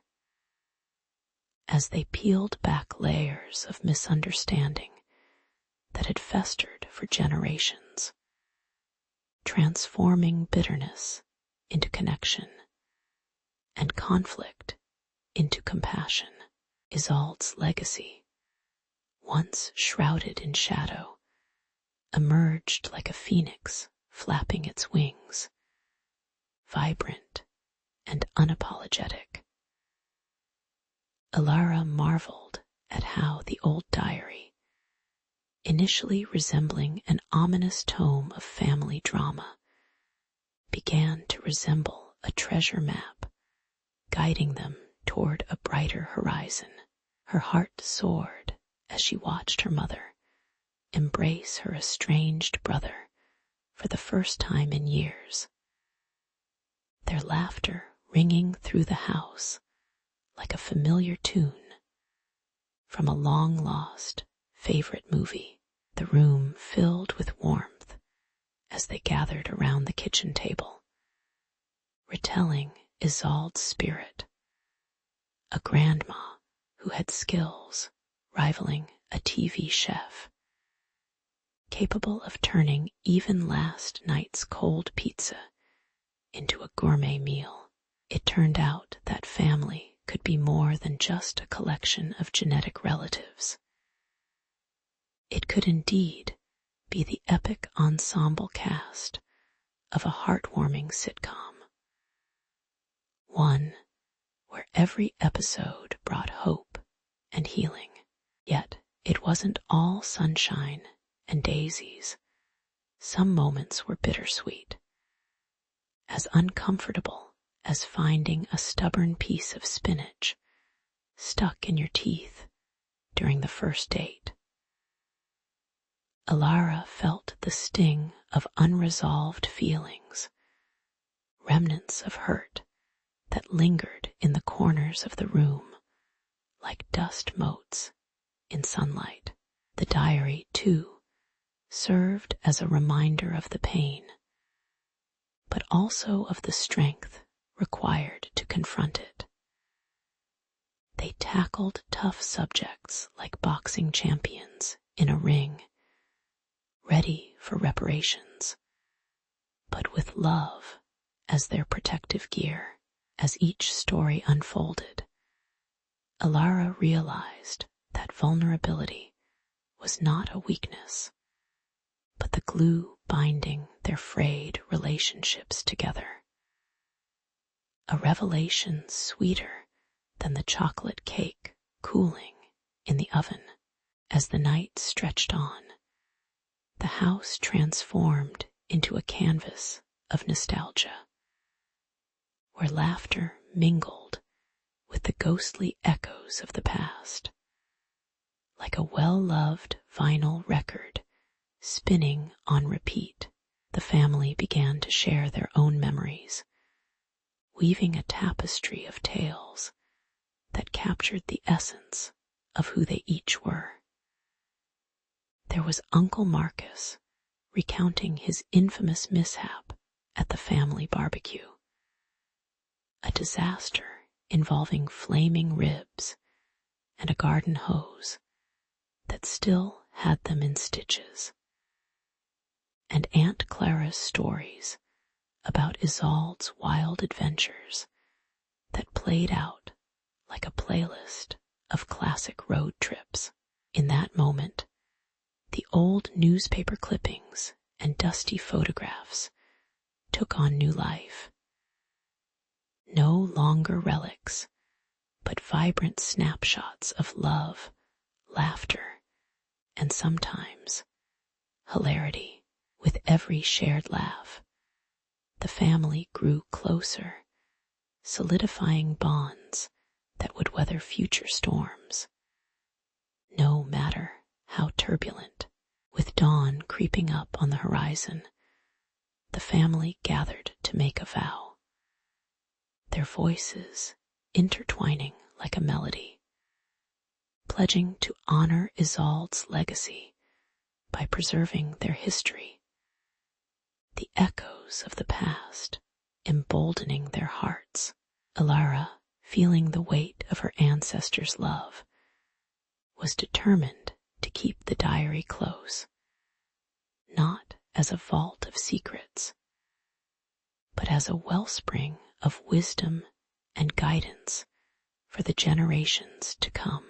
She envisioned sharing these stories with her children, enveloping them in the rich tapestry of their heritage, and ensuring they understood that family was not just about blood, but about love, acceptance, and yes, even the absurdity of spinning pizza crusts.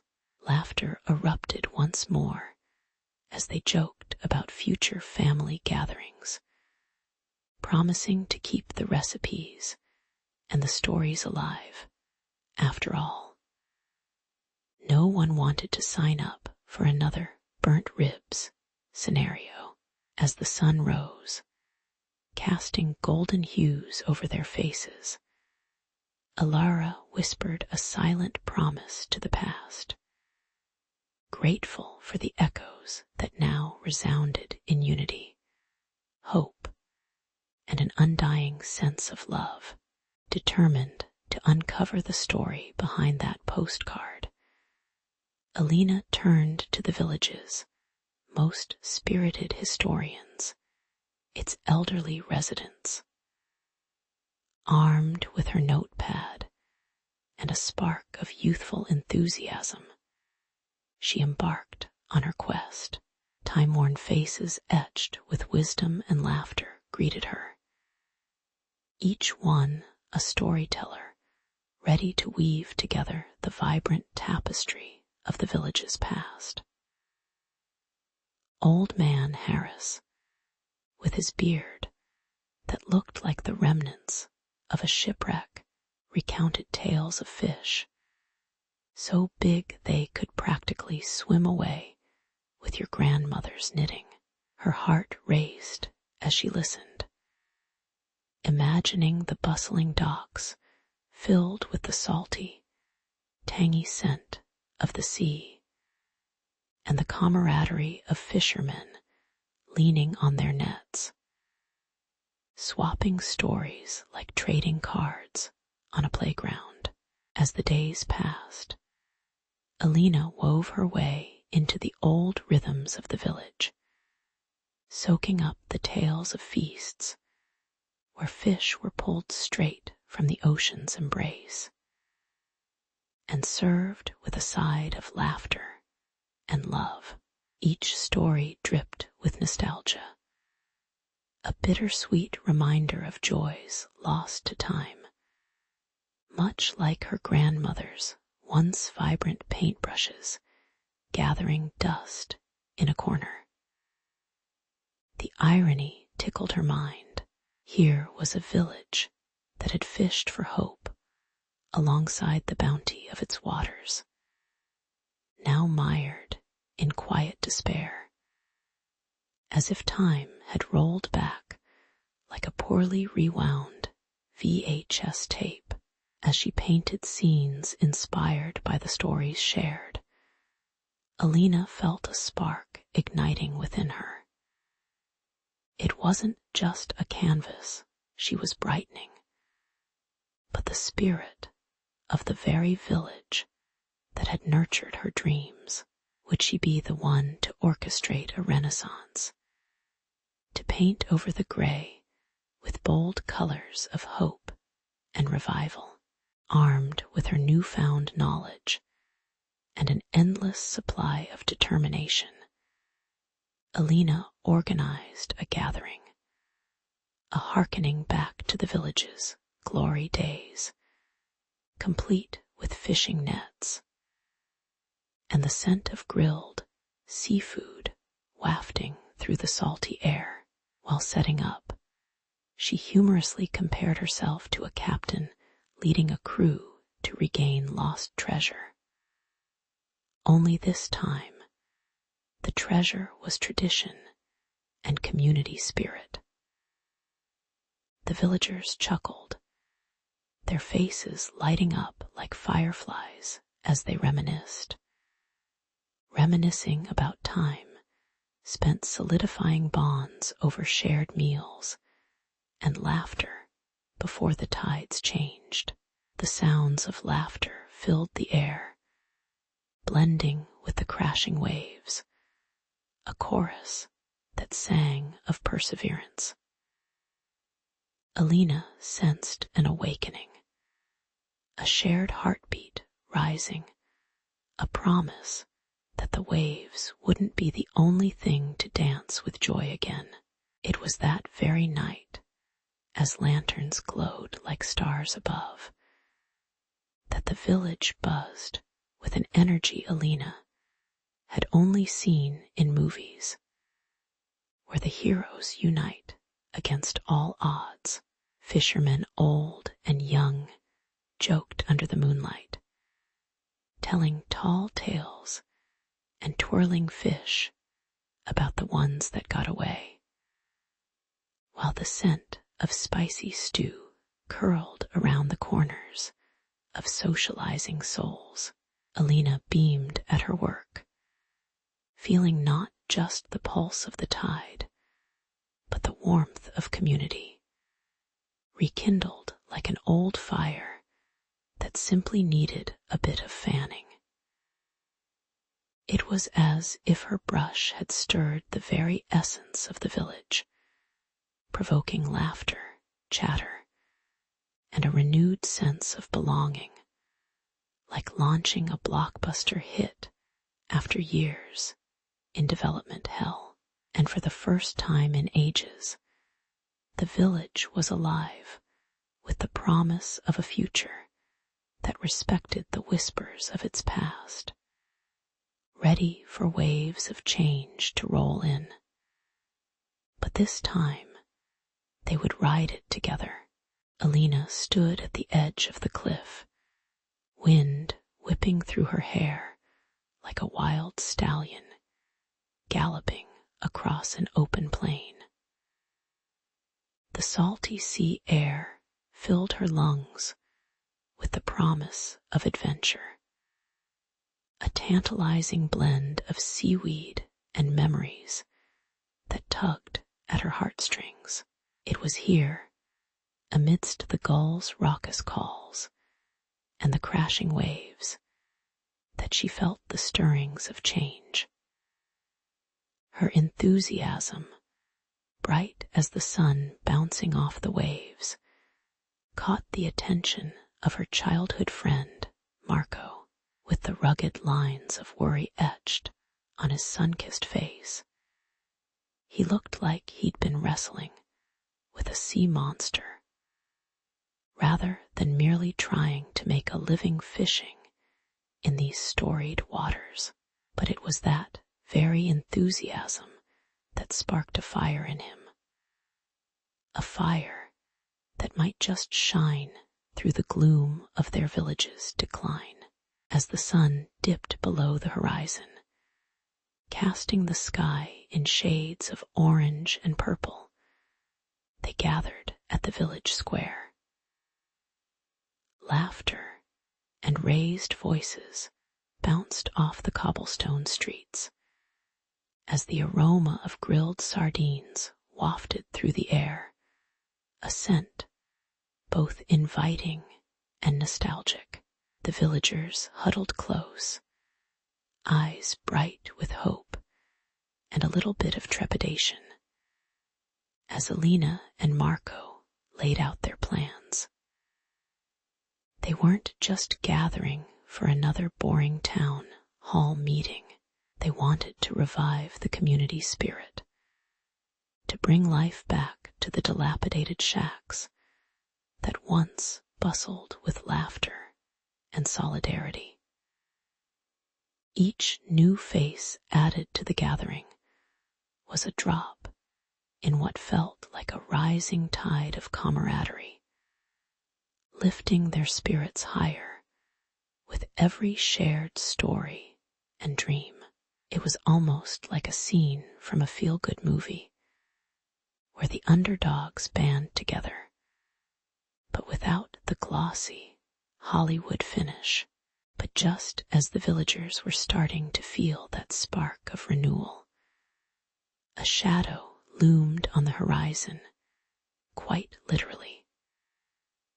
Word had spread like wildfire about a powerful corporation eyeing their coastline, gold digging in the guise of development. The clinking of heavy machinery in the distance was a race car's roar compared to the gentle lapping of waves they once knew. They weren't just planning to reshape the coast. Oh no, they were pulling a full-on monster truck rally meets eco-disaster on their beloved village. Meetings morphed into strategizing sessions where they passionately discussed tactics and wove plans like an intricate tapestry. Somewhere between brainstorming creative slogans and concocting rally recipes, they birthed their manifesto, "Save Our Shoreline or Else." It had a catchy ring to it. As tensions rose like the tide, the villagers faced battles, both literal and metaphorical. Alina found herself peering through her binoculars at corporate bigwigs strutting around with their tailored suits and obnoxiously shiny briefcases, like peacocks trying to assert dominance. Each slick presentation, they made promised jobs and prosperity. But to the villagers, it felt more like a one-way ticket to a dystopian future, where they would be living amongst stark concrete monoliths, instead of the vibrant, chaotic beauty of their ocean front. The irony was thick enough to cut with a knife as they rallied together, plotting how to disrupt the harmony of these corporate suits with the jangling notes of their own handmade protest banners. "You can't drown our voices," Alina declared one night, a defiant glint in her eye. "We're more than just fish in their barrel, with creativity in their hearts and a stubborn spirit." They marched forward, much like the rebels in one of those classic 90s teen flicks, where the misfits join forces to tackle the establishment. The energy in the village swelled, posters plastered everywhere like a modern art exhibit, gone wild, colorful paint splatters covering the drab walls like vibrant dreams, defying the gray of reality. Their laughter mingled with the clamor of protest, connecting them, each chant a thread, weaving a sturdy fabric of resistance. They knew it wouldn't be a cakewalk, more like a trudge through a muddy swamp. But the whispers of change grew louder with every effort, lifting them above their fears, just like sea foam riding a wave. Together, they began to believe that they could reclaim their coastline, their community, and maybe even their futures. But first, they'd need a plan that was just as gritty as the soil under their feet on a humid afternoon as the sun dipped low in the sky, casting a golden hue over the beach. The villagers gathered like a swarm of anxious bees. Armed with makeshift signs painted in vibrant colors and brimming with slogans that echoed their hopes and frustrations, they stood shoulder to shoulder, a patchwork of unity against the looming threat of the corporation. The salty air carried the distant sound of crashing waves. But today, those waves were accompanied by the murmurs of determination and defiance. It felt as if the very spirit of their ancestors danced on the breeze, urging them to stand firm as they prepared to defend their beloved home.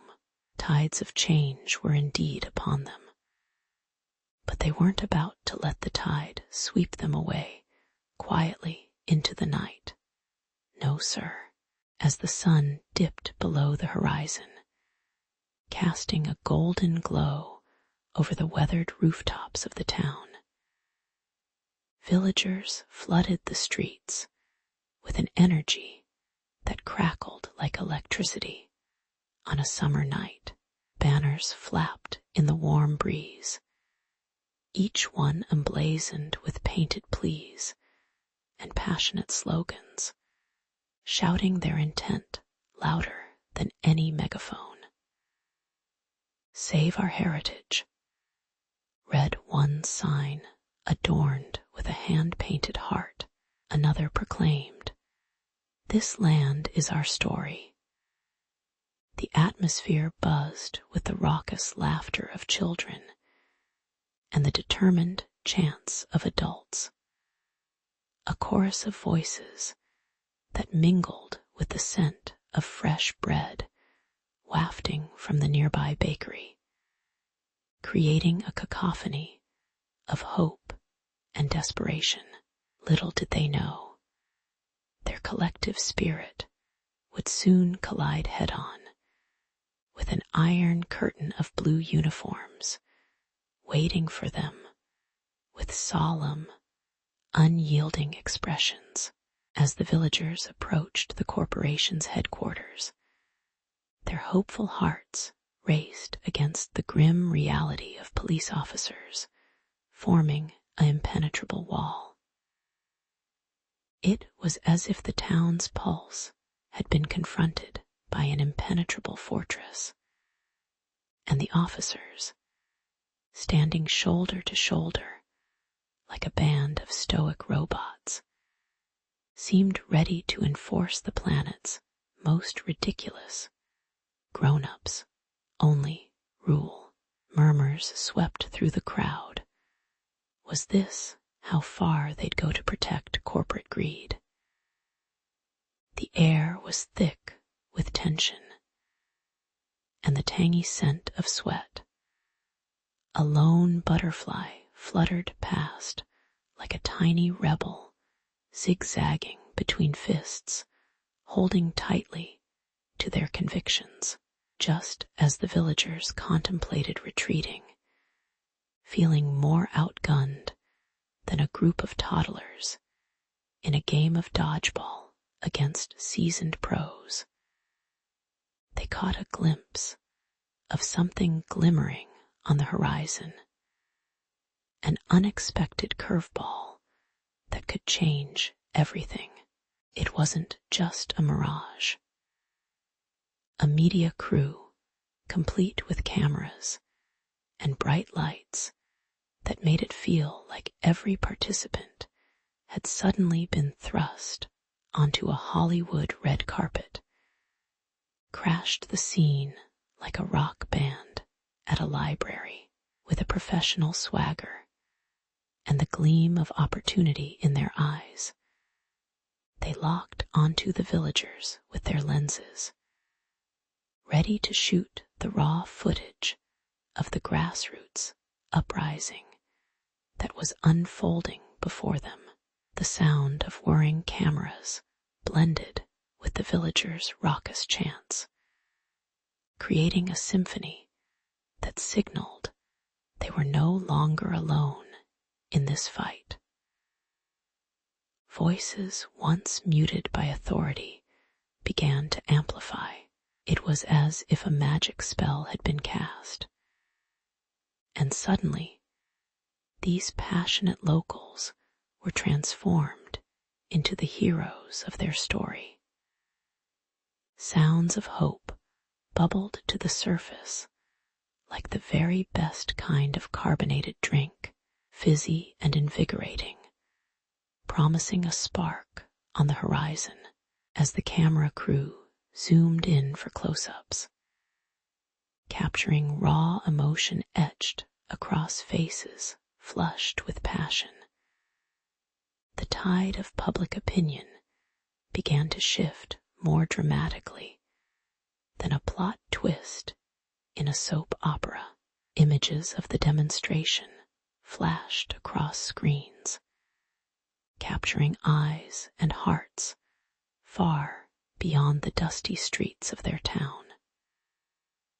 The scent of change infused the air, mingling with roasted coffee from the cafe down the block, as those previously ensconced in a bubble of indifference started to lean into their televisions and smartphones, curious about the vibrant fight for a town's identity. A raucous storm of tweets erupted, pundits pontificated, and hashtags like Number Heritage Heroes began a fever that infected the digital world. Who knew the power of a community could be so contagious, challenging the corporate Goliaths with the mere force of voices amplified through pixels and a little bit of luck.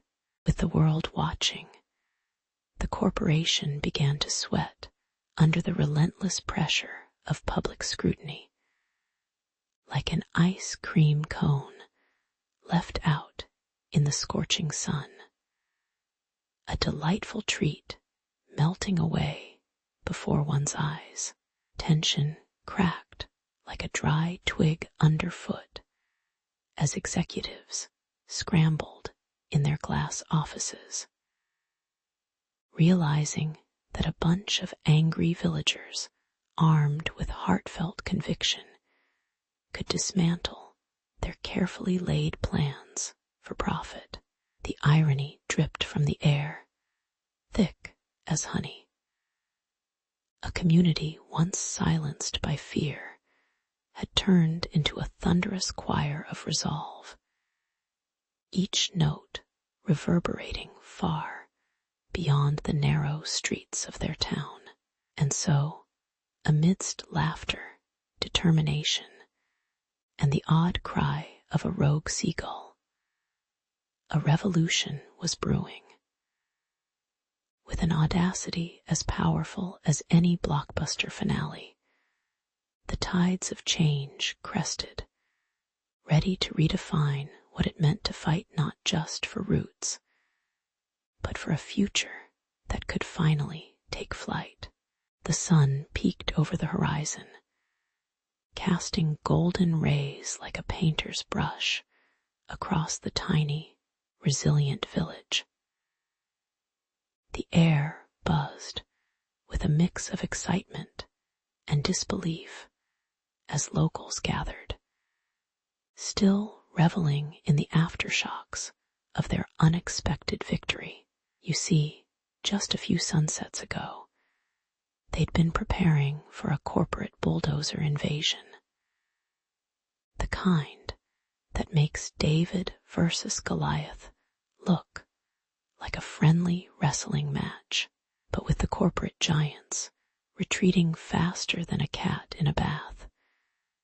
The village breathed a collective sigh of relief.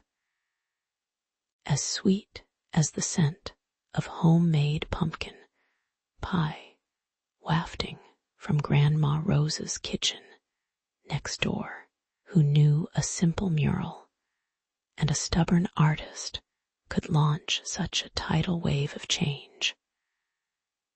Perhaps it was the artistic equivalent of throwing a rock into a serene pond, complete with ripples galore, and a fish or two freaking out in the process.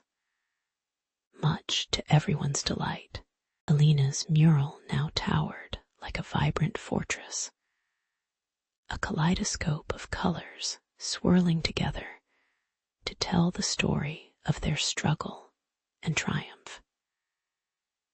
It transformed the drab, gray wall of a forgotten building into a beacon of hope that pulled in curious tourists like a magnet made of artisan cheese. Irresistible, visitors ambled closer, their chatter mingling with the salty sea breeze as the scent of fresh brine filled the air. Kids giggled and pointed at the mermaids and sea creatures swirling within the paint, while adults whispered among themselves about revolution and resilience. Words that sounded way cooler than the latest superhero movie. It was as if Alina had breathed life into the old village, and now it thrived like a newly sprouted flower in the spring sun, ready for whatever came next. Determined to celebrate their newfound freedom, the villagers organized a festival that could make Mardi Gras look like a garden party. Stalls lined the cobblestone streets, bursting with colorful crafts and tantalizing snacks, the kind that could make your stomach rumble louder than a rock concert. The rhythmic beats of traditional music floated through the air, blending with the giggles of children running wild like confetti in the wind. Old and young danced together, grandparents busting out moves you'd more likely see on TikTok, while the teens laughed and tried to keep up. It was a heartwarming parade of joy, a vibrant tapestry woven from threads of shared history, resilience, and laughter, as they remembered what it meant to be a community, kinda like a dysfunctional, loving family reunion, but without the awkward silence over who brought that awful casserole. As the day moved forward, Alina found herself leaning against her mural, allowing the chaos of the festival to wash over her while she reflected on her journey. Who would have thought that her extra doodle, a postcard-sized tribute, would spark such a revolutionary fire? It was like being the unexpected heroine in a coming-of-age flick, dodging corporate villains and finding hidden treasures in the process. Each brushstroke held a feeling, a memory of struggle, passion, and finally, victory, her own cinematic montage playing out against the backdrop of the coastal waves. With every laugh heard and dance shared, she understood that history doesn't just belong to the pages of dusty books. It's alive, vibrant, and very much a part of the lives swirling around her. As nightfall settled like a cozy blanket over the village, the sounds of joy were accompanied by the whisper of waves crashing against the rocky shore. an ancient routine that would never grow old. The festival lights twinkled like stars, and for a moment it felt as if the universe was winking in approval of their victory. The kind of cosmic high five that had everyone buzzing with potential. Alina knew the tides of change would keep rolling forward, carrying their incredible story wherever they went.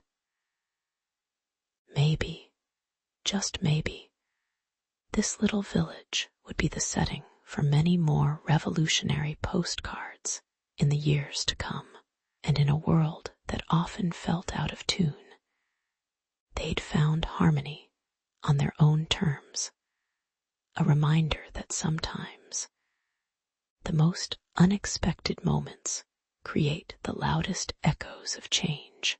In the quaint town of Eldridge, the atmosphere hummed with a peculiar mix of tension and defiance, as the specter of the Civil War loomed overhead. Merchants shouted their wares from rickety wooden stalls, while mothers clutched their children tightly, casting worried glances toward the horizon. The scent of gunpowder lingered in the air, as though the very earth was holding its breath in anticipation of the storms to come. Among the bustling streets, two brothers, Thomas and James, stood tall yet anxious, their hearts pounding like war drums inside their chests. Loyalty bound them tighter than the thread on a Union soldier's uniform, and their affection for one another felt like the warm summer sun, even on the coldest day of their lives ahead. As their mother packed up makeshift knapsacks filled with hardtack and dried apples, their father could only nod, his expression a tumultuous blend of pride and sorrow. Boys, just remember, no glory without a little grime, he joked, his eyes glistening like dew on grass in the morning light. They might have laughed, but the weight of the moment hung heavy, much like the aroma of freshly baked bread mixed with the earthy scent of churned soil.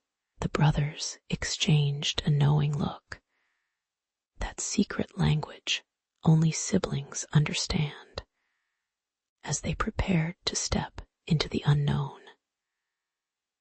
No matter what, I'll write to you every chance I get, Thomas declared, as the sun dipped low, casting long shadows that felt like the fingers of fate reaching for them. Meanwhile, as the garrison drum rolled across town, connecting the past to the uncertain future, thoughts of battle danced ominously in their minds. The anticipation was like waiting for a thunderstorm on a summer's day, foreboding yet electrifying. What awaited them beyond their village was as unfathomable as a plot twist in one of Shakespeare's works. Would they be heroes or mere footnotes in a history book, crumbling like the letters smeared with ink from their quills?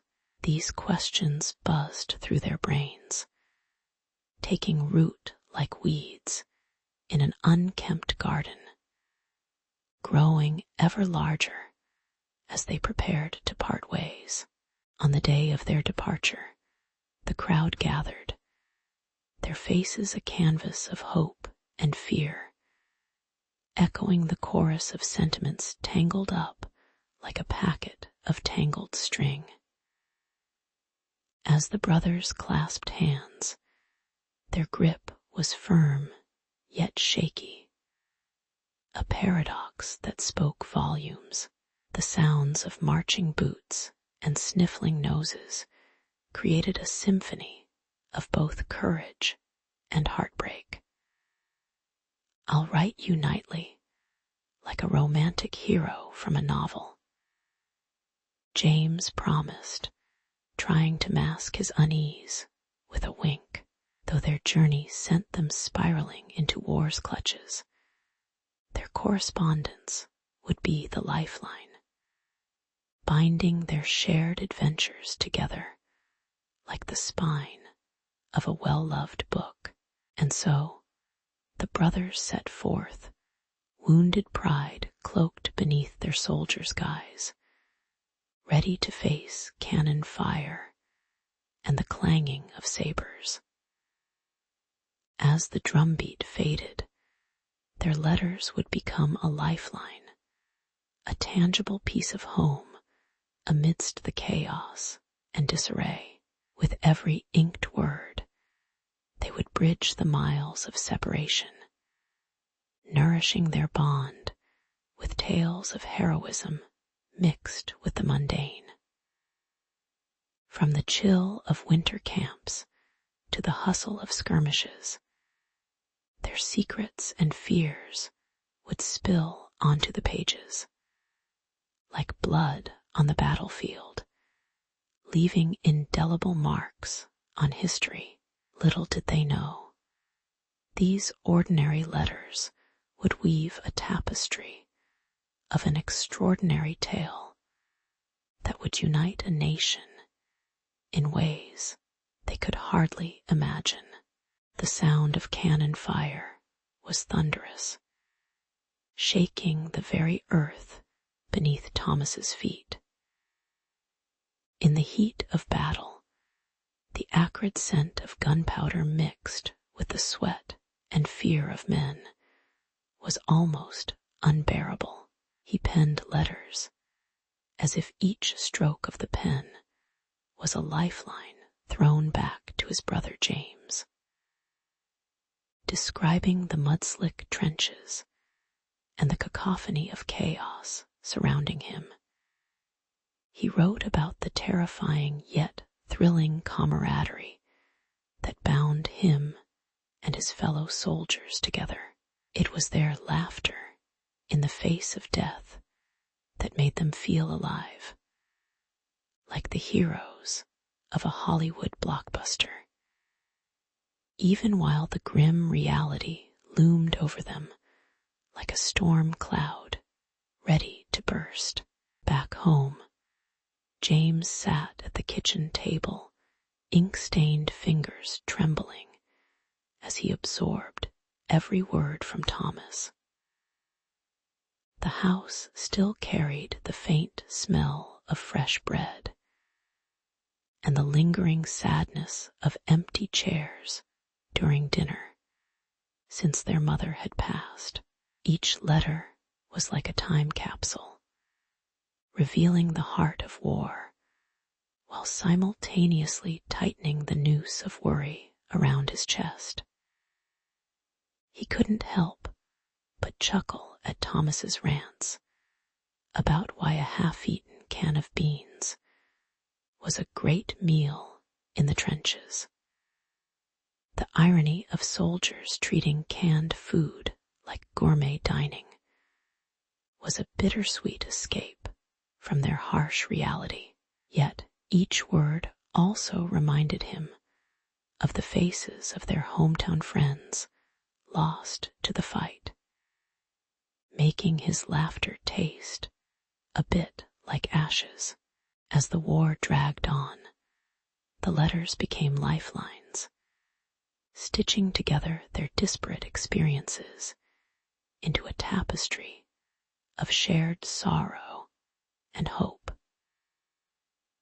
Thomas could spend hours detailing the absurdity of squirrels stealing rations from their trenches, painting comical pictures of furry little bandits raiding their food supply. Meanwhile, James rallied the townsfolk to knit blankets, even as his heart longed to send something more than just words. What could a woolen blanket say to a brother buried in mud and blood? Yet those small acts of kindness illuminated the path of resilience for them both, a testament to the unyielding spirit of family in times of crisis. But war, as it often does, had a way of seeping into the soul, leaving jagged scars that letters could not always heal. Some nights, Thomas's pen would falter, and his letters would speak of despair, the sound of distant cries haunting him like a bad horror movie he couldn't escape. He wrote of friends falling silently in the night as if they were mere shadows, their lives snuffed out like candles blown by a cruel wind. Back home, James felt that weight pressing against his chest, the reality that every letter could be the last. A cruel joke fate seemed to enjoy playing on them. They were united by blood and ink, yet again pulled apart by the unrelenting distance that war demanded.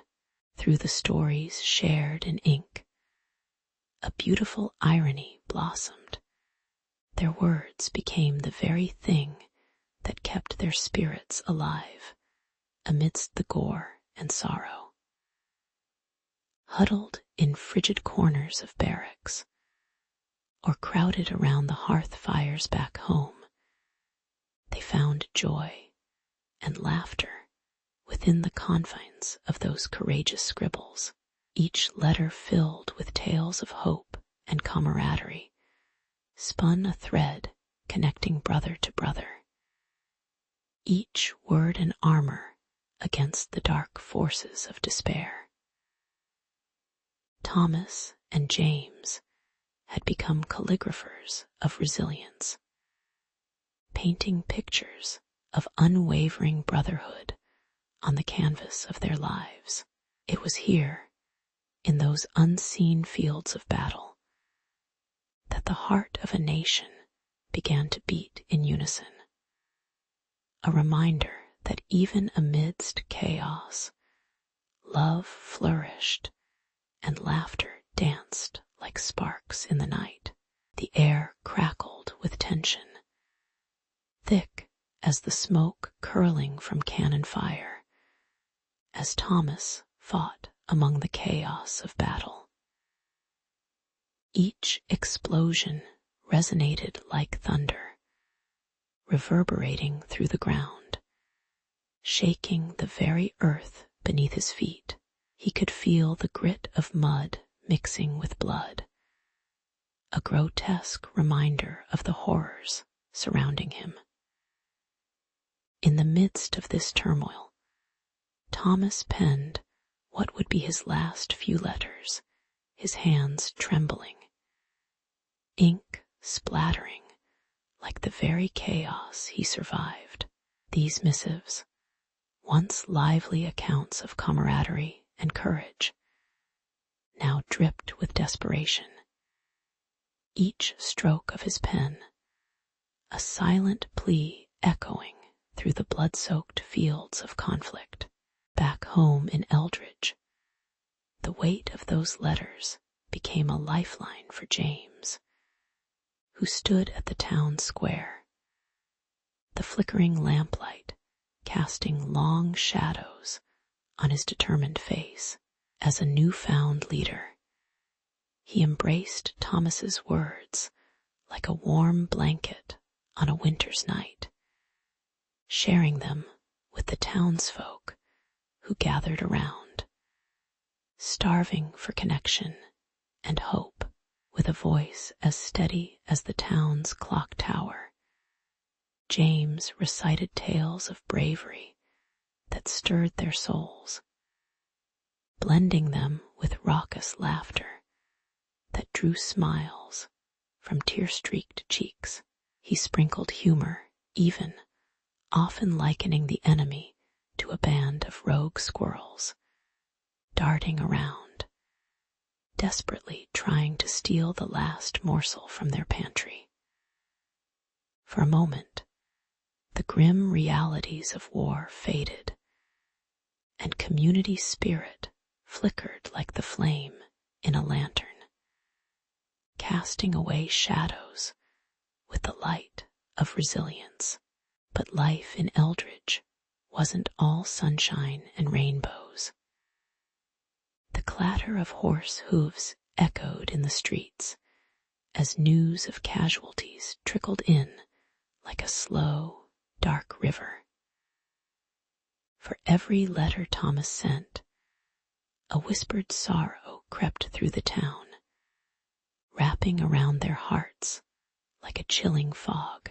The laughter that once spilled from lively gatherings now mingled with talks of loss, heavy as a stone dropped into silence.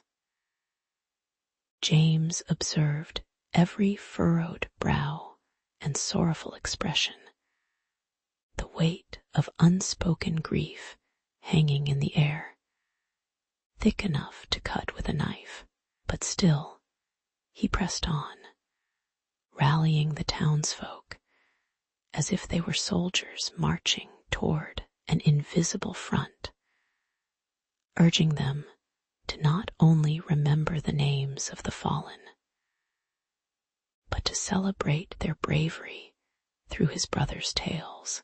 In these trying times, the bond between the brothers, though stretched across battlefields, became a beacon for Eldridge. Every letter transformed into a lifeline, a connection as palpable as a hug from a long-lost friend.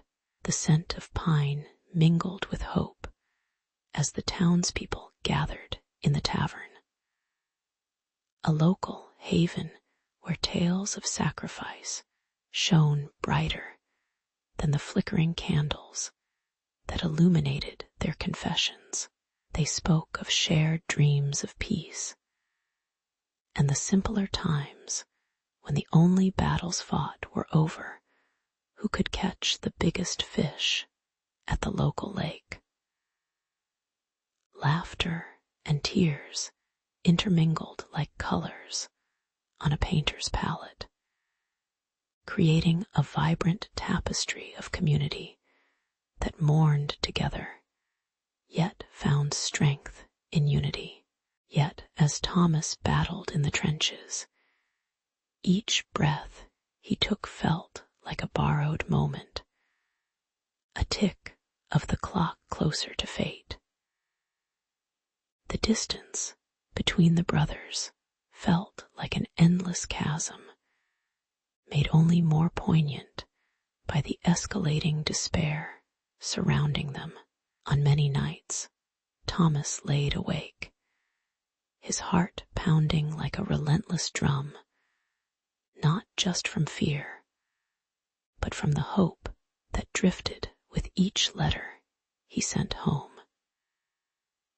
James felt the weight of his brother's spirit with every word he spoke, realizing how fragile life was and how interconnected their tales truly were.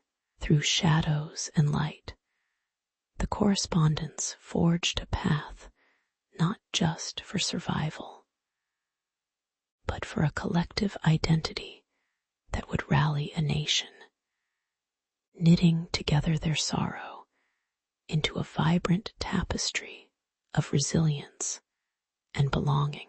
The sun dipped low in the sky like a weary soldier after a long march, casting long shadows over the battlefield where gunpowder still lingered in the air. It was a day like no other when James received that fateful letter, carefully tucked within a crumpled yellow envelope, its edges frayed like the morale of the soldiers who fought against the very winds of despair. As he opened it, the scent of ink mingled with the faint metallic tang of blood that haunted the surrounding land.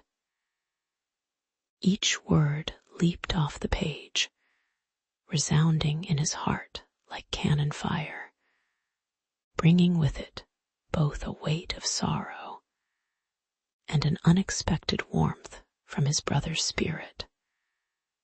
Forever alive in ink and sentiment, Thomas's words were an embrace across the miles, filled with love, longing, and a bitter acceptance of the reality that hung over them like a dark cloud ready to burst. It was the final letter, the finale in a tragic symphony that played out in an echo of bravery and heartbreak amid the chaos of war. Thomas laid it all bare in that letter, his acceptance ringing true like a well-worn church bell on a Sunday morning, giving James not just a glimpse of his brother's soul, but a duty wrapped in an ancient rite of brotherhood. Though the distance had spread between them like the rift of a great chasm, Thomas urged James to carry on, to fight not just for survival, but for the very essence of unity and peace. With every flourished line, it was like Thomas reached out to lay a hand on James's shoulder, urging him to brave the storms ahead. If fate keeps us apart, he'd written, his ink-soaked words whispering through the ages like a ghostly mantra. May your strength be the thread that weaves our people together. The fervor roaring within James was nothing short of electric, sending shivers down his spine, igniting a fire that felt both righteous and rebellious in these dire times. Heart pounding like a drum manufactured from the very tension of the age, James sat down and pored over the letter, its every word stitching him closer to a reality he'd always feared, yet now faced with weary determination.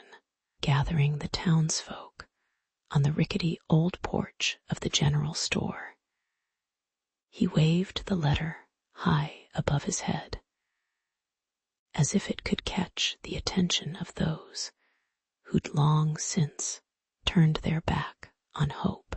The wind whipped around them, carrying the scent of freshly baked bread from the bakery down the street, mixing with the heavy musk of sweat and labor, a reminder that even in the darkest of times, life went on.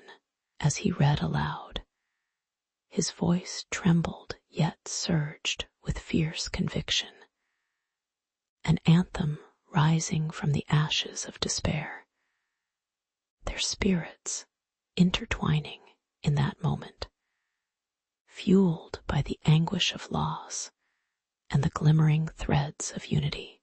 Laughter bubbled up among the tears, a morbid yet necessary lightness in times as heavy as lead, as townsfolk found solace in their shared fight, bonding over the shared knowledge that love and sacrifice were the true currency of that war-torn reality.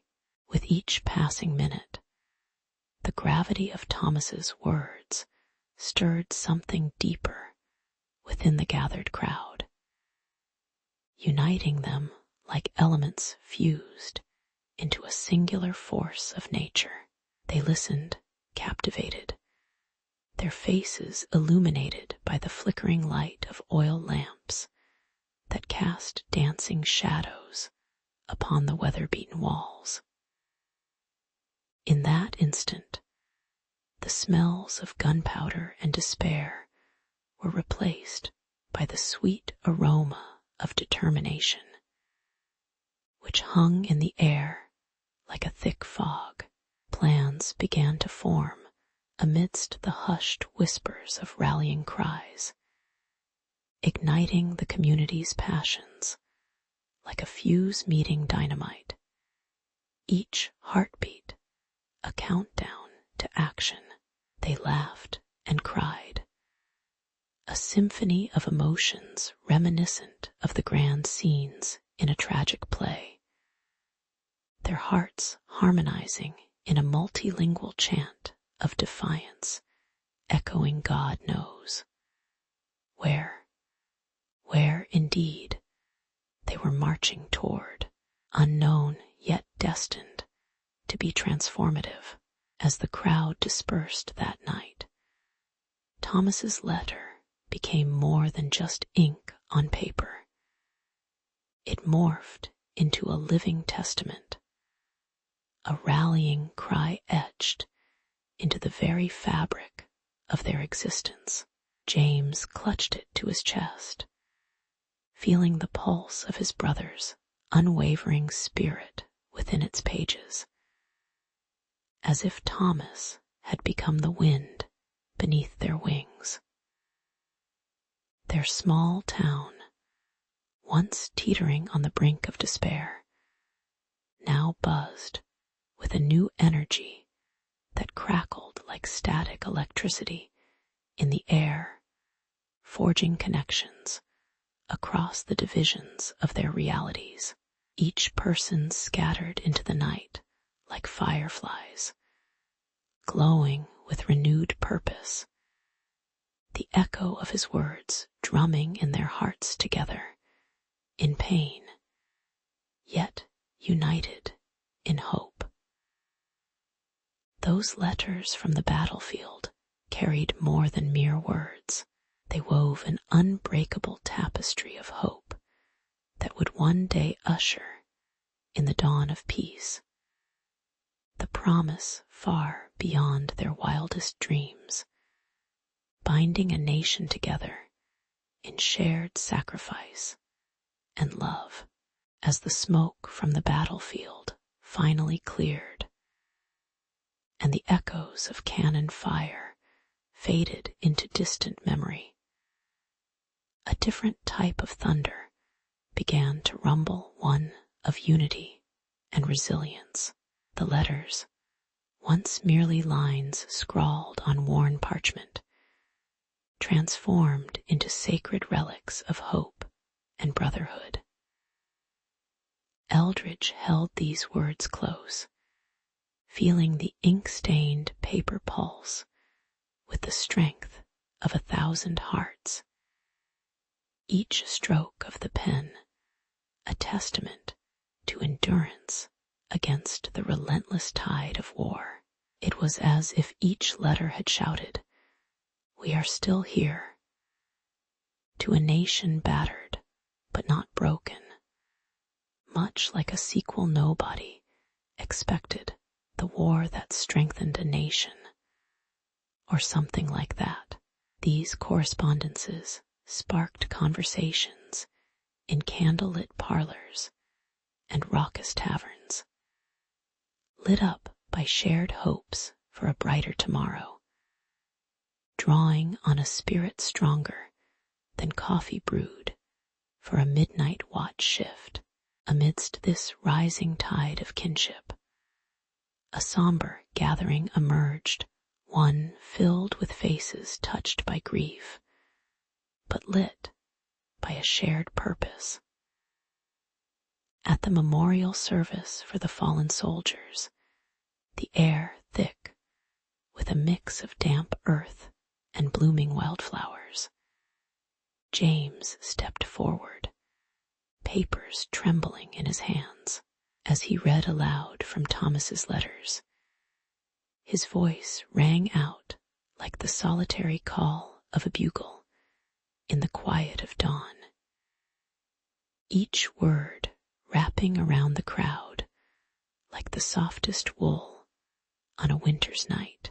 Laughter mixed with tears as stories of brotherly banter and spirited hopes cascaded down to the gathered souls, punctuating moments of sadness with glimmers of joy, the kind you couldn't bottle, but made you want to dance in your living room in your pajamas, just like in those movies where the world feels a little too perfect. This was the moment of reckoning, where the silence was shattered by memories, bringing the nation back to life in flickers of laughter and resilient tears. What was a memorial service, if not an intimate connection made public? The air buzzed with shared memories as people exchanged knowing glances, the kind that spoke volumes louder than the words themselves. Folks who did not know one another before suddenly found familial bonds etched in the stories of those they lost. This gathering became more than a tribute. It morphed into a conversation across generations, honoring the past while aiming toward a brighter future.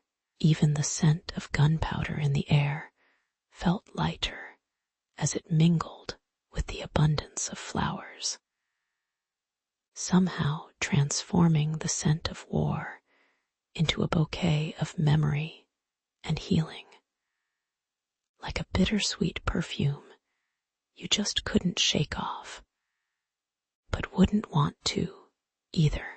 In that hushed moment, as James paused to catch his breath, the crowd hung on every word, creating a palpable wave of emotion that surged through the gathered masses. Families embraced like it was a long-awaited reunion, reveling in the undeniable strength that radiated from shared sorrow. People who had once been miles apart in heart and spirit now found themselves bound together, united in a common understanding that, through the written word, lives intertwine like vines around an old oak tree. Irony draped itself over the assembly like a well-worn jacket. War, with all its destructive chaos, had unwittingly woven the fabric of a nation, each letter a stitch holding the frayed edges together. It was a realization so profound that it felt like a plot twist in the kind of epic saga that could rival the drama of a blockbuster film, complete with a finale that left everyone a little misty-eyed. As the final pages of Thomas's letters were read, a hush fell over the crowd, not one of silence, but one of resonance, a deep, vibrating echo of understanding that transcended the individual pains of loss.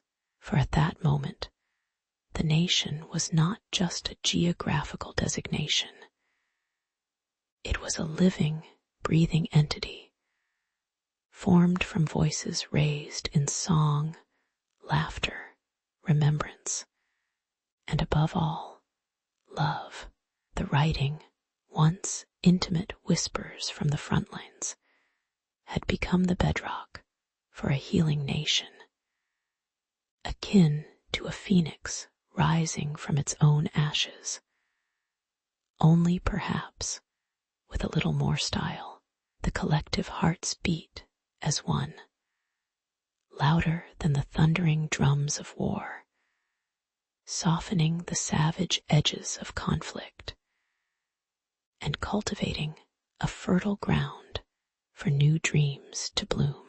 Together, they left the gathering not just as people who came to remember, but as an indomitable legion of unity, ready to pen their next chapter, not of despair, but of hope, resilience, and brotherhood.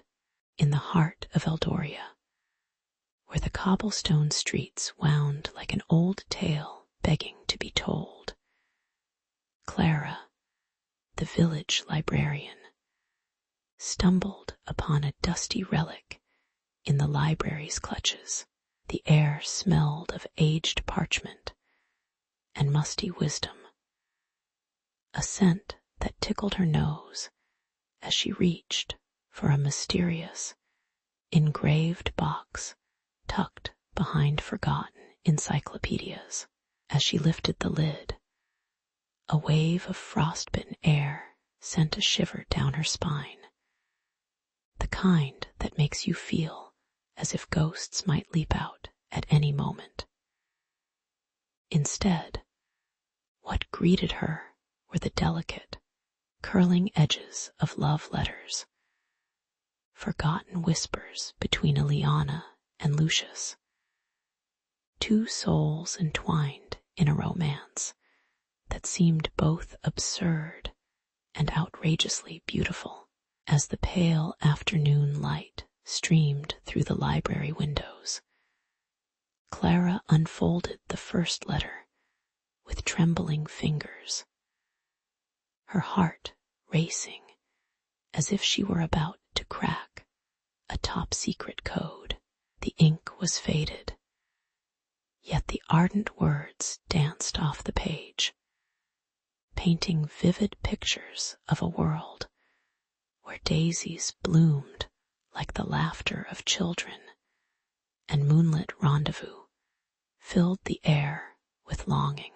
Clara chuckled to herself, wondering if Eliana and Lucius would have had a blockbuster romance worthy of a Netflix series, complete with dramatic plot twists and maybe, just maybe, a misplaced letter that led to misunderstandings worthy of high-stakes drama. Her mind raced with images of grand escapes and flourished handwriting, each scrawled word carving a deeper hole in her heart, revealing the bittersweet nature of their love story. Determined to uncover the tales woven within those letters, Clara took it upon herself to unearth the secrets of Eliana and Lucius, her very own quest akin to Indiana Jones, but with fewer boulders and snakes and more library dust. With every letter she read, Clara felt an inexplicable bond with these long-lost lovers, like they were old friends sharing their heartaches over steaming cups of coffee instead of musty pages. The village of Eldoria, once just a quaint background in her life, morphed into a vibrant tapestry of stories waiting to be uncovered, filled with tales of betrayal, lost fortunes, and the crippling fear of never getting that second date. And what did Eldoria smell like? Like old books mixed with a hint of scandal and light drizzle, creating a peculiar aroma that spoke of history waiting to be embraced. As Clara delved deeper, the echoes of Eliana and Lucius began to commandeer her thoughts, playing out in her dreams like cinematic magic, where Elizabeth Bennet met Ross and Rachel. With each letter, the mundane clanks of the library faded, replaced by the rustle of leaves and the soft whispers of bygone eras. Clara began to shape her own narrative, half hoping to bump into a dashing stranger who might resemble an angst-ridden poet with a flair for the dramatic, delivering her love letters sealed with an inglorious kiss, sweaty palms, and all. Ironically, this pursuit dug deeper into her own heart, peeling away her misunderstandings of love and friendship, revealing a soft underbelly of longing and connection, hidden beneath layers of librarian resistance. In the end, Clara found herself at a crossroads, standing between the past and the present, as she pieced together the lives of Ileana and Lucius like a jigsaw puzzle, whose image was slowly coming to life, with the town of Eldoria gossiping more than a flock of hens. Clara vowed to breathe life back into these forgotten souls, revealing love letters that demanded much more than quiet contemplation. The smell of burning parchment and ink mingled pleasantly with her newfound resolve, igniting something within her that felt between hope and rebellion.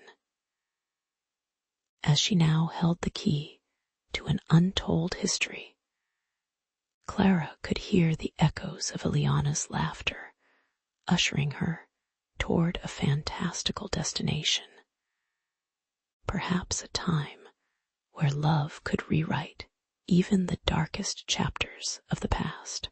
Clara stood before the weathered stone cottage, the kind that looked like it could tell stories more thrilling than the latest binge-worthy drama on Netflix.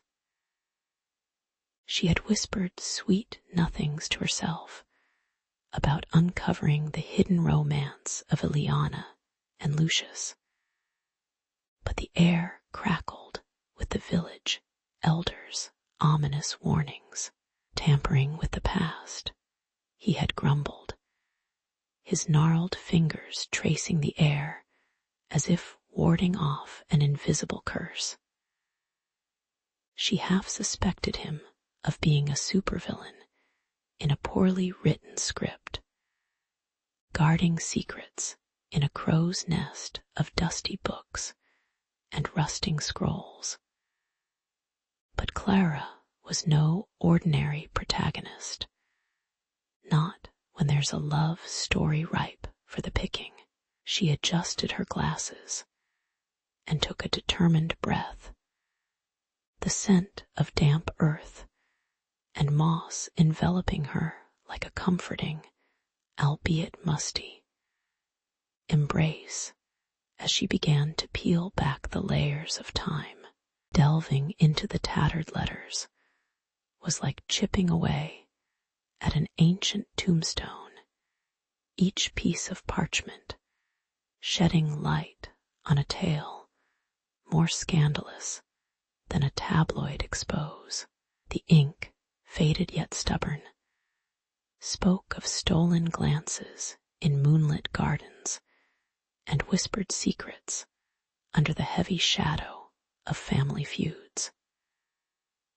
Ah, family feuds, the great unifier of plot twists throughout history. Almost like the broccoli of the narrative world, nobody really wants it, but it keeps showing up anyway. Clara could practically hear Ileana's laughter twinkling in the air, an echoing reminder that love once dared to dance on the edge of feud and folly. Each letter she read felt like a tiny lightning bolt, crackling with the electric thrill of a romance that dared defy all odds, snatching Clara's heart and not giving it back without a hefty emotional ransom. Just As Clara began to piece together the vibrant tapestry of Ileana and Lucius's forbidden love, the village elder's warnings grew more insistent, each visit punctuated by his sage advice, wrapped in a dusty cloak of nostalgia. Leave the past be, Clara. It's a ghost you don't want in your life, he cautioned with a voice like gravel beneath a shoe. Clara rolled her eyes at the irony of his words, as ghosts, and the trouble they bring seemed to be the whole reason she found herself neck-deep in this mess.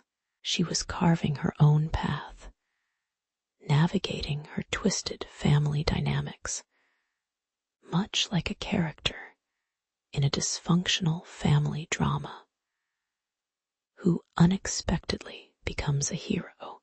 The gruff elder was only a chapter in her story, a minor character who didn't quite get that she was auditioning for the leading role.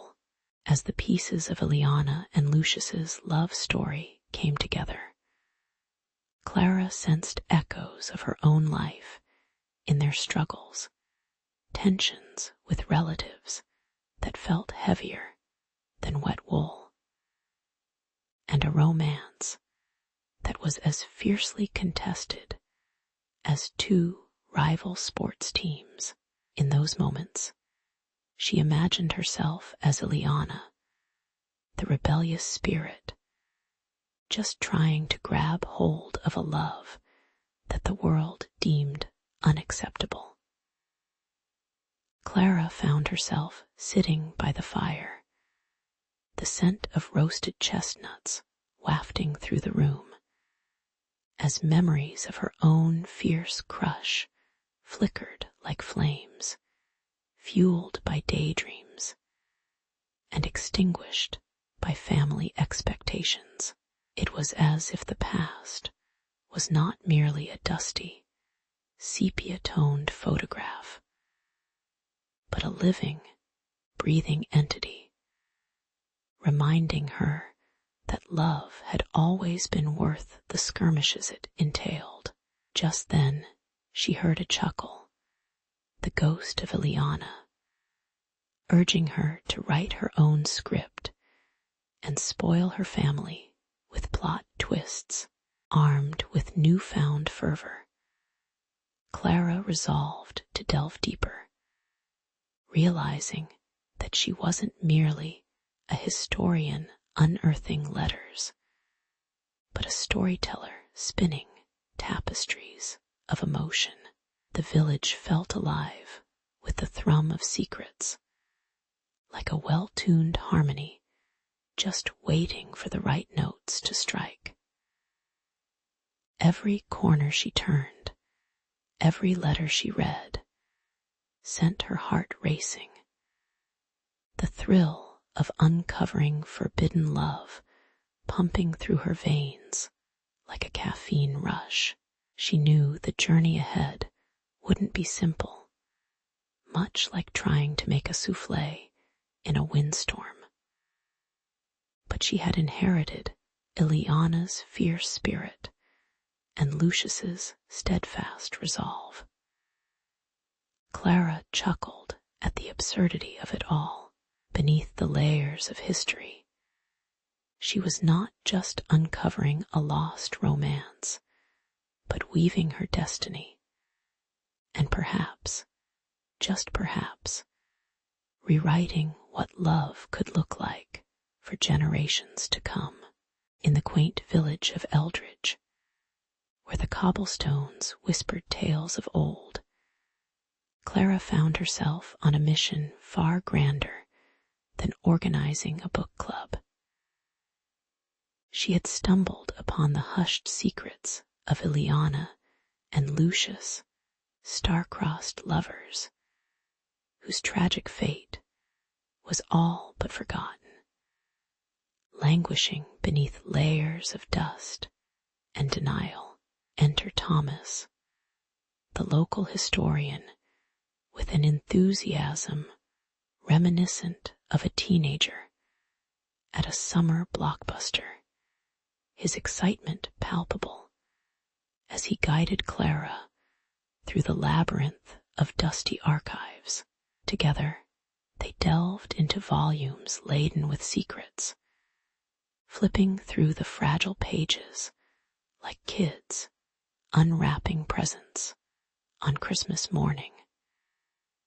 The scent of aged paper curling around them like a cozy blanket, and just when disbelief seemed to grip their hearts, they unearthed a hidden journal, its leather cover whispering promises of forgotten revelations that would shake the village's very foundations like a well-placed firecracker in a quiet library.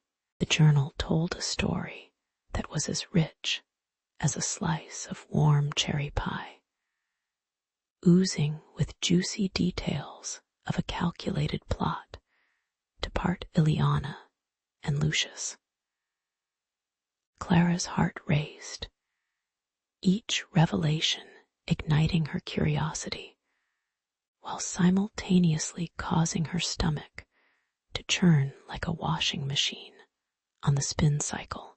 A shadow of irony danced in the air as they uncovered schemes woven by the very people who now inhabited the village. Their undeniable references, drawn from the past, like pop culture notes in a hipster coffee shop.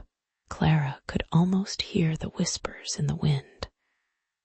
Those villagers who had scoffed at her curiosity, now realizing the truth was sprinkled all around them, like confetti from a New Year's Eve party gone awry.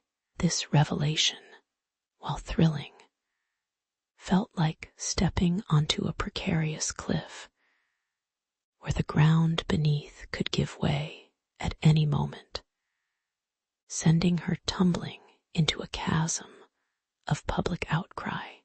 As Clara shared her findings over steaming cups of chamomile tea, she could almost taste the bitterness of resistance. The village, once a serene tapestry of traditions, buzzed with tension like a pack of feral cats in a dark alley, each resident wrestling with their own version of the story. It was the elderly matriarch, a formidable presence clad in layers of fabric that smelled oddly like a musty attic, who seemed to embody the village's defiance.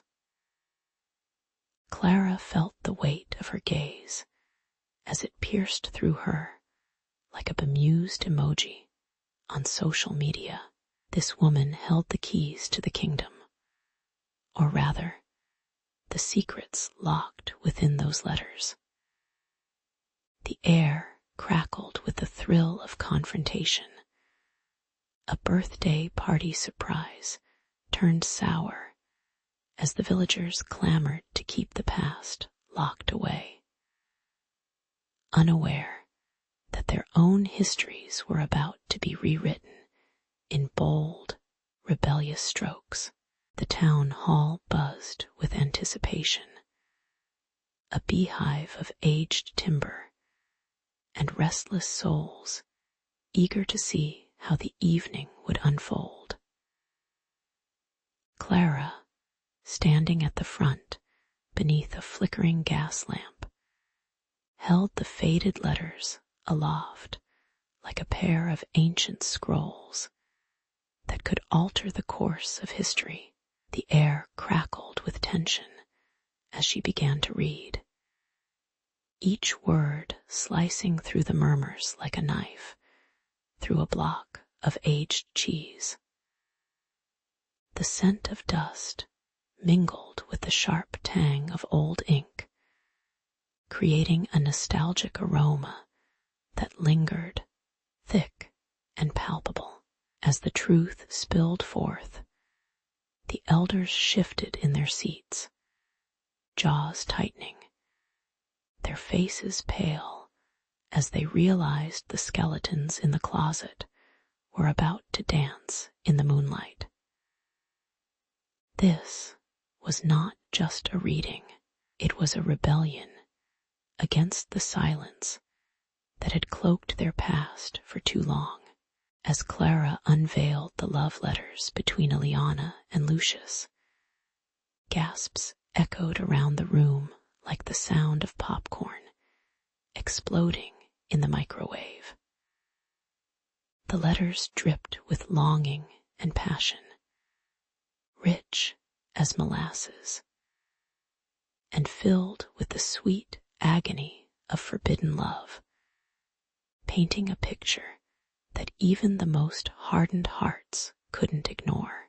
While the elders clutched their pearls, some literally, others metaphorically, the younger crowd leaned forward, their eyes gleaming with the spark of revolt. Their whispers ignited excitement and confusion. They had always heard tales of Eliana and Lucius, but here was the raw, unedited version, the secret romance that reeked of adventure and grit. It was a tale steeped in the very essence of humanity, a love that bravely dared to defy the strict boundaries of their oppressive world. Then, like a storm cloud rolling in, the matriarch rose.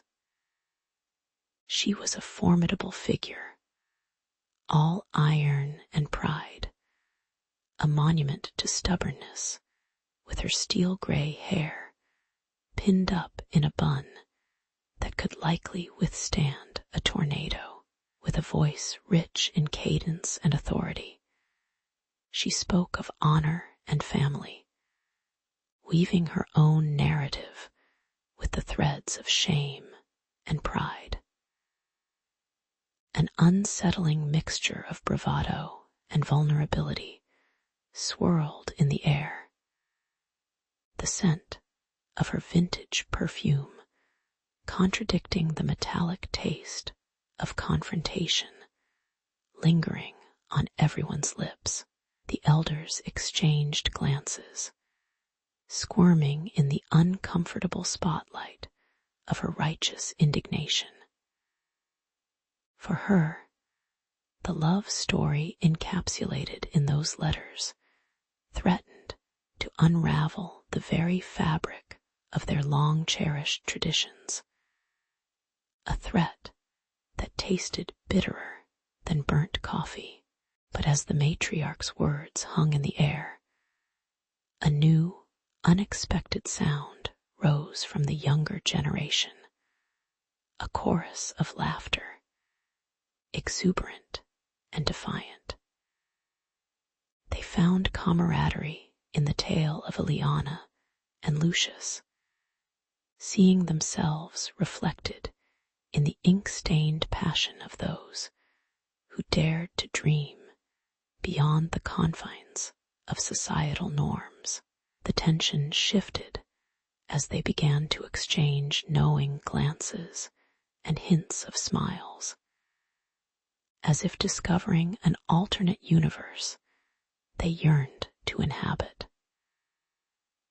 The smell of fear began to dissipate, replaced by the invigorating scent of hope, like fresh earth after a summer storm. They felt empowered, inspired to dismantle the prejudices imposed by generations that had long ago grown stagnant. Much like that 2-week-old bread lurking at the back of their pantries. And so, the town found itself at a crossroads, teetering strangely between past and future. The letters and journal had cracked the long-held beliefs wide open, becoming the match that lit the bonfire of truth, igniting souls and spirits alike. The clash of the old guard and the emerging youth resonated like a well-timed bass drop at a music festival, shattering the complacency that wrapped the town in a shroud of dusty nostalgia. As they confronted long-buried wounds, the gravity of Ileana's and Lucius's unyielding love pushed them toward the brink of transformation. A journey filled with thorns and blossoms alike. In that hallowed meeting space, under the watchful gaze of history itself, the villagers began to understand. Love looks a lot like truth, and truth, sometimes, is the messiest part of life. The sun rose over Eldoria like a golden crown, casting a warm glow on the cobblestone streets. After the swirling chaos of doubts and dark histories had settled, the villagers emerged, blinking into the light, their hearts and minds as heavy as the morning mist. They gathered in the square, a tapestry of faces worn by time, yet animated with newfound purpose. Clara, with her bright red hair flowing like a banner of change, stood tall, her heart a drum beating with hope. She held the precious letters, fragments of a love that had slipped through the cracks of time like sacred scrolls, whispering promises of connection that echoed through the ages. The scent of fresh-baked bread filled the air, mingling with the earthy aroma of damp soil, a reminder of life's resilience, even in its most fragile moments. As Clara spoke, her voice danced through the crowd, weaving magic from the words penned by Ileana and Lucius. She shared stories of their stolen glances and daring escapades, recounting how their love bloomed just like the wildflowers dotting the hillsides in vibrant hues. The nostalgic tales washed over the villagers like a tide, easing the burdens of long-held grudges and rivalries, reminding them of what truly mattered.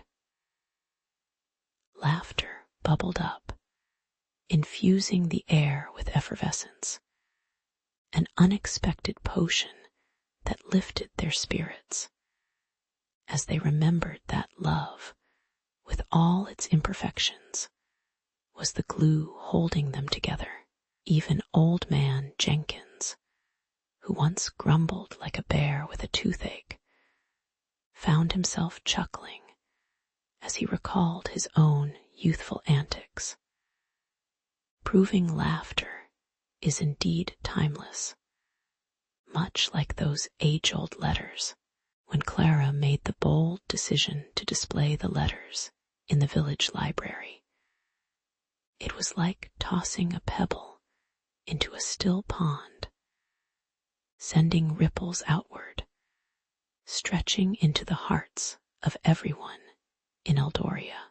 The library, with its creaky wooden shelves and the musty scent of page-turning history, became a sanctuary, alive with whispers of the past. Villagers streamed in, inspired to explore the letters and the love story that had been hidden away like a forgotten treasure. Children giggled as they peered over their parents' shoulders, eyes wide with wonder, while teenagers rolled their eyes, feigning indifference, yet secretly captivated by the romantic tales of star-crossed lovers, the yellowed pages, brimming with ink and emotion, seemed to transform the very air they breathed, turning mundane moments into golden memories. As weeks melted into months, the villagers cemented their bond, knitting together a community where laughter and understanding flourished like a well-tended garden. Town meetings turned into lively discussions about love, acceptance, and the audacity to dream, reminiscent of a reality show where everyone rooted for each other. No rose ceremonies required. Clara found herself at the center of this heartwarming revolution, a modern-day Cupid with a quiver full of letters instead of arrows. Life in Eldoria began to mirror a romantic comedy, complete with quirky side characters like Anna, the local baker, who started penning her own love notes to customers with their morning croissants, bringing the term flaky to an entirely new level. The village transformed into a beacon of hope, proving that love, like the cheese on a well-made pizza, could overcome any distance or difference. Ultimately, those letters did more than recount the romance between Eliana and Lucius. They struck a chord deep within the souls of Eldoria's residents, which reverberated through generations like an unforgettable ballad. As the village embraced the beauty of their shared history, whispers of compassion and acceptance rippled outward, altering the future for their children and grandchildren. Time passed, yet the memory of this transcendent love remained, etched in the very fabric of Eldoria, much like the scent of cedar, still lingering long after the fire has gone cold. Clara smiled knowingly, realizing that they had not only preserved a love story from the past, but had unlocked the power to change hearts and minds forever. In that small village, where the ancient and the contemporary collided, a legacy of love was born, echoing through time, because sometimes love truly does transcend it all. In the quaint village of Eldermere, where cobblestone streets wound like ribbons through gentle hills, Alaric, the poet, found himself ensnared by an enchantment so profound it could only be described as lunacy. Each morning, the sun spilled its golden light upon the rooftops, and as Alaric strolled past the vibrant blooms in the village square, his heart thudded in his chest, not just from the brisk walk, but from the very thought of Alara. She was a vision of grace, with laughter that danced like a warm breeze and hair as radiant as the moonlit sky. Yet, beneath that melodic laughter lay the unyielding barrier of social class, an impenetrable wall that left Alaric's heart aching with longing and despair, akin to a cat yearning for a bird just out of reach. True, he was a poet, but in the eyes of the village, he was merely a commoner, and she, a cherished jewel of nobility, destined for a life steeped in privilege. Irony dripped like the sweet nectar from a ripe peach. He could write sonnets to the stars, yet could not bridge the gap to the woman who inspired them. As the sun dipped below the horizon, painting the sky in hues of crimson and gold, Alaric found solace in the quiet of his modest room, where the smell of ink and parchment mingled delightfully with the earthy aroma of burning candles. With quill in hand, he poured his very soul into letters that seemed to breathe with longing, each stroke of ink a plea, a promise, and a prayer wrapped in a delicate bow of florid language.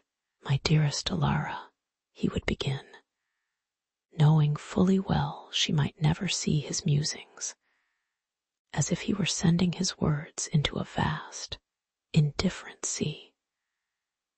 He described the way the moonlight kissed her cheeks, painting her features with silver, and how her laughter filled the air like the sweetest melody at a tavern feast, pleasing, yet maddeningly unattainable.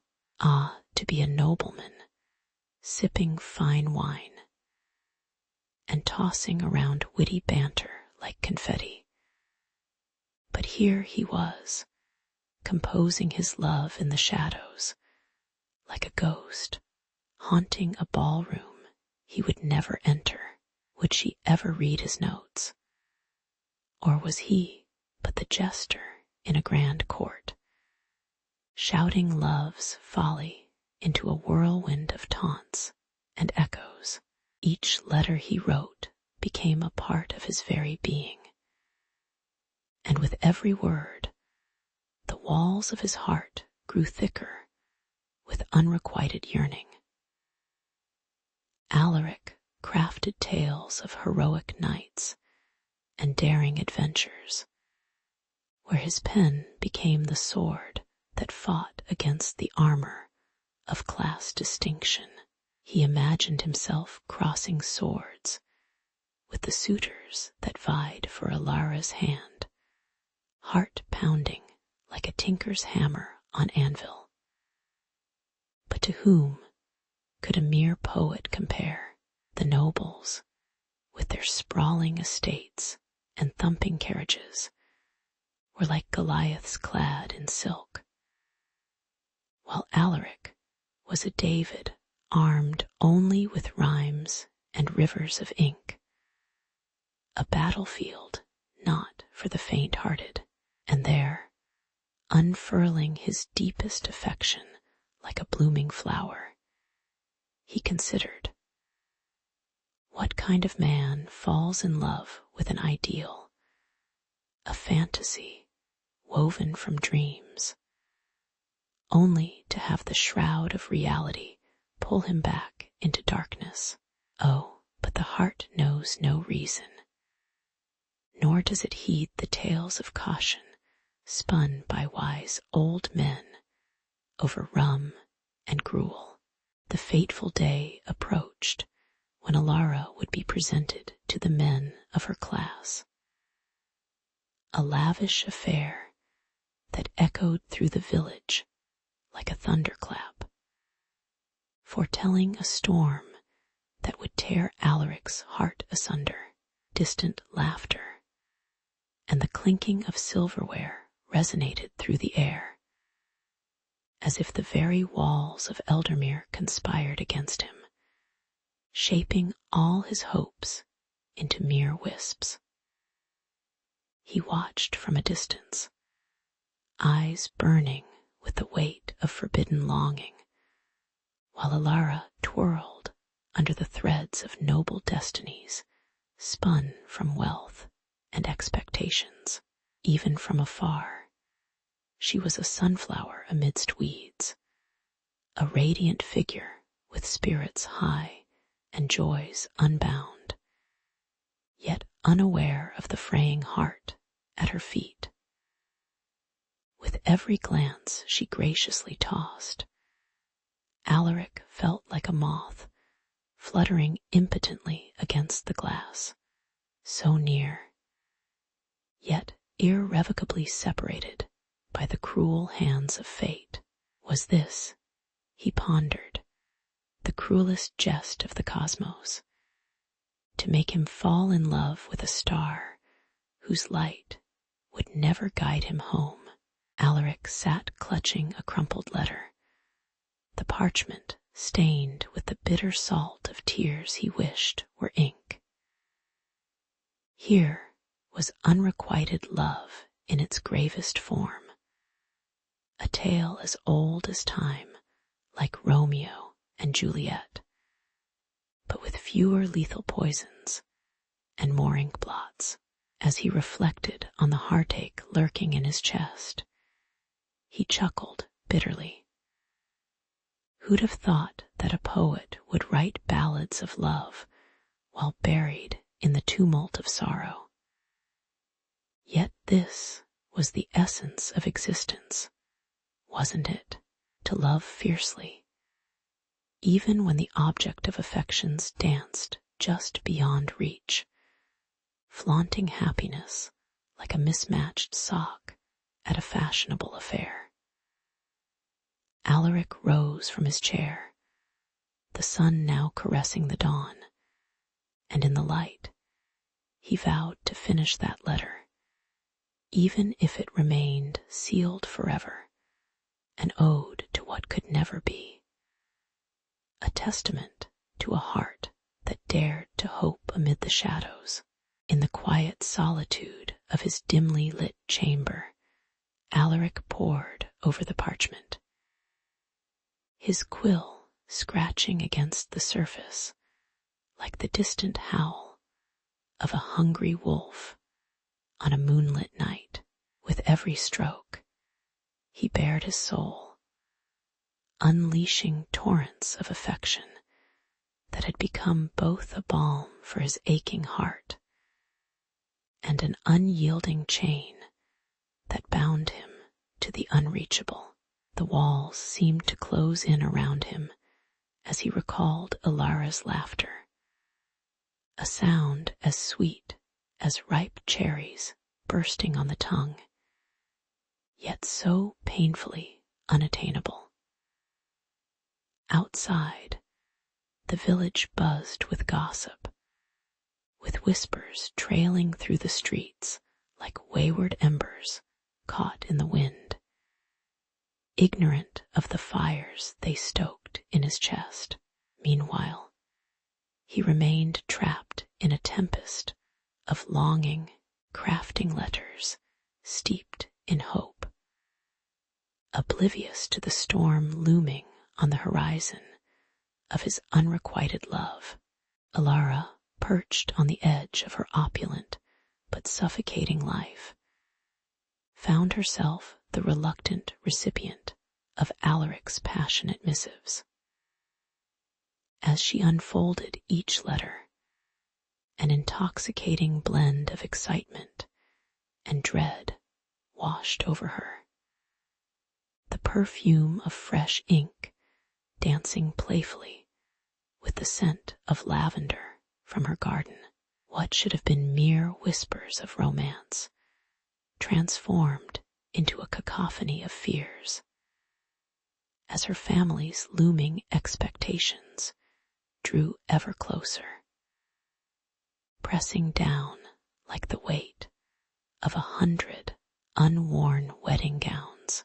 She could almost hear the intricate thread of her life weaving itself around the obligations she bore, while her heart still fluttered beneath the surface like a trapped butterfly. It was a classic tale of love versus obligation, with her emotions caught in an ironic waltz, each step dragging her deeper into the rigging of familial duty. Amidst the picturesque landscape of rolling hills and fields drenched in sunlight, Alaric's mind remained a battlefield of dreams and despair. Every morning, he awoke to the sound of chirping birds, their tunes reminiscent of the playful banter he once shared with Alara, reminding him of a life that felt as distant as the stars. Each letter he dispatched became a time capsule, sealed not only with wax, but also with longings that bathed in both passion and sorrow. The laughter of children echoed in the distance, a stark reminder that life marched on, even as his heart remained suspended in this tragic drama. Like a character in a Shakespearean tragedy that somehow hadn't made it to the final act, his words painted grand adventures that would never be. They soared boldly across the expanse of unfulfilled dreams, yet always fell short of reaching her heart. As the village folk gathered at the marketplace, their whispers turned into a relentless tide that rippled through Alara's world. During her strolls, she could hear the pointed giggles as they speculated on every detail of their supposed romance, transforming her moments of fleeting joy into trials of embarrassment. Has Alaric finally gone mad? Or is he simply the bard of lost causes? They tease with a wink, every word dripping with irony, as Alara struggled to act as if she remained unaffected. Meanwhile, the scent of roasted chestnuts filled the air, mingling with heat and laughter, while the tinkling of laughter became a bittersweet symphony underscored by the heavy drum beats of impending nuptials. All the while, she cast furtive glances at Alaric, a tempest of emotions swirling within her breast as she navigated the treacherous waters of societal expectations versus the ache of her heart. In their respective silences, Alaric and Alara became two ships adrift in a vast ocean, shipwrecked by love, yet tethered to the shores of duty. For Alaric, each letter was a lifeline thrown into the swirling waters of despair, his ink-stained fingers praying the tide would change. For Alara, the delicate threads of her family's expectations wrapped tighter around her like a well-tailored corset, stifling her breath just as much as her freedom. The townspeople basked in a delightful drama, perhaps rooting for a twist in the unfolding tale, like the tension before a revelatory plot twist in a beloved story. As the sun set behind the hills, casting golden hues across the horizon, both would continue to endure, their hearts entwined, yet so cruelly apart, listening to the whispers of the past, carried on the winds of what might have been.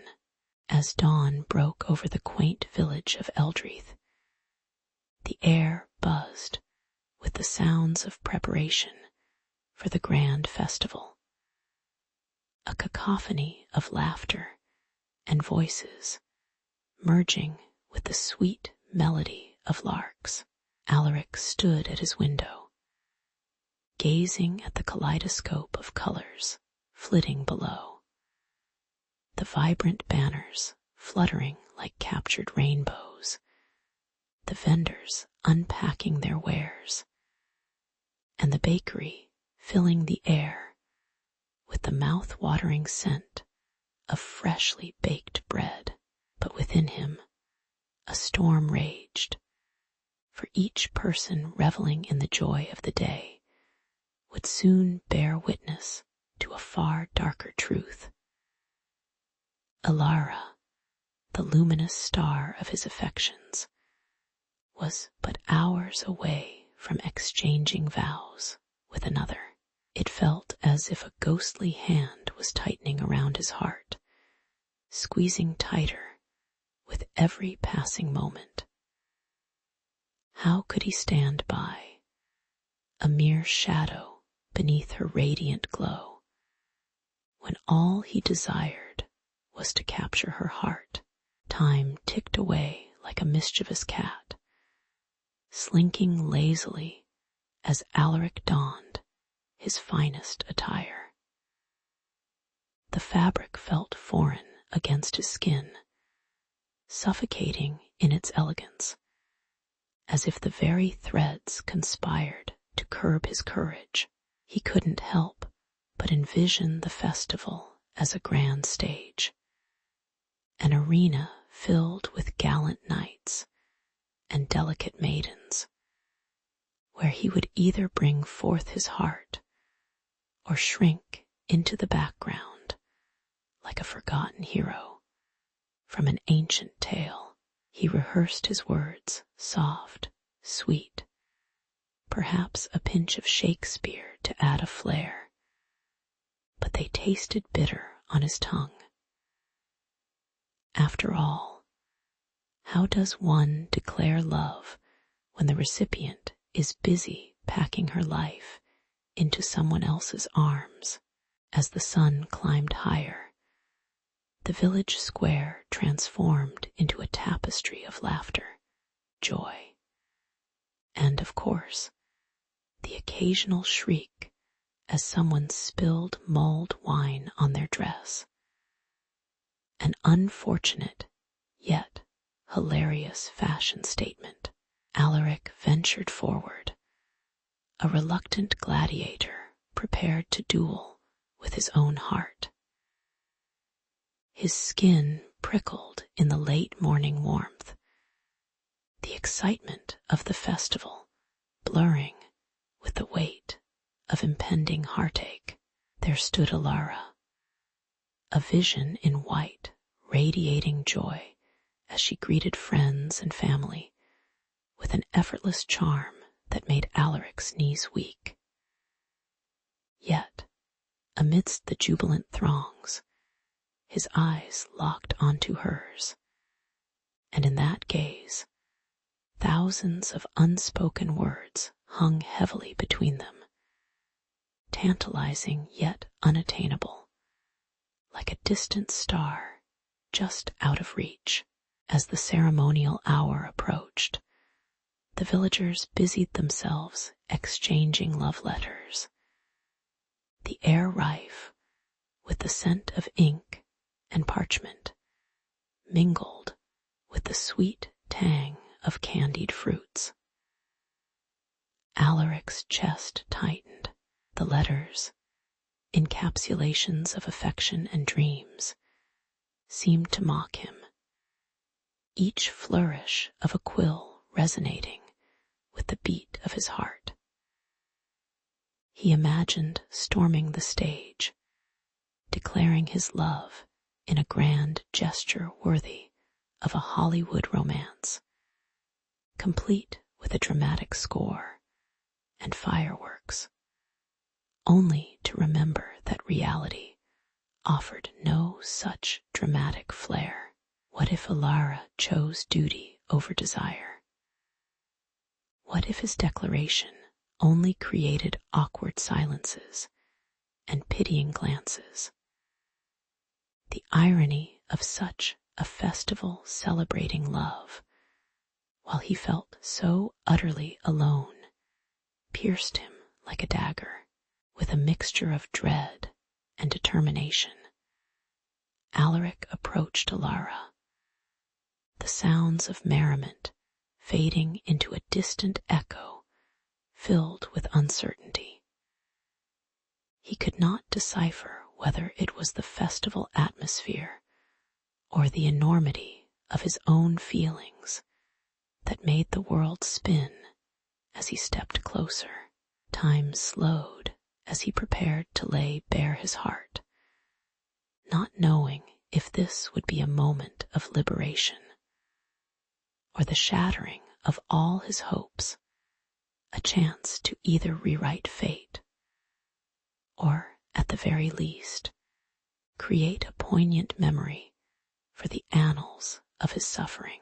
The festival blazed brightly, yet in that moment all he could see was her, the radiant, unattainable muse whose wedding loomed like a spectre along the horizon. Would she see him not just as a humble keeper of her heart's secrets, but as the man who had long adored her, ready to risk everything on the whim of love? The festival was a cacophony of colors and sounds, with banners fluttering like excited birds against the azure sky. Laughter bubbled through the air like sparkling cider, mingling with the scent of roasting meats and sweet pastries enticing the crowd. Beneath the lively facade, however, Alaric felt a tempest brewing within his chest, a fierce storm of longing and despair. As the village gathered for the evening's festivities, he could no longer stifle the burning words penned in secret. Desperation clawed at his insides, demanding expression and reckoning. There, amidst the clamor, he spotted Alara, radiant in her summer gown, her laughter ringing like distant bells. But to Alaric, it was a siren's call that would either save or drown him in his anguish. With heart pounding like a war drum, Alaric seized the moment, standing upon a makeshift platform, crafted from an old cart and a heap of hay. The crowd fell silent, their jovial conversations silenced by an unseen conductor, as Alaric's voice pierced the air, shaky yet resolute.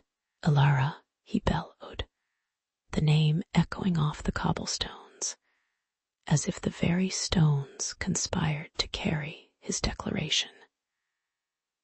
He unraveled the letter like a priest revealing a holy scripture, each sentence dripping with raw vulnerability and unrestrained longing.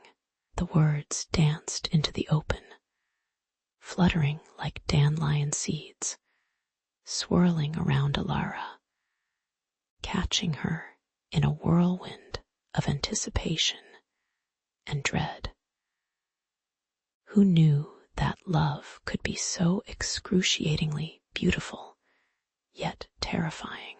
As Alaric's voice overflowed with confessions, the crowd felt the weight of the moment.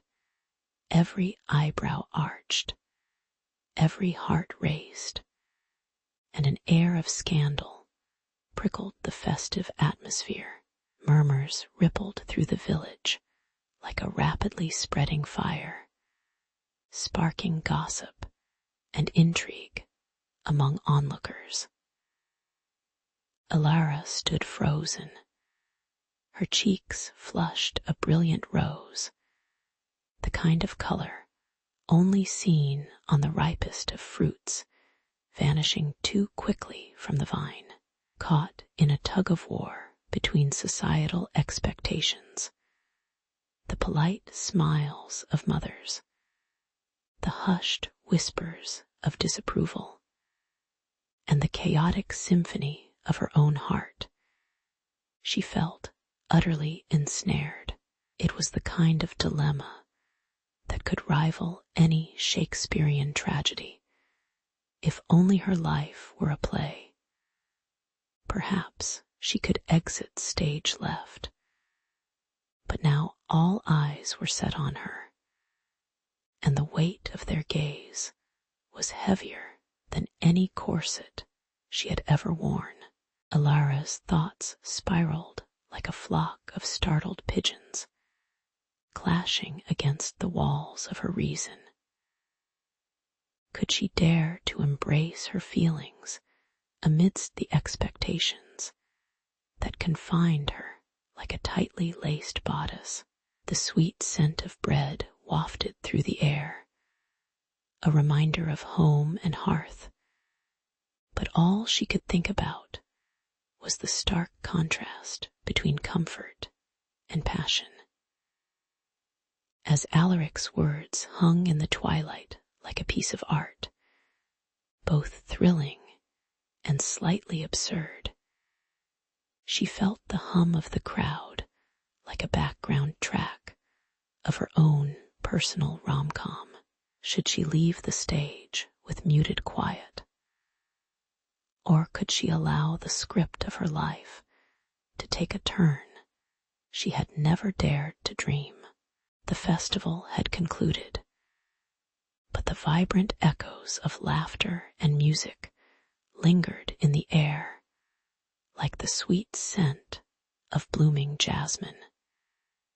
Mingling with the wood smoke from evening fires, Alara, her heart racing like a bated breath, navigated through the fading twilight to find Alaric. She was a whirlwind of emotions. Her dress, a cascade of deep emerald silk, rustled softly with every determined step. There was a sense of urgency in her quest, a mix of fear and fervor. Would he be there? Would he still hold that same look of longing in his eyes? Or would the shadows of duty erase their fleeting moments of joy like chalk washed away by rain? The heart is a whimsically stubborn thing, dismissing societal chains for a flicker of hope. In the cool embrace of night, Alara found Alaric leaning against their sacred tree, the ancient oak whose gnarled limbs seemed to cradle their secrets. He looked up, and for a heartbeat, it felt as if the world had stopped, perhaps a sign that even the stars paused to marvel at their unspoken bond. Alara, he murmured, his voice low and rich like a fine port. I've been waiting. She pulled out the stack of letters he had penned, inked in a rush of love and longing, slightly crumpled, yet holding the essence of their stolen moments. Each delicate fold smelled like sandalwood, a fragrant whisper of his feelings wrapped in paper. Now the bridge between their dreams and reality. You'd think our ancient families would have had a sense of humor about love.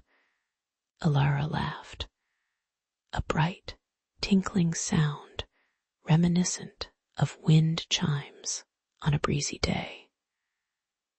But no, the only things they seem to enjoy are itches, afflictions, and matchmaking. Alaric chuckled, the kind of laughter that vibrates like the strings of an old lute, warming even the coldest hearts. They shared stories amidst the rustling leaves, voices intertwining like the tendrils of ivy climbing the sturdy trunk beside them. Time faded like a distant echo as they exchanged words, both funny and poignant. A beautiful choreography of heartbeats competing with the rhythmic whisper of the wind rife, with the scent of earth's dampness after the festival's revelry. But even as they laughed, A sense of bittersweetness hung heavily between them, like uninvited guests at a joyous feast. The reality of unreciprocated love lurked just out of sight, a specter draped in velvet darkness their families would never understand. Could a single glance, a fleeting smile, withstand the storms of familial duty and social expectations? The future dangled above them like an unripe fruit, tantalizingly close, yet forever out of reach, a testament to their struggle against the pull of ancestral ties, like Han Solo trying to negotiate peace with a squad of stormtroopers, a mission fraught with danger, but ripe with the promise of adventure.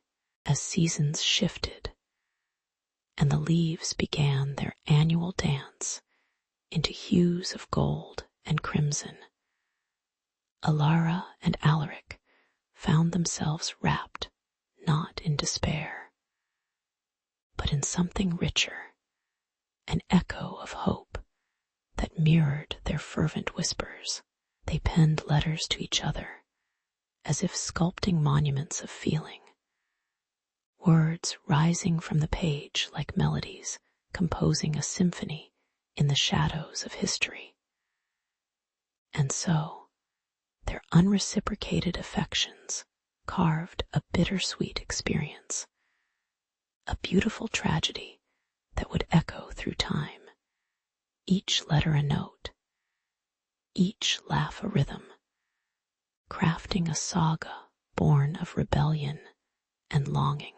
Perhaps someday someone would discover these letters and laugh, shaking their heads at the absurdities of love, unaware that this was more than just a tale of unfulfilled hearts. It was a dance of two souls unwilling to let their dreams fade into oblivion. In the vibrant heart of Verona, where cobblestones cradled the echoes of love stories past, Isabella danced between stalls at the local fair, the air thick with the aromas of roasted chestnuts and sweet candied apples. She laughed, her voice punctuating the lively chatter of festival goers, unaware that her world was about to shift as dramatically as a scene from a Shakespearean play. Minus the tragic ending, hopefully. Just then, fate sprinkled its magic dust, and she bumped into Liam, an Irish lad whose fiery red hair seemed to possess a life of its own. They exchanged shy glances, and in that fleeting moment, the universe aligned, as if the fair itself became a secret backdrop for a romance destined for the ages, albeit one fraught with complications, much like trying to explain tick-tock to your grandparents. Their magnetic connection sparked like firecrackers in the star-sprinkled sky above, hinting at the wild, untamed emotions that would soon bloom into something deeper and more intoxicating than the sweetest wine they could find in Italy's finest vineyards.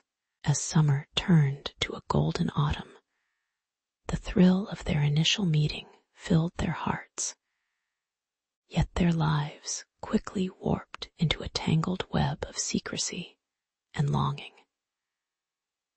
Isabella's heart raced with letter writing, her pen scratching frantically across parchment like a musician strumming a favorite tune, filled with dreams and whispers that could not be spoken aloud.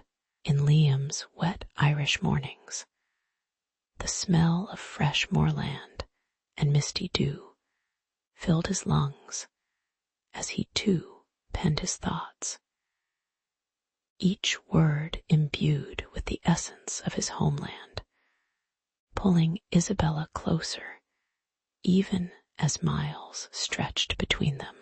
They scribbled letters like love-struck schoolchildren, hiding them in hollowed-out books, or tucking them beneath loose floorboards, certain that just like any classic underdog story, love would see them through. Yet lurking in the background were the wary eyes of their families, each one watching, waiting, ready to pounce on this unexpected romance with all the fervor of a Shakespearean villain eager to thwart the blissful couple.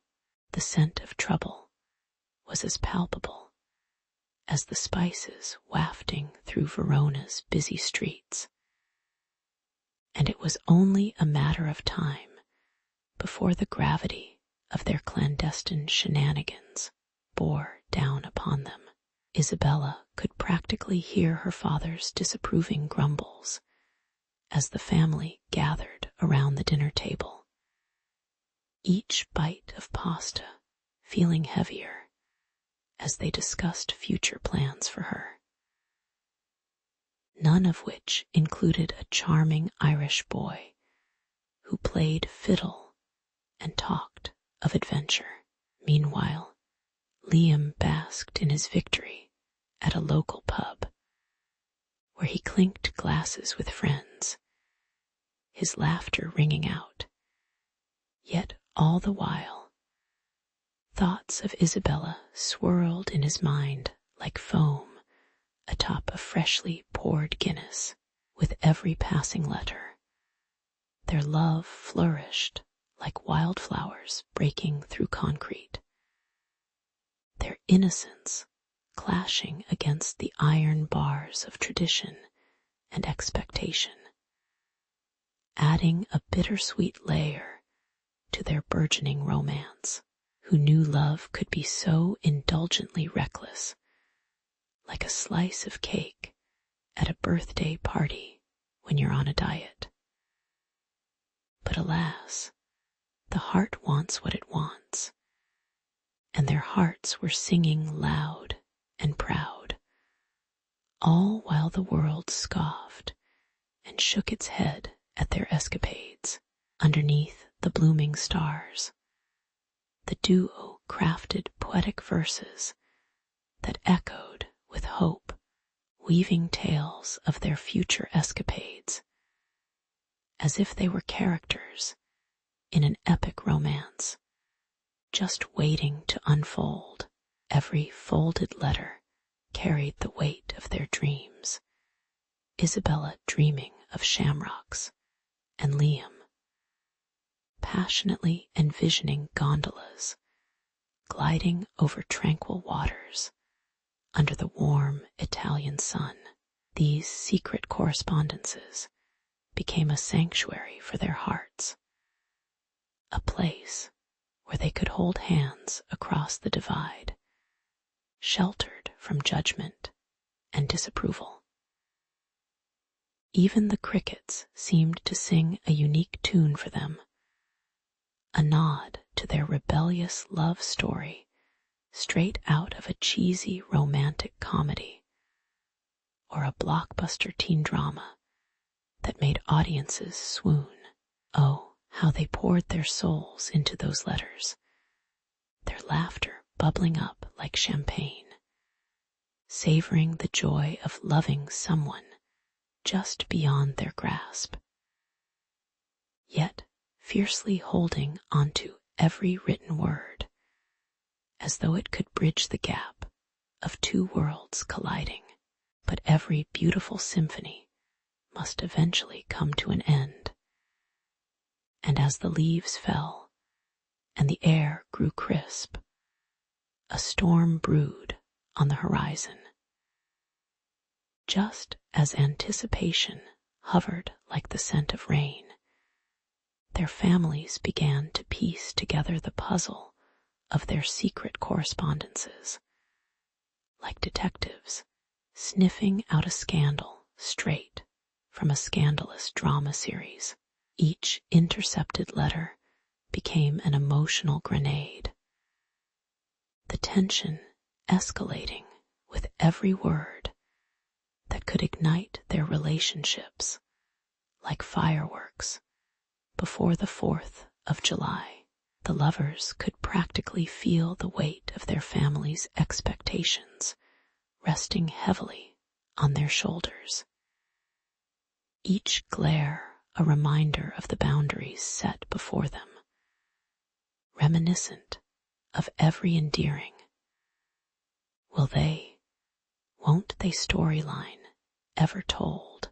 Yet in the depths of their longing, and under the throbbing pulse of 1,000 unseen barriers, hope flickered stubbornly, reminding them that love, with all its wildness, was worth fighting for, even if it meant sending letters wrapped in caution and whispered secrets, forging a path through love's chaotic terrain closer to their dreams than ever before. As the autumn leaves rustled their golden secrets to the ground, Isabella and Liam's letters became a fragile bridge spanning the vast seas that kept them apart. Every ink-splattered missive delivered the kind of yearning that filled the air with the sweet scent of hope. Each stroke of Liam's quill wrapped Isabella in the warmth of his thoughts, like a well-worn blanket on a chilly evening. With every whispered phrase, they crafted a world where the size of their hearts mingled beneath a canopy of stars, far removed from the societal expectations that crushed their spirits like autumn's relentless chill, squeezing the life from the last vibrant leaves. Their words danced in the shadows and flickered like candlelight, illuminating the corners of their otherwise constrained lives, igniting a spark that whispered promises of love's defiance against the winds of fate. Yet in this delicate symphony of stolen moments, the discord of reality threatened to shatter their melody. Isabella's father, ever the hawk eyeing his unsuspecting prize, stumbled upon one of her secret letters. The crack of parchment tore through the peace like a thunderclap on a clear night. The smell of old ink mixed with the bloated stench of authority as he read the sweet words that dripped with longing, transforming his expression from paternal concern into a thunderous storm of outrage. What sorcery is this? He must have thought, as his plans for a secure future for Isabella came crashing down like a poorly built tower in a kid's Lego set. The impending specter of an engagement gnawed at Isabella's heart, annoying much like a raccoon rummaging through trash in the dead of night. She envisioned herself donned in a gown of frilly lace, standing at the altar, marrying a man she barely knew, while her thoughts screamed out for Liam. With every tick-tock of the clock's relentless march, the sound echoed the grim countdown to a life she feared would drown her spirit in a sea of normalcy. Who knew being a woman in the 19th century could feel akin to being trapped in a bad she mused, bitterness causing the corners of her mouth to twist into a wry smile. Only she and Liam had found genuine laughter in their darkened corners. Each letter filled with mischief and moments when their souls brushed together across the void as the sun dipped behind the horizon, casting long shadows on the cobblestone streets. Isabella's resolve began to waver under the weight of destiny's heavy hand. She contemplated using her father's disdain as a makeshift catapult to propel her away from the shackles of convention. Perhaps a daring midnight escapade fueled by romantic rebellion, like characters in a swashbuckling tale. She could imagine herself bursting into Liam's arms, cloaked in moonlight, escaping the grasp of a future draped in the fabric of somber tradition. The irony was not lost on her. While the world dictated her path, her heart beat to the rhythm of a wild adventure that sparkled with promise and trepidation. Still, the whispers of duty hung ominously in the air, like an ever-watchful ghost that refused to be dismissed so easily. For now, however, Isabella clung to their letters, each one brimming with the scent of ink. And as they exchanged whispers in the dark, their words defied the encroaching gloom. She might have felt utterly trapped, yet within the crinkled pages sat the potent alchemy of her dreams. With every hesitant stroke of her pen, she barreled headfirst into a tangled mess of fate, love, and defiance, almost like she was conjuring the magic of a pop song, longing for the chorus to break through. Can't stop the beat, she chanted internally, a rebellious mantra amidst the dreariness of expectation. Isabella knew deep within her soul, even if their paths twisted unfavorably, their whispered secrets were an indelible mark upon her heart. And at that moment, she felt more alive than she had ever dared to imagine. The air in Isabella's room was thick with tension, as thick as the scent of her father's cigar smoke wafting through the house like a dark omen. Her heart, a fluttering bird trapped in a cage, raced with the fear of what had just been decreed. No more letters, no more late-night whispers of hope from across the sea. Her father had declared, his voice as harsh as the grind of gears in a broken clock. How could he? Didn't he know that love was as unstoppable as an Italian espresso truck racing through a Tuesday market? In her mind, she pictured Liam, his tousled hair and playful smile, a sparkle of mischief in his deep green eyes, forever just a letter away. The mere thought of being cut off from him filled her with a rebellion that danced dangerously on the edge of despair. Meanwhile, in the fog-shrouded streets of Dublin, Liam paced like a lion in a gilded cage, his heart pounding a chaotic rhythm against his ribcage.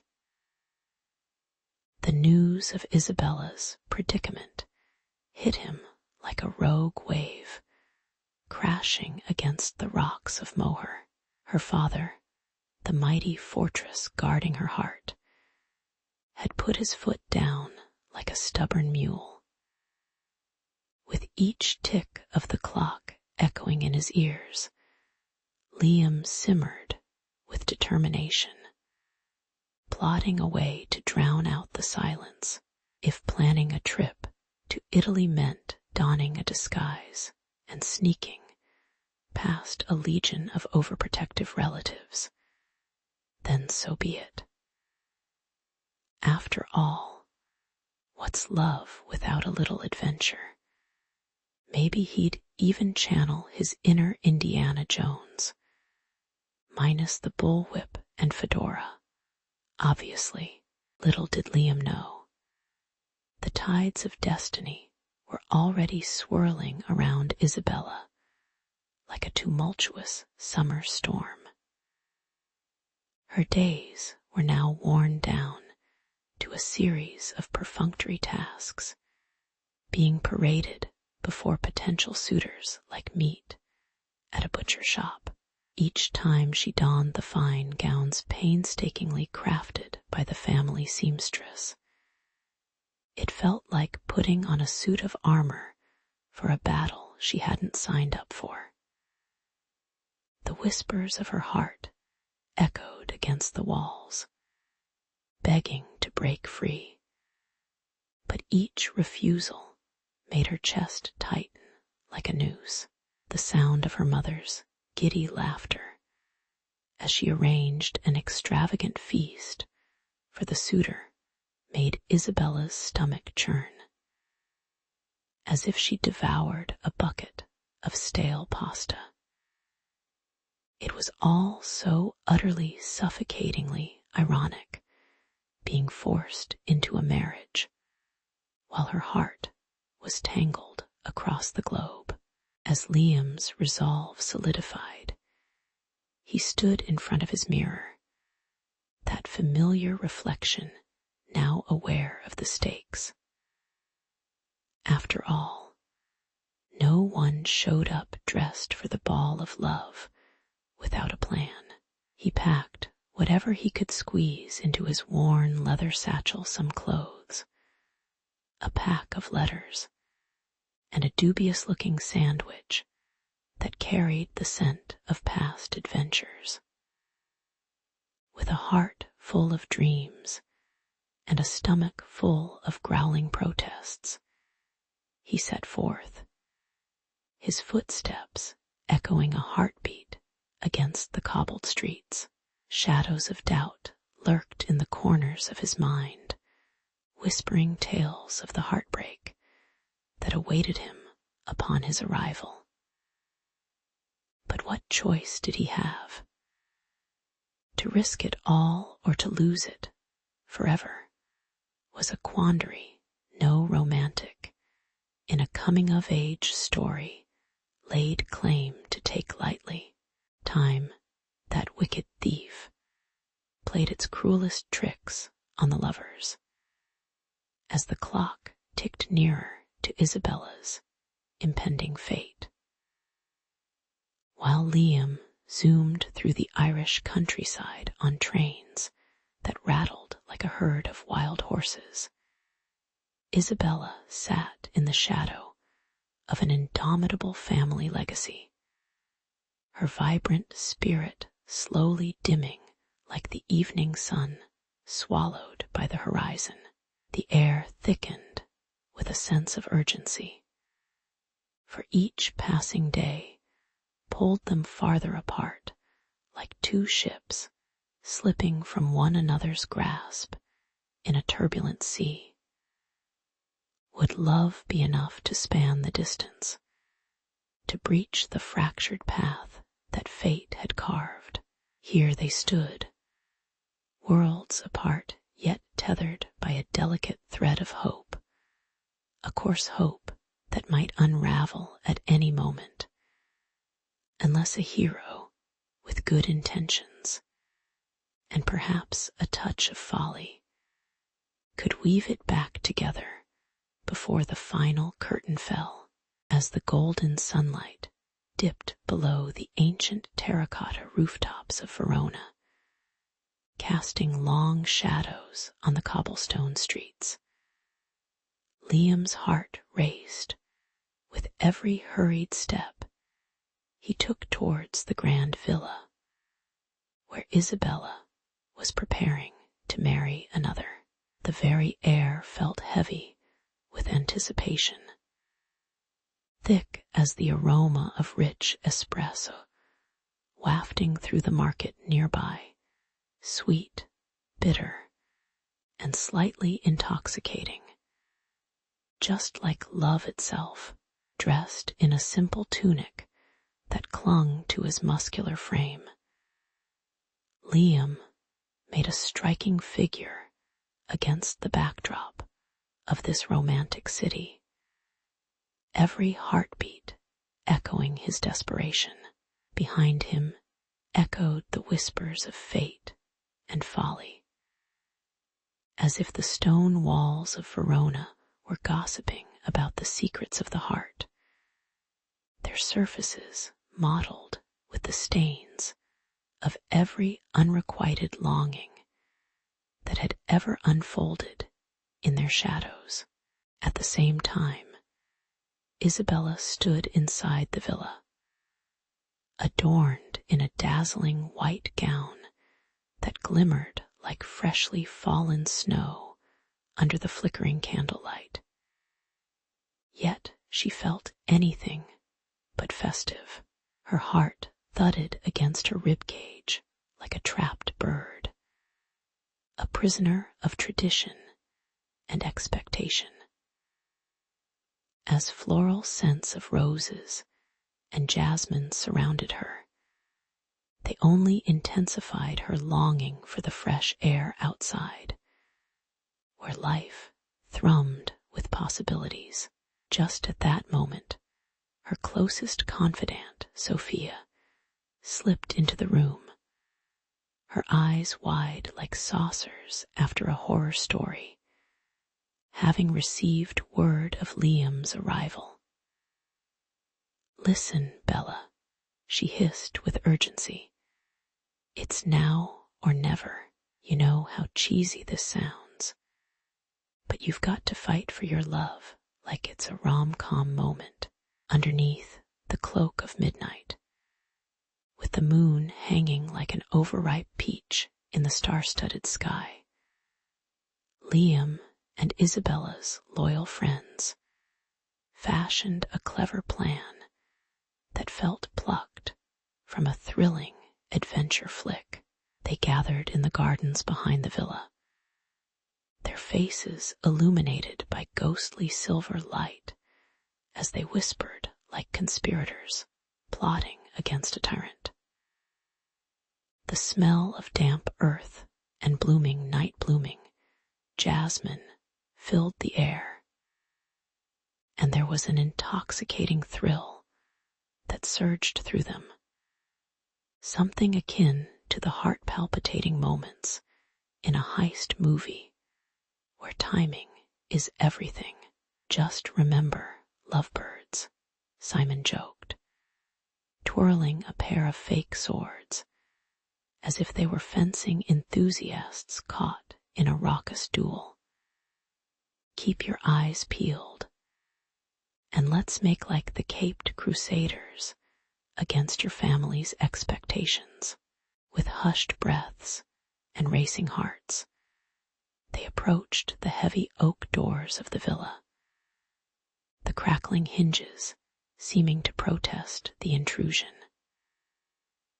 As Liam burst into the ethereal glow of chandeliers and silk draperies, the sight of Isabella almost knocked the wind out of him.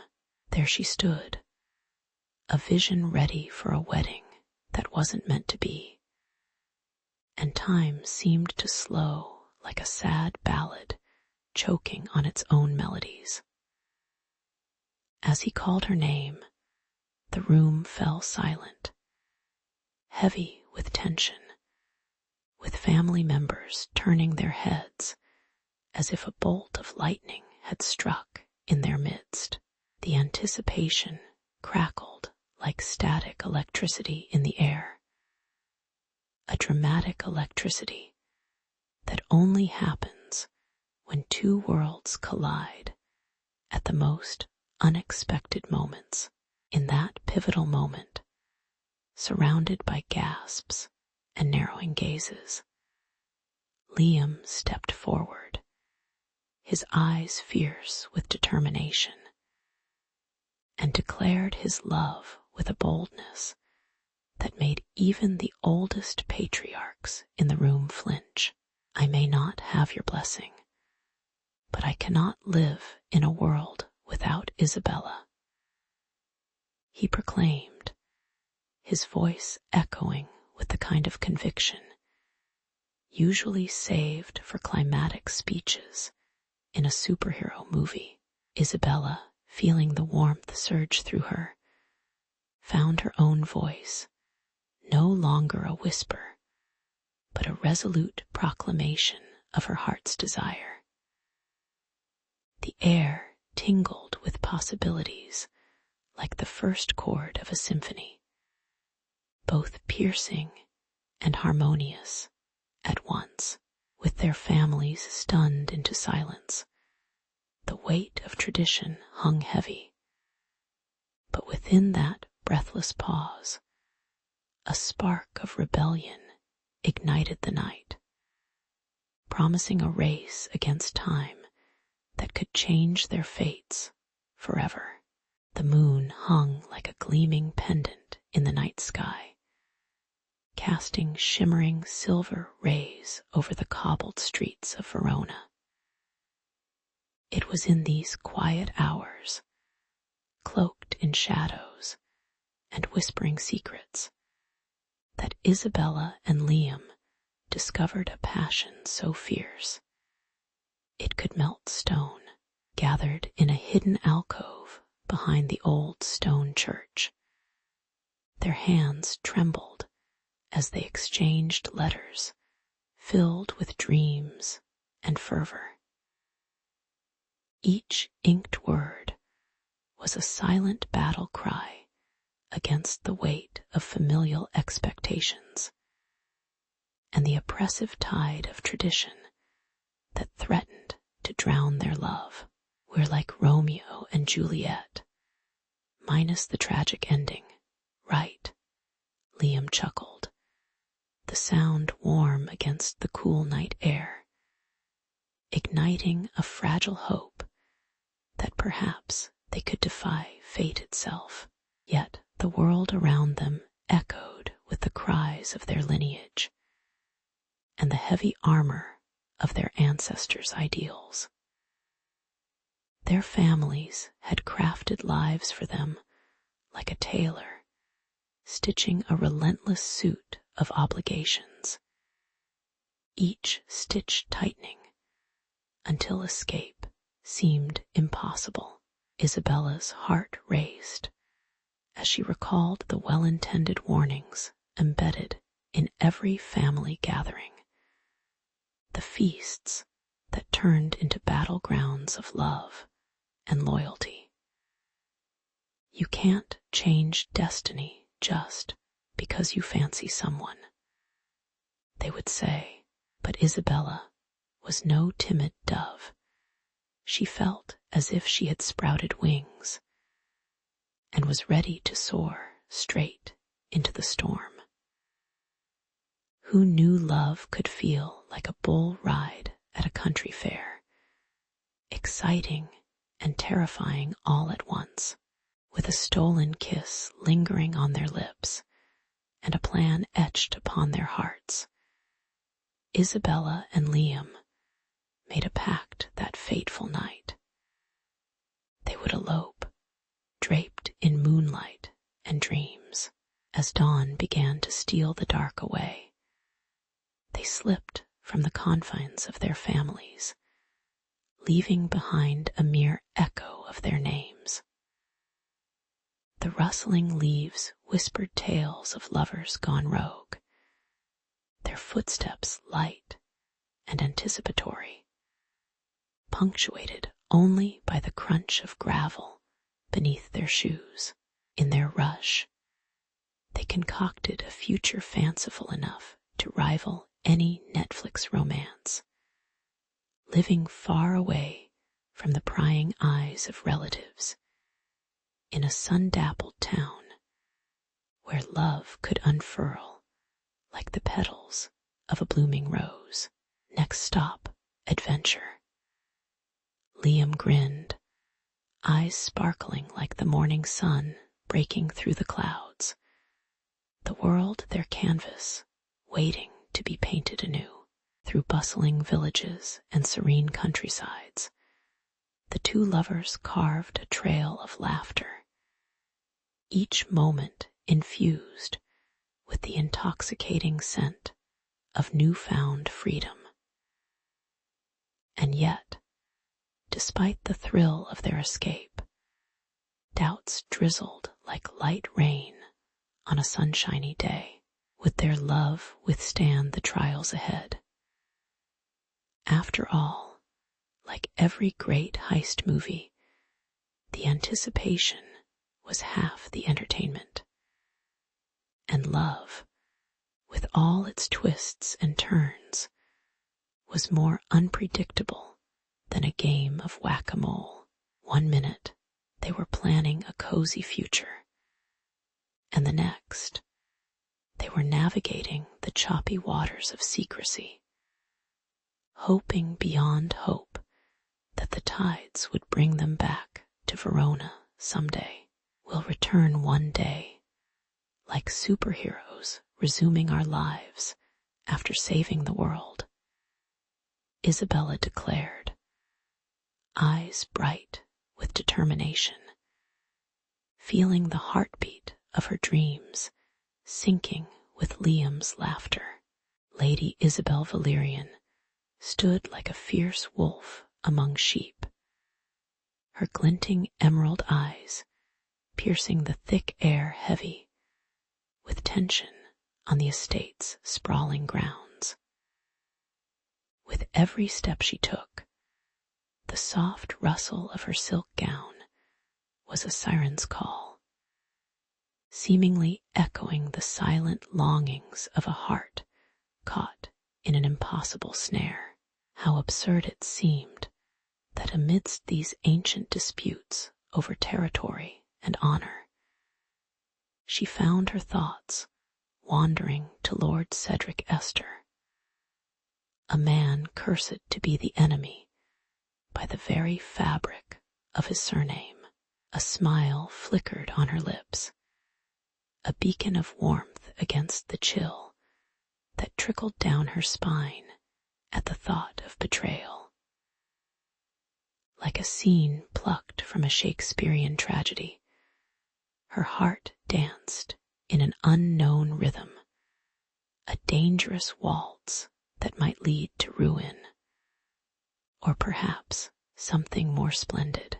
Across the meadow, Lord Cedric, garbed in brooding hues that matched the ever-darkening skies, felt the unwelcome tug of longing slither its way into his steely resolve.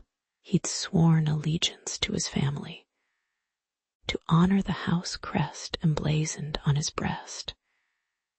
Yet there was Lady Isabel's laughter, a melody that echoed like a beloved song in his ears. The war drums of their families hummed ever louder, a soundtrack of impending doom that served only to amplify the reckless yearning in his soul. Could he be the proverbial hero in this saga? Or was he simply a haphazard player in a game rigged by destiny? With the taste of iron and ash looming in the air, Cedric pondered whether they, too, could rewrite their fate, becoming the protagonists of a narrative sung by the bards, rather than cast as mere pawns on a bloody chessboard. As dusk painted the land in shades of violet and blood red, the two two lovers plotted beneath the blanket of night, shadows entwined like their hearts. With every whisper exchanged, every secret shared, they built a tiny fortress of hope amidst the encroaching chaos. The distant clamor of swords and soldiers trained for battle served as a haunting reminder of the world's fragility. The very marrow of life and love threatened to spill onto the ground like ink from a broken quill. They laughed softly at the absurdity of their predicament, both acknowledging the melodrama of their situation, as if chasing after an ill-fated rom-com cliché. Yet, amidst the sorrowful melodies of war, dried tears sparked the will to believe in something greater, an absurd yet genuine connection that defied the bitter boundaries of their warring families.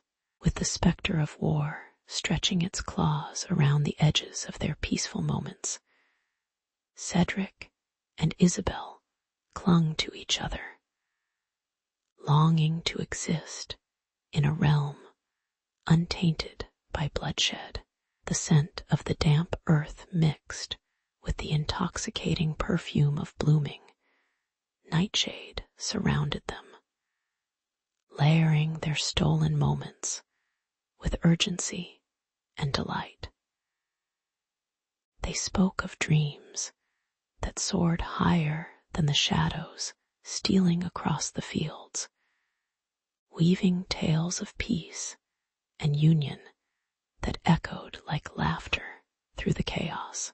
But all too soon, they recognized the clock's relentless ticking, a persistent reminder that the ill winds of war would soon sweep away their fleeting joys.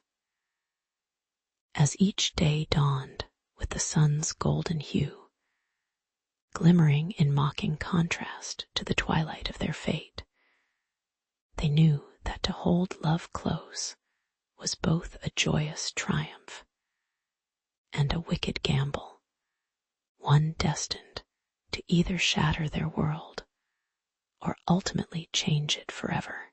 In the dead of night, with only the hush of the trees and the distant rumble of conflict to accompany them, Isabel and Cedric slipped into the moonlit grove like shadows, avoiding the light. The air was fragrant with damp earth, and the sweet, elusive scent of wildflowers that dared to bloom even amidst the chaos of war. Every stolen moment felt as precious as a rare gemstone, and their laughter, soft and tentative, danced on the breeze, igniting the darkness around them, just as Enid Blyton's famous five would stumble upon treasure. The two lovers felt the thrill of discovery, a shared secret, hidden from the prying eyes of their feuding families. In the tangled embrace of the woods, they dreamed of a world untouched by hatred, unaware of the lurking danger that threatened to shatter their fragile paradise. Yet, like the ominous clouds that brood overhead, tension hung in the air, palpable and thick.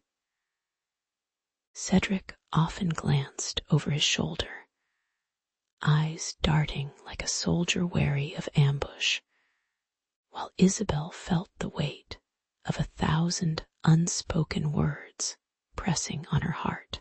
Their fondness for one another, once a delightful escapade, was throbbing with the anxiety of what might follow. Whispers had swirled through their families like wildfire, stirring distrust and sowing seeds of suspicion that sprouted faster than weeds in a neglected garden. Irony was not lost on Isabel. She wondered how a simple act of love could be the very thing that led to her undoing. As if Cupid himself had aimed his arrow only to accidentally strike at the heart of war. As they shared shy smiles and passionate glances beneath the silver moon, allies appeared more dangerous than foes.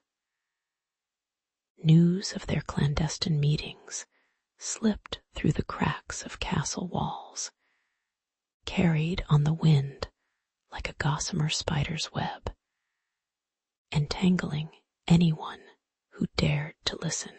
Isabel could practically hear the gears of her family's machinations turning, fueled by ambition and the desire to reinforce their already hefty grasp on power.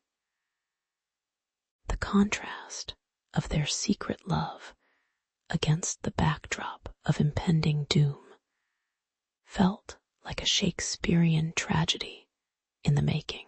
They both feared that deep down, their families would react like a sleeping giant suddenly awoken, angry and prepared to crush anything that threatened their supremacy, even if that meant tearing Isabel and Cedric apart before their love could blossom. With each meeting, the woods transformed from a sanctuary into a stage set for destinies intertwined, yet painfully at odds. Dread began to swirl around them like a thick fog, and their safe haven became crowded with the specters of potential spies lurking in the bushes, eavesdropping in on their heartfelt confessions. Cedric couldn't shake the feeling that even a rustle of leaves could betray their secrets, leading to an inquisition sharper than any sword. He likened it to the paranoia of a contestant on a reality show, waiting for someone to vote them off the island of love.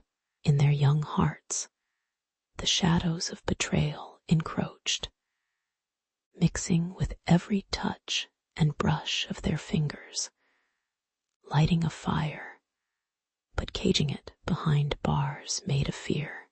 As the nights grew shorter and the battles raged on, Isabel and Cedric felt themselves caught in a merciless game of cat and mouse. Time, once their ally, now thrummed with urgency. Each stolen moment a ticking clock demanding the next rendezvous before it struck midnight on their dreams.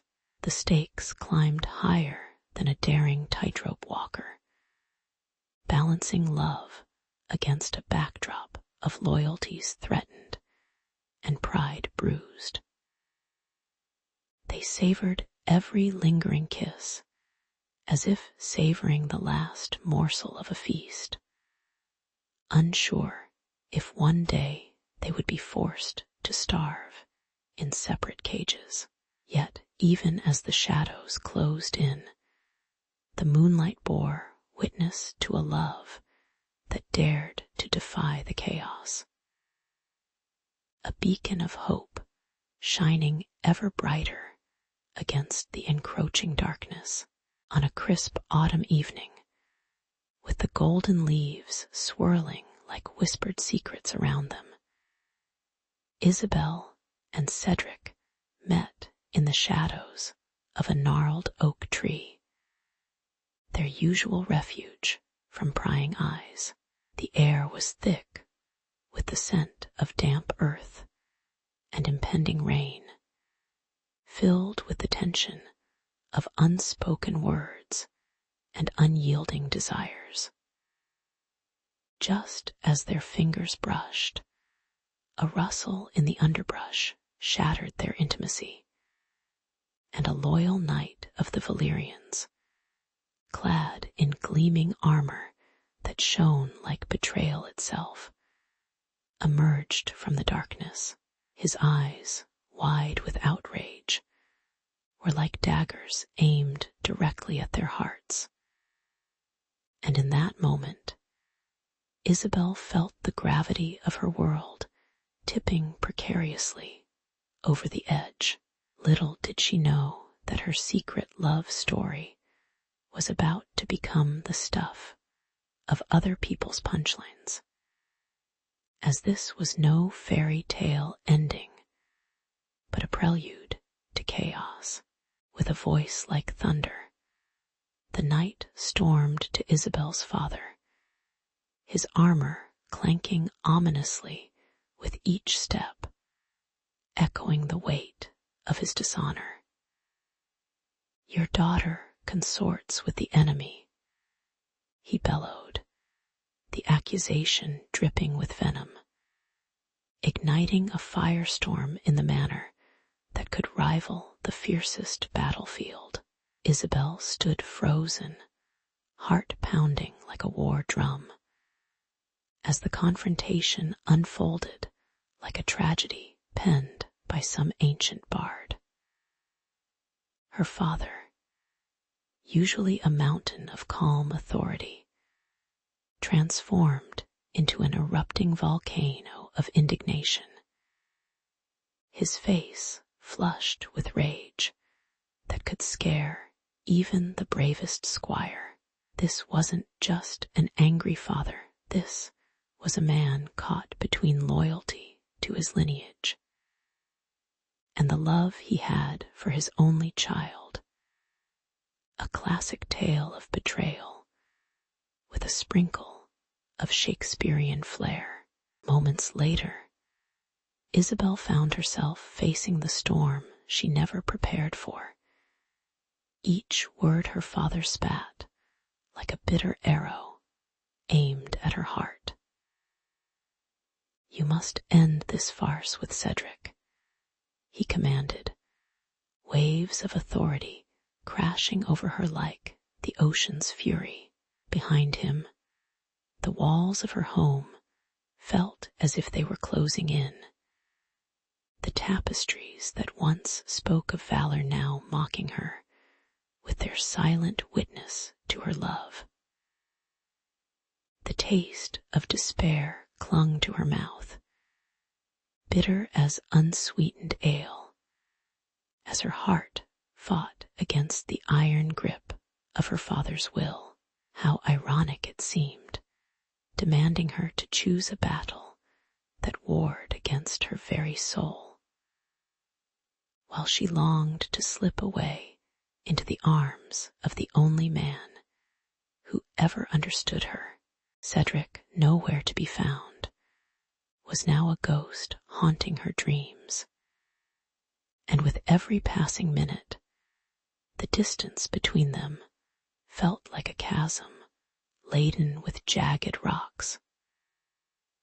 The thought of soldiers marching away to war left her feeling like a captive in her own life, her soul trapped in a gilded cage, ornately decorated, but imprisoning nonetheless.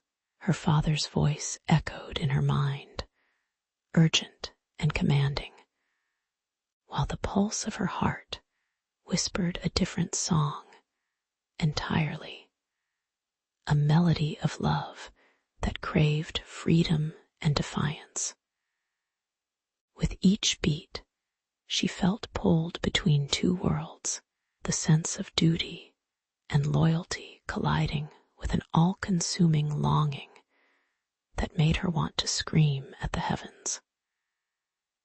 It was both exhilarating and terrifying, like standing on the edge of a cliff, the abyss calling her name with sweet temptation. As the skies darkened and the first droplets of rain began to fall, mingling with her rising tears, Isabel made her choice. With a heavy heart that felt like it was being crushed by the weight of destiny, she resolved to sever the bond with Cedric, knowing it would send ripples of heartbreak through her very soul in a world draped in loyalty and honor, where love felt as forbidden as a hot dog at a royal banquet. She felt utterly helpless.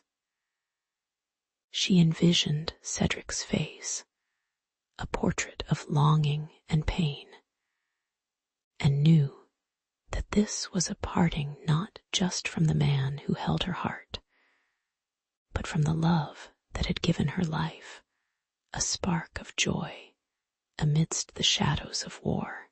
And so, with a whisper of what could have been dancing on her lips and the taste of salt in her eyes, Isabel stepped away from her dreams, stepping into the battlefield of her father's wishes, the sound of her heart breaking louder than the clash of swords.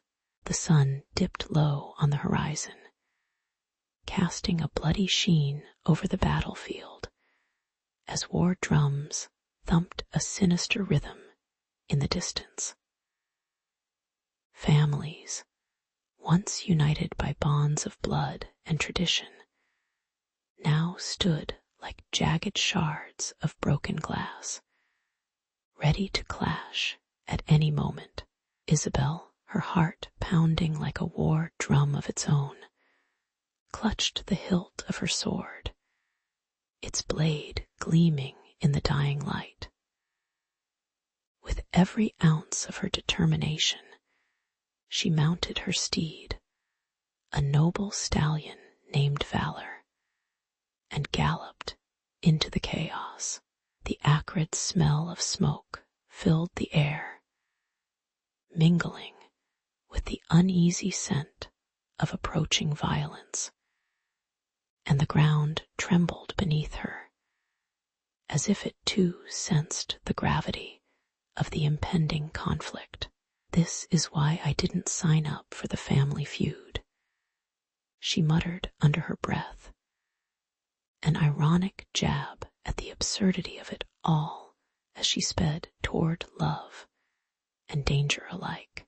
As Isabel surged forward, memories of laughter and whispered secrets with Cedric flooded her mind, bright flashes of happiness amidst the gloom. Cedric, the dashing heir of the rival family, had stolen her heart like a thief in the night, and now fate played cruel games with their destinies. Each hoofbeat echoed with a promise, the promise of defiance against bloodshed, against parental expectations, and against a world that insisted they be enemies. From the distance, she could hear the clash of metal and the anguished cries of those who had lost their way amidst the hatred that brewed between their houses. It felt like a scene ripped straight from a Shakespearean tragedy, minus the tights and tragicomic misunderstandings. But just as Hamlet had a brain crammed with existential dread, Isabel was fueled by something more potent, the burning flame of love. As she neared the front line, the landscape transformed into something like a living nightmare. The ground was painted in shades of despair, mud, and blood mixing into a grotesque palette that made even the bravest soul hesitate. Warriors clad in armor darted about like wild, metallic insects buzzing in a frenzy, their shouts echoing as curses and battle cries wove together, a cacophony of rage and fear. It was here amidst the chaos, that Isabel spotted Cedric. His hair billowed like a banner above the fray, and even in the heart of conflict, he bore the grace of a poet standing tall against the onslaught of war. A bitter smile crept upon her lips. Love was a battlefield in itself, one where her heart had already been laid bare. Cedric, his sword raised above his head, had looked like a warrior drawn from legend. Yet, in that electric moment, their eyes found one another across a sea of hostility. Time seemed to pause, as if even the gods above had lost interest in the slaughter, eager to witness the magic of young, reckless love. Without words, they made their choice, disregarding the long-held grudges that had poisoned their families for generations. With a surge of bravery that could only come from starry-eyed fools, they united, side by side, ready to face the oncoming tide. Irony dripped from their alliance, like the sweat of battle on their brows. The children of feuding houses could become the harbingers of peace, even if it required confronting their own kin. In an explosive clash of steel and will, Isabel and Cedric fought not only for their lives, but for the fragile hope blooming between them. Each swing of their swords was a statement, an emphatic declaration that love could transcend the jagged lines drawn by history. For every strike they made against those who sought to divide them, the fire of unity spread like wildfire, igniting hope in the hearts of others caught in the crossfire. The wind howled like an old wolf, carrying their laughter and rallying shouts into the jaws of an unrelenting storm. As the sounds of battle raged around them, they were engulfed in a fervor that made them feel invincible, if only for a fleeting moment. In that electrifying embrace of chaos and passion, a new story was written, one threaded with the promise of something greater than war, love bearing witness to their journey from rivalry to restoration. In the stillness that followed the devastating clash, the battlefield lay soaked in the silence of remorse, a bizarre contrast to the chaos that had just erupted. Crumpled banners flapped listlessly in the wind, much like the soldiers who now regarded each other with weary eyes, rather than the hatred that had fueled their blades. Isabel, bruised but unbroken, stood beside Cedric, her heart pounding as though it too had survived the skirmish. The scent of blood mixed with earth lingered like a bad cologne nobody asked for. Yet it was their unwavering courage that inspired even the oldest foes to reconsider the loyalty they once cherished. They were not just two star-crossed lovers, but gallant warriors who had flipped the script of history with a single glance. And somehow, their profound courage was infectious, like catching a really bad cold, but one that produced affection instead of sniffles. In the tent where peace was to be brokered, Isabel and Cedric gathered their families, nerves crackling in the air like static electricity before a storm.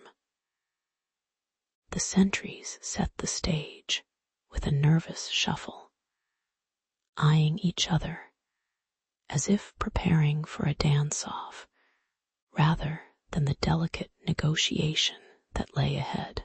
With Cedric's booming voice and Isabel's soft yet determined whispers, they laid out a plan that felt as monumental as filming an epic saga in a single take.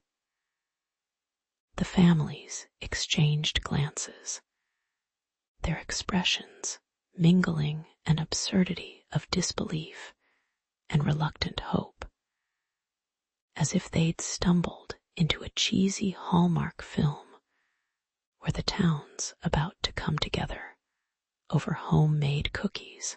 Beneath all the bravado, something akin to fear tickled the back of their throats. Could love really be the antidote to their long-standing enmity? As the atmosphere shifted, echoes of laughter unexpectedly filled the tent, puncturing the tension and lightening hearts like a fairy tale coda. The bickering kin, long hardened by resentment and rivalry, began to share stories peppered with irony, a tale of time missed and endless grievances. Much like an overcooked sitcom script, Cedric's father, known for his gruffness akin to that of a lumberjack caught in a windstorm, actually cracked a smile, reminiscing about the time he accidentally spilled ale on Isabel's father during a feast that had erupted into chaos. Their laughter rose like freshly baked bread, warm with the aroma of unexpected camaraderie, as they raised a metaphorical toast to their newfound alliance. Who knew that a little shared history, no matter how absurd, could build bridges where swords once clashed? With each new story, the pact they brokered settled in the air like a brilliant tapestry, woven of sorrows and joys, a fabric more resilient than a medieval knight's chainmail. As they tentatively sketched the framework for a new era, the remnants of ancient grudges dissolved like sugar in hot tea. Isabel glanced at Cedric, her heart swelling with pride as they became the unlikely architects of peace, their love intertwining the very foundations of their future. Outside, the sun began its descent. The fiery sky glowed over the horizon like the rebellious rebel of a summer festival. It whispered a promise that spring would follow winter, a vibrant new beginning, where once there had only been scorched earth. Together, Isabel and Cedric transformed their forbidden affair into a symbol of hope and reconciliation that rippled through their world with a clarity reminiscent of a sudden sitcom twist. The merger of their houses, once merely a fantasy akin to a unicorn sighting, began to manifest on parchment before them. Past animosities faded as quickly as a bad haircut gone out of style. The aroma of truce hung sweetly in the air, mingling with resilience and optimism that struck a chord in the hearts of those around them. Strangers exchanged nods, old enemies clasped hands, and children skipped about, their laughter echoing throughout the once barren fields like a joyous symphony. Here, amidst the remnants of their history, came the dawning of not just peace, but an exhilarating love that promised to redefine destinies, securing the members of both houses a place in a new tale, one where love always triumphed over war. In the quaint coastal town of Elysium, where the salty breeze mingled with the scent of freshly baked pastries wafting from the local bakery, our story begins. Alina, a passionate linguist with a nose for the extraordinary, stumbled into her dusty attic one fateful afternoon. It was there, between a stack of National Geographic magazines and an old surfboard, she found a box that smelled of musty paper and forgotten time. Inside lay ancient letters, each one whispering secrets of lost civilizations in a script that danced like an intricate spiderweb. Alina's heart raced at the sight. She felt like Indiana Jones, but without the hat, and an actual fear of spiders creeping up her spine. But deciphering these letters was no walk in a sunflower field. The script was as elusive as a souffle in a heat wave, impossible to handle without collapsing. Alina knew she was out of her depth, so she did what any smart, desperate linguist would do. She called in the big guns.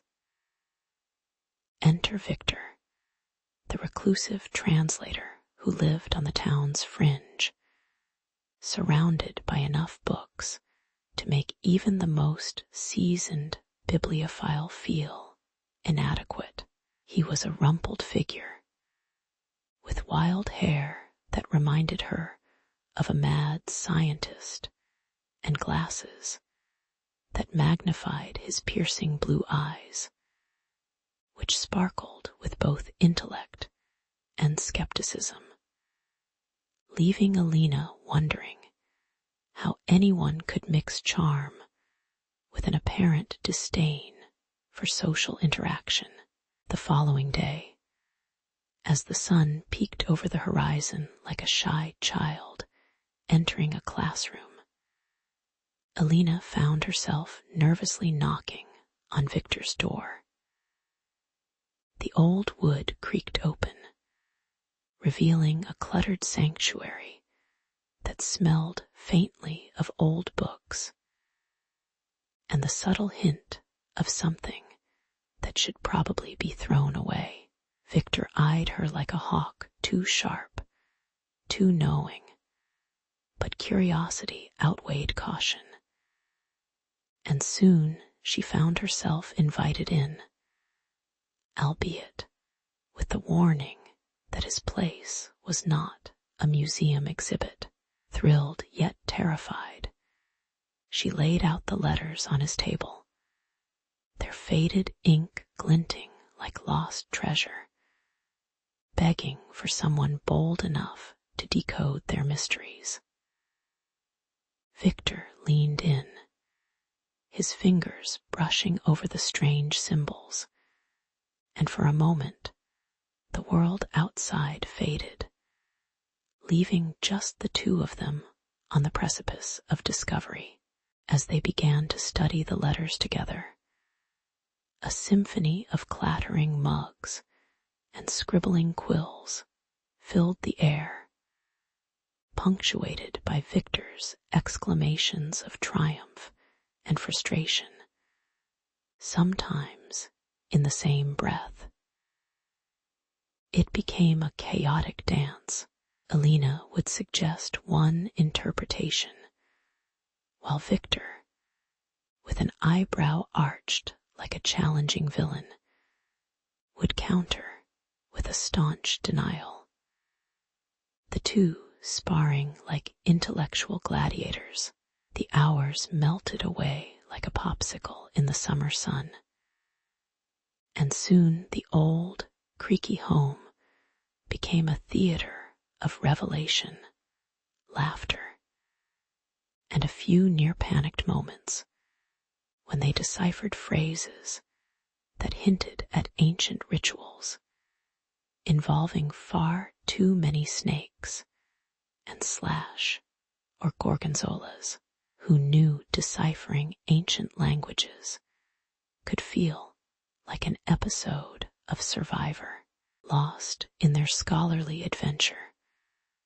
Both Alina and Victor began to bond over their late-night discoveries, and the greenhouse effect of 10 pots of coffee. Anyone would have thought they were digging for gold in their own backyard. Each letter they translated unfurled a new layer of forgotten history, painting vibrant images of cultures long gone, but not forgotten. With each success, the air crackled with a pungent mix of excitement and disbelief, resonating with the sense that they were on the cusp of unveiling something truly monumental. Little did they know, their quest to unlock the past would not only change their lives, but also challenge their grasp on reality. Because translating secret letters was one thing, but deciphering the human heart, now that was a whole different ballgame. Alina and Victor sat cross-legged on the floor, surrounded by an avalanche of yellowing letters that crackled like dry leaves underfoot. The faint smell of must and ink filled their noses, mingling with the faint echo of distant thunder outside, as if the heavens were debating the wisdom of their task. Do you think Leora ever saw the ocean? Alina mused, squinting at the faded ink. Victor chuckled, running a hand through his tousled hair. Well, unless she was part mermaid, I doubt it. But if she had, I bet she would have hated the salty spray. Too gritty. Little did they know, Leora's tale was about to pull them into an upheaval of emotion that transcended centuries, and perhaps a bit of salt water too. As they read on, Leora's world unfurled before them like a time-traveling postcard, complete with scenes of bustling market squares, and the scent of fresh bread wafting through the air. Her ambitions brimmed in ink as vibrant as the colors of a sunset, filled with dreams that felt almost tangible. Almost. Yet, buried within her elegant penmanship were the undercurrents of heartbreak. Her letters were haunted, echoing with screams of anguish that twisted like a fog around Alina's and Victor's hearts. Each revelation was a shot of espresso, jolting them awake, then lulling them back into despair as Leora's turbulent life raced before their eyes. A twisted version of a Netflix original series they didn't dare to binge watch. But then it happened suddenly.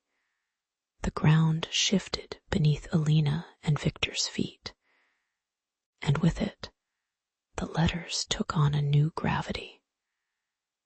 Victor let out a yelp as a vision of Leora engulfed him, her eyes wide with terror, a storm whirling in her soul, the past clawing at her edges like determined vines.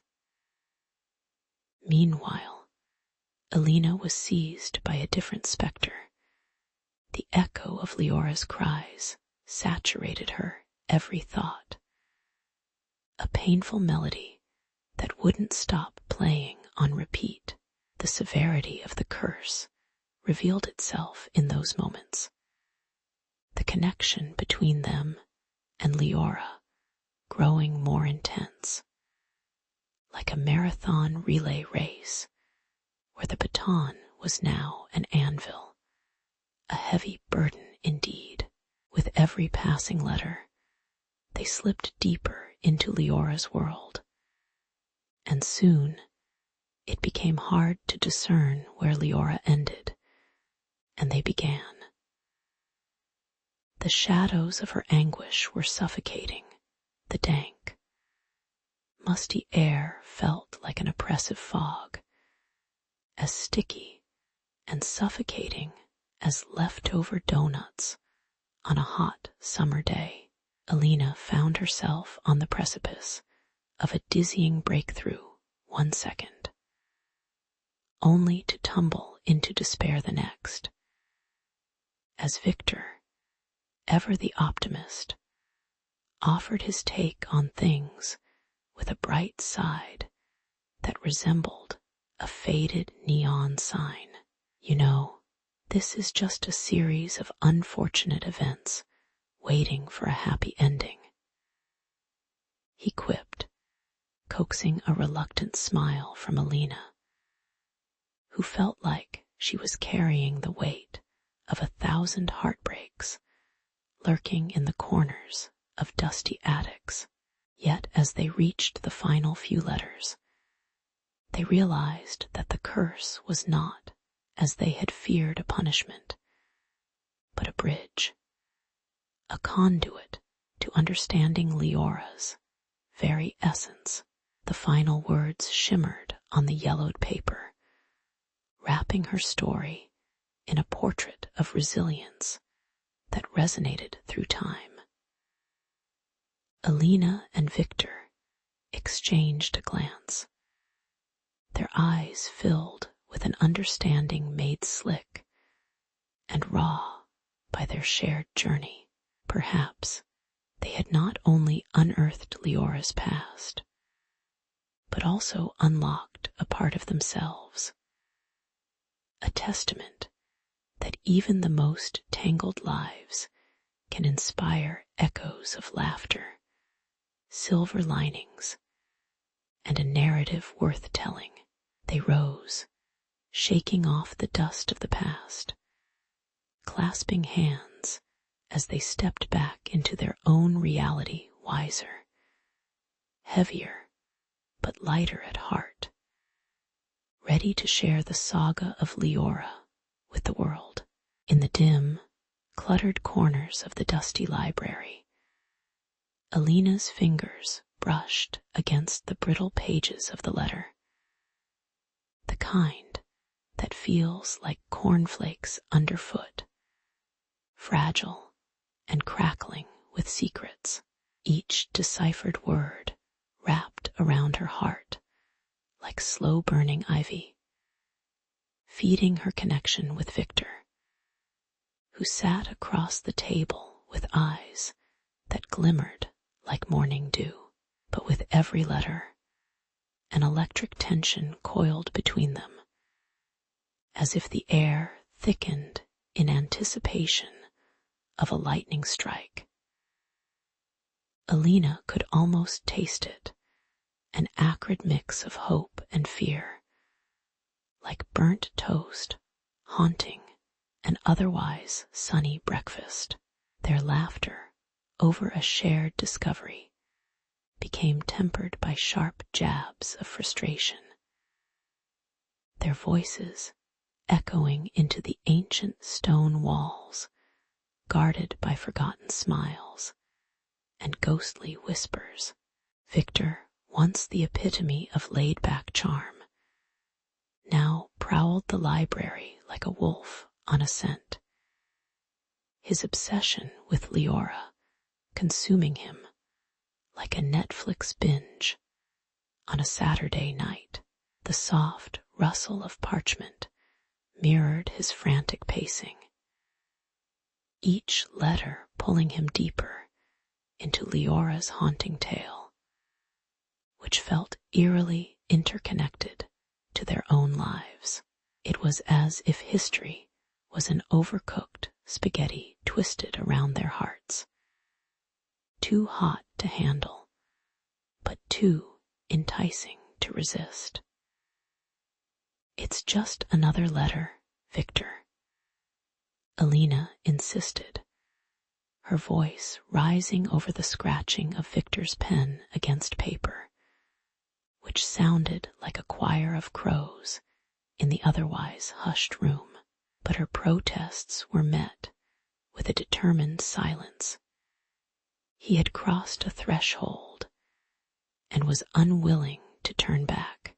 As the days rolled on, their spirited debates turned into all-out brawls of words, tempers flaring like Roman candles in the night, each argument a burst of color, beautiful, yet dangerously volatile.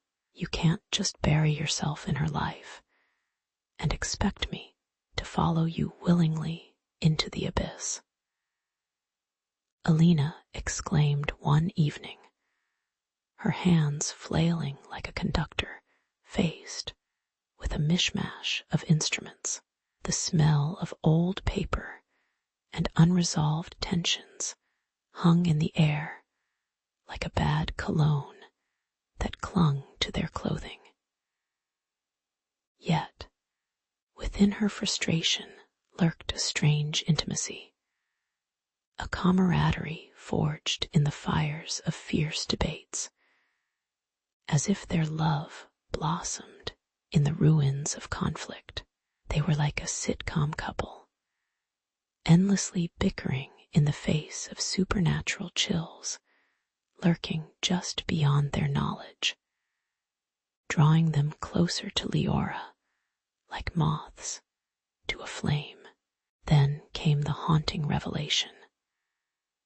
Leora's fate was not just a story from decades past, flitting innocently through the ages, but a dark undercurrent pulling on the strings of their own lives. It felt as if they had accidentally stepped into a horror film, where the protagonists never quite grasped the full extent of the plot until it was too late. The hairs on the back of Alina's neck danced as she read Leora's last letter, feeling the oppressive weight of a curse rise from the pages like steam from a haunted cauldron. Each word resonated with an ancient sorrow that seemed to seep into their skin, a reminder that some tales come with uninvited companions, shadows of despair that loomed closer with every discovery. Fear tangled with her curiosity, an electric mix as vivid as a scene from an epic fantasy flick, reminding her of both the thrill and the chills that came with delving into the past. In that fraught moment, Alina and Victor understood that they were not merely translators of Leora's words, but unwitting participants in a revelatory tale fraught with danger and destiny. The air crackled with an awareness that their translations had unleashed something, dark echoes from the past that clawed at the edges of their sanity. They were now intertwined in Leora's legacy, as inseparable as the ink on the page. If only we had just stuck to crossword puzzles, Alina joked weakly, trying to stave off the creeping dread with humor as the lights flickered ominously overhead. The library's shadows danced across their faces, a grim reminder that they had opened a door that may very well lead them straight into the abyss. And now there was no turning back. As the sun dipped low on the horizon, casting long shadows over the cluttered space they called home, Alina's heart raced like a caffeinated hamster trapped in a wheel. In her trembling hands, she clutched a final letter, its edges yellowed by time, the ink barely legible yet smudged with the weight of secrets. It was a warning, no less, an urgent whisper from the past that wove a shroud of dread around her warm, sun-soaked afternoons. The terms were simple yet dreadful.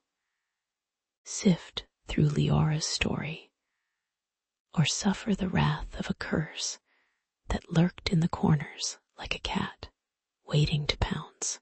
The irony was as thick as the dust particles dancing in the fading light.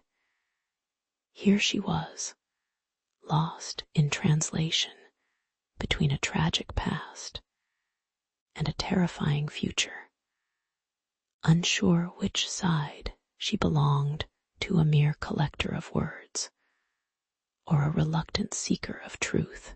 With the letter still crackling in her grasp, Alina turned to her partner in this chaotic adventure, a quirky friend with a penchant for ghost movies and dubious advice. They shared knowing glances, each one a silent agreement. This was no ordinary game of keep the history, but rather a wholehearted transform of send in the clowns to bring on the angry spirits. Together, they could almost hear the disapproving glare of Leora from beyond, her unresolved issues clinging to them like cold rain on an October day. She had lived and breathed her tragedy so long that the thought of letting go was akin to asking a vampire to relinquish its thirst for blood, near impossible. And yet, the choice was stark. They faced the possibility of Leora's life, her pain, coming back to claim them. Gnashing teeth and fiery rage as her trademark style. Thus, armed with a shaky resolve and a hint of nostalgia, they set out on a wild journey to return the letters to their original resting place, a foreboding graveyard that seemed to leap from the pages of a teenage Gothic novel. The air tasted of electric anticipation, and the winds howled like a pack of wild wolves, drowning their hesitant whispers. Each breath was thick with the scent of damp earth, murky and suffocating, a reminder that they were wading into the depths of Leora's haunt, an invitation to a party they hadn't intended to crash. At that moment, it struck Alina that they were not merely returning artifacts. They were stepping into a tomb of memories, dark and laden, with the cries of souls caught between the here and the hereafter. If only they had packed a ghost-repellent spray, perhaps they wouldn't be fumbling about in this horror flick of their own making, half expecting a jump scare at any moment. Suddenly, as if summoned by their intentions, the skies cracked open, unleashing a deluge that echoed their own dread. The storm raged, and with it, the vengeful spirits emerged from the dark, swirling around them like a sinister cyclone of anguish. Chilling moans echoed through the air, each wail punctuated by sharp taps, like skeletal fingers drumming on invisible instruments, heralding the arrival of Leora herself, her figure sharp as a dagger against the tempest. She glared at them with eyes like twin black holes, demanding the closure that had eluded her in life, a grim irony, considering how badly they had wished for some closure of their own. In that moment, the air crackled not just with rain, but with the urgent despair of a soul crying out for justice. And Alina felt the weight pressing against her chest, a languorous reminder of the burdens they had unknowingly sewn together. Leora floated before them, her presence both beautiful and terrifying, an ethereal ballet that pirouetted between despair and rage. Alina, feeling the chill creep inexorably down her spine, realized that humor was the best tool in a horror show. She half chuckled under her breath, thinking, well, at least I'm not stuck watching a horror movie alone. Yet, there amidst the feral cries and the torrential rains, she found a compelling fear married to empathy, the very essence of a life wasted, a tale left untold. They were supposed to be the heroes of their story. Yet here they were, cast as hapless mourners, caught in the web of Leora's curse, driven by the desperate need to grant her peace. With resolve igniting like a bonfire, they stepped forward, determined to rewrite the past, to grant closure not just for Leora, but for themselves, a group effort, or perhaps less of a crash course in ghost hunting, and more of an unexpected therapy session in the shadowy folds of time, in the dim light of the abandoned chapel, shrouded in shadows as thick as the layers of dust on the pews. Alina and Victor found themselves huddled together, faces pale with trepidation. Stray beams of sunlight slashed through the cracked, stained glass, creating a kaleidoscope of colors that danced on the stone floor like spirits themselves. The air was thick with the musky scent of old wood and the lingering whispers of forgotten prayers.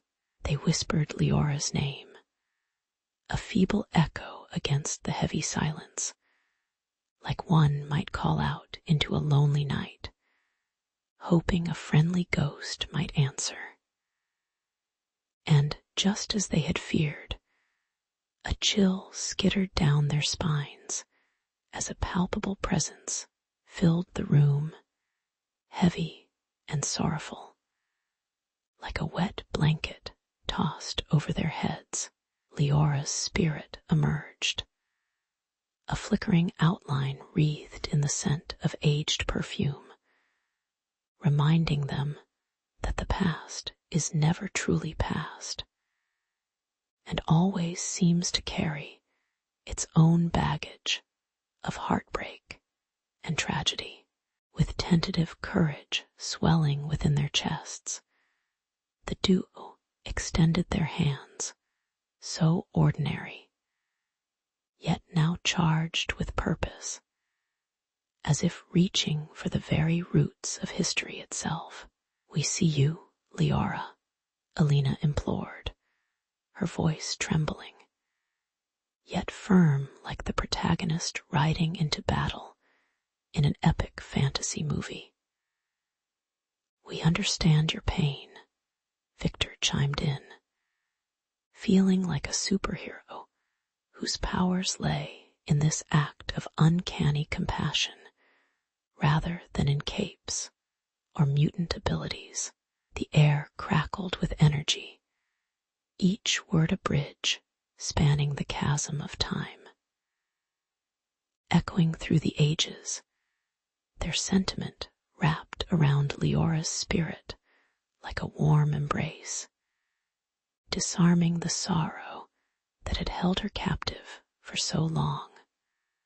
A heart-gripping scene, worthy of slow-motion replay in a Hollywood flick, and just like that, the weight of centuries began to lift, revealing a flicker of hope shimmering in Leora's translucent eyes as whispers of understanding passed between them. An astonishing transformation played out. Suddenly, Leora's image brightened, the shadows peeling away like an old film reel unraveling from its spool. She was no longer the tortured spirit haunting the ruins, but a radiant silhouette filled with gratitude, her expression reminiscent of a long-lost friend returned from the dead after a particularly awkward end of season cliffhanger. Music filled the air, a melody of laughter, sorrow, and reconciliation, entwined like a turbulent symphony, enveloping them in a fragrant blend of blooming lavender, mixed with the ancient aroma of unshed tears. With every moment spent in this exchange, the boundaries of their beings faded into the cobwebbed corners of history, creating a new layer of understanding. A moment solidified in time like a snapshot from an old family album. As Leora's spirit embraced the release, Alina and Victor felt an overwhelming rush of warmth fill the chapel, like a baker's oven blooming with fresh bread. The scent of new beginnings wafting through the air, they could sense the burdens lifting. They had unwittingly become the heroes of a tale steeped in tragedy and grace. The sense of empowerment surged through them, and suddenly life felt richer, colors more vibrant, as if after years under grayscale filters, they had finally unlocked the full palette of emotions. The duo stepped back, awash in the glow of their own humanity, each pulse of their hearts echoing with the realization that they, too, were players in this intricate web of empathy that transcended time. One that formed connections as strong as the ties that bind best friends through thick and thin. This was not just a resolution. It was a rebirth, an awakening that promised unimagined adventures beyond the pages of the past. Exiting the chapel, hair tousled by the cool breeze, Alina and Victor's laughter rang out, richer now, like a symphony breaking free from a centuries-old silence. They carried the essence of Leora with them as they stepped into the sunlight, imbued with the lessons of empathy and understanding. Priceless treasures more enduring than gold coins hidden in a pirate's chest. No longer mere specters haunted by tidbits of history. They strode forward like knights of the realm, prepared to take on the intricate tapestry of life. Looking at each other, they realized that each moment spent wrapped in another's sorrow or joy is worth its weight in history, and they chuckled at the irony. They had set out to lift the burdens of a restless spirit, but emerged with a deeper bond of friendship, ready to embrace the world's complexities, one heartfelt letter at a time. In the heart of a stormy evening, where wind howled like a pack of wolves and raindrops drummed on the cobblestone streets, Alara found herself standing before a figure cloaked in shadows, the descendant of Aiden, her grandmother's long-lost love. Tension crackled in the air, as if the past had become a live wire arcing between them. With every word exchanged, Alara wore the invisible crown of her family's legacy, adorned with the jewels of heartache and triumph alike. "You have no idea what love can cost," the descendant spat, his eyes ablaze with a wildness reminiscent of their shared bloodline. She was torn, a marionette tangled in the strings of grief, anger, and a longing for connection that felt as ancient as the stones beneath her feet.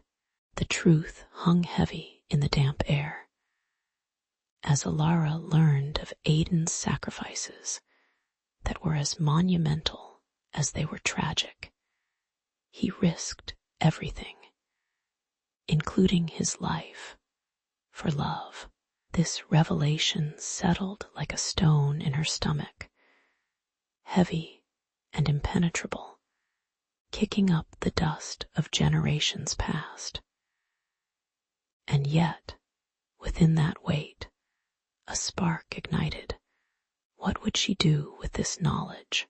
With a determined resolve that mirrored her grandmother's fierce spirit, Alara took a step back to gather her fragmented courage.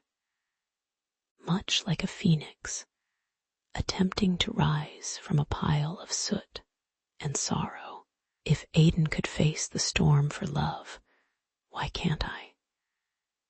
She mused aloud, her heart thumping like a band of soldiers marching into battle. In the dusty embrace of her grandmother's attic, amidst the cobwebs and forgotten trinkets, Alina stumbled upon a postcard that seemed to glow with a life of its own. As she dusted it off, the faded colors of fishing boats bobbing on sparkling waves danced before her eyes like a scene straight from a long-lost movie. This wasn't just a postcard.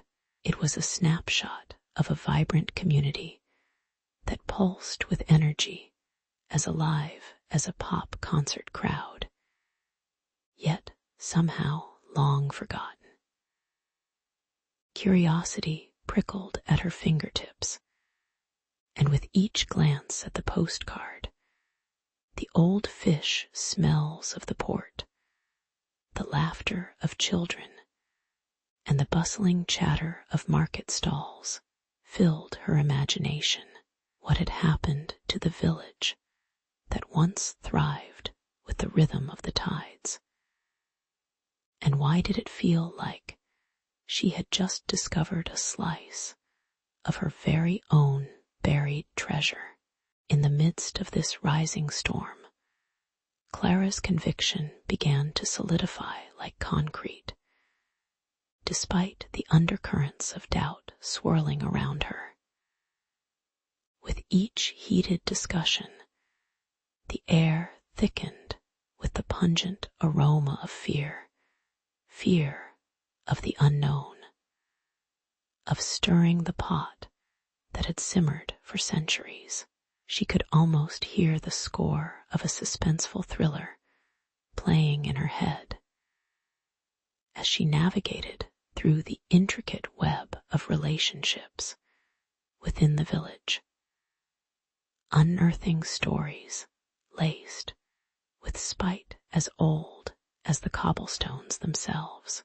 The journal had not just unveiled the lover's plight, but had also exposed the villagers for what they truly were, protectors of a narrative that suited them, even if it meant silencing the past. Clara, with her journal in hand and unwavering resolve, was prepared to light the match that could ignite the emotional powder keg lying beneath the village's placid facade. As tensions wove tighter, Clara stood at the center of the storm, a modern-day David against the proverbial Goliath that was her community. Each rally and protest echoed in her ears like a jazz concert gone rogue. The villagers' chants oscillating between defense of their facades and clamoring for the truth. She felt both the anticipation tinged with horror, the sweet and sour mixture of courage and fear that comes from standing out in a crowd. The village of Eldridge, so deeply rooted in its myths, was facing a reckoning, one that promised to expose more than just the letters. It threatened to dissolve the veil that had long shrouded their history in sweet, comfortable ignorance.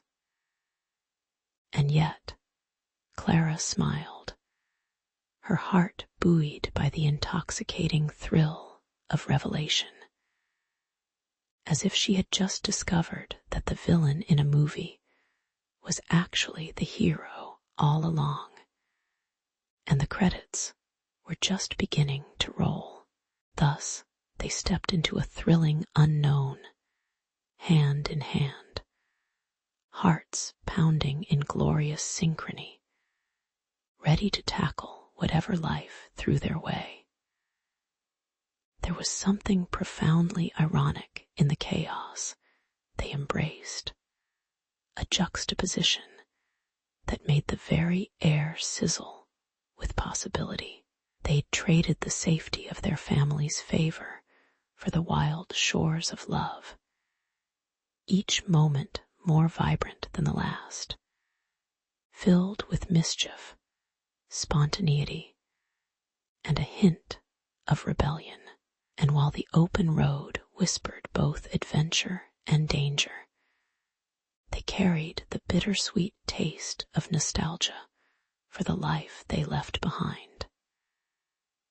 In their hearts, they both knew they would have to return, but until then, they reveled in the exquisite thrill of being young and in love, truly the happiest border jumpers in all of Italy, in the kingdom of Dainsmore, where the scent of smoke and despair intermingled with the heady aroma of olive oil and roasted lamb.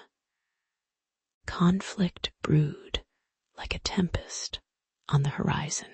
Two noble houses, the Valerians and the Esters, spun tales of glory and vengeance, each claiming the land that breathed under their feet. Their banners, once symbols of honor, fluttered like crows over a battlefield, heavy with the weight of ancestral grudges. For every stone lifted in defense of territory, an oath was broken in the shadows, reminding all that blood ran deeper than mere differences in color or coat of arms. And in the midst of this brewing storm, a daring secret began to unfurl, a plot straight from the pages of a forbidden romance novel, destined for heartbreak and perhaps unforeseen heroics.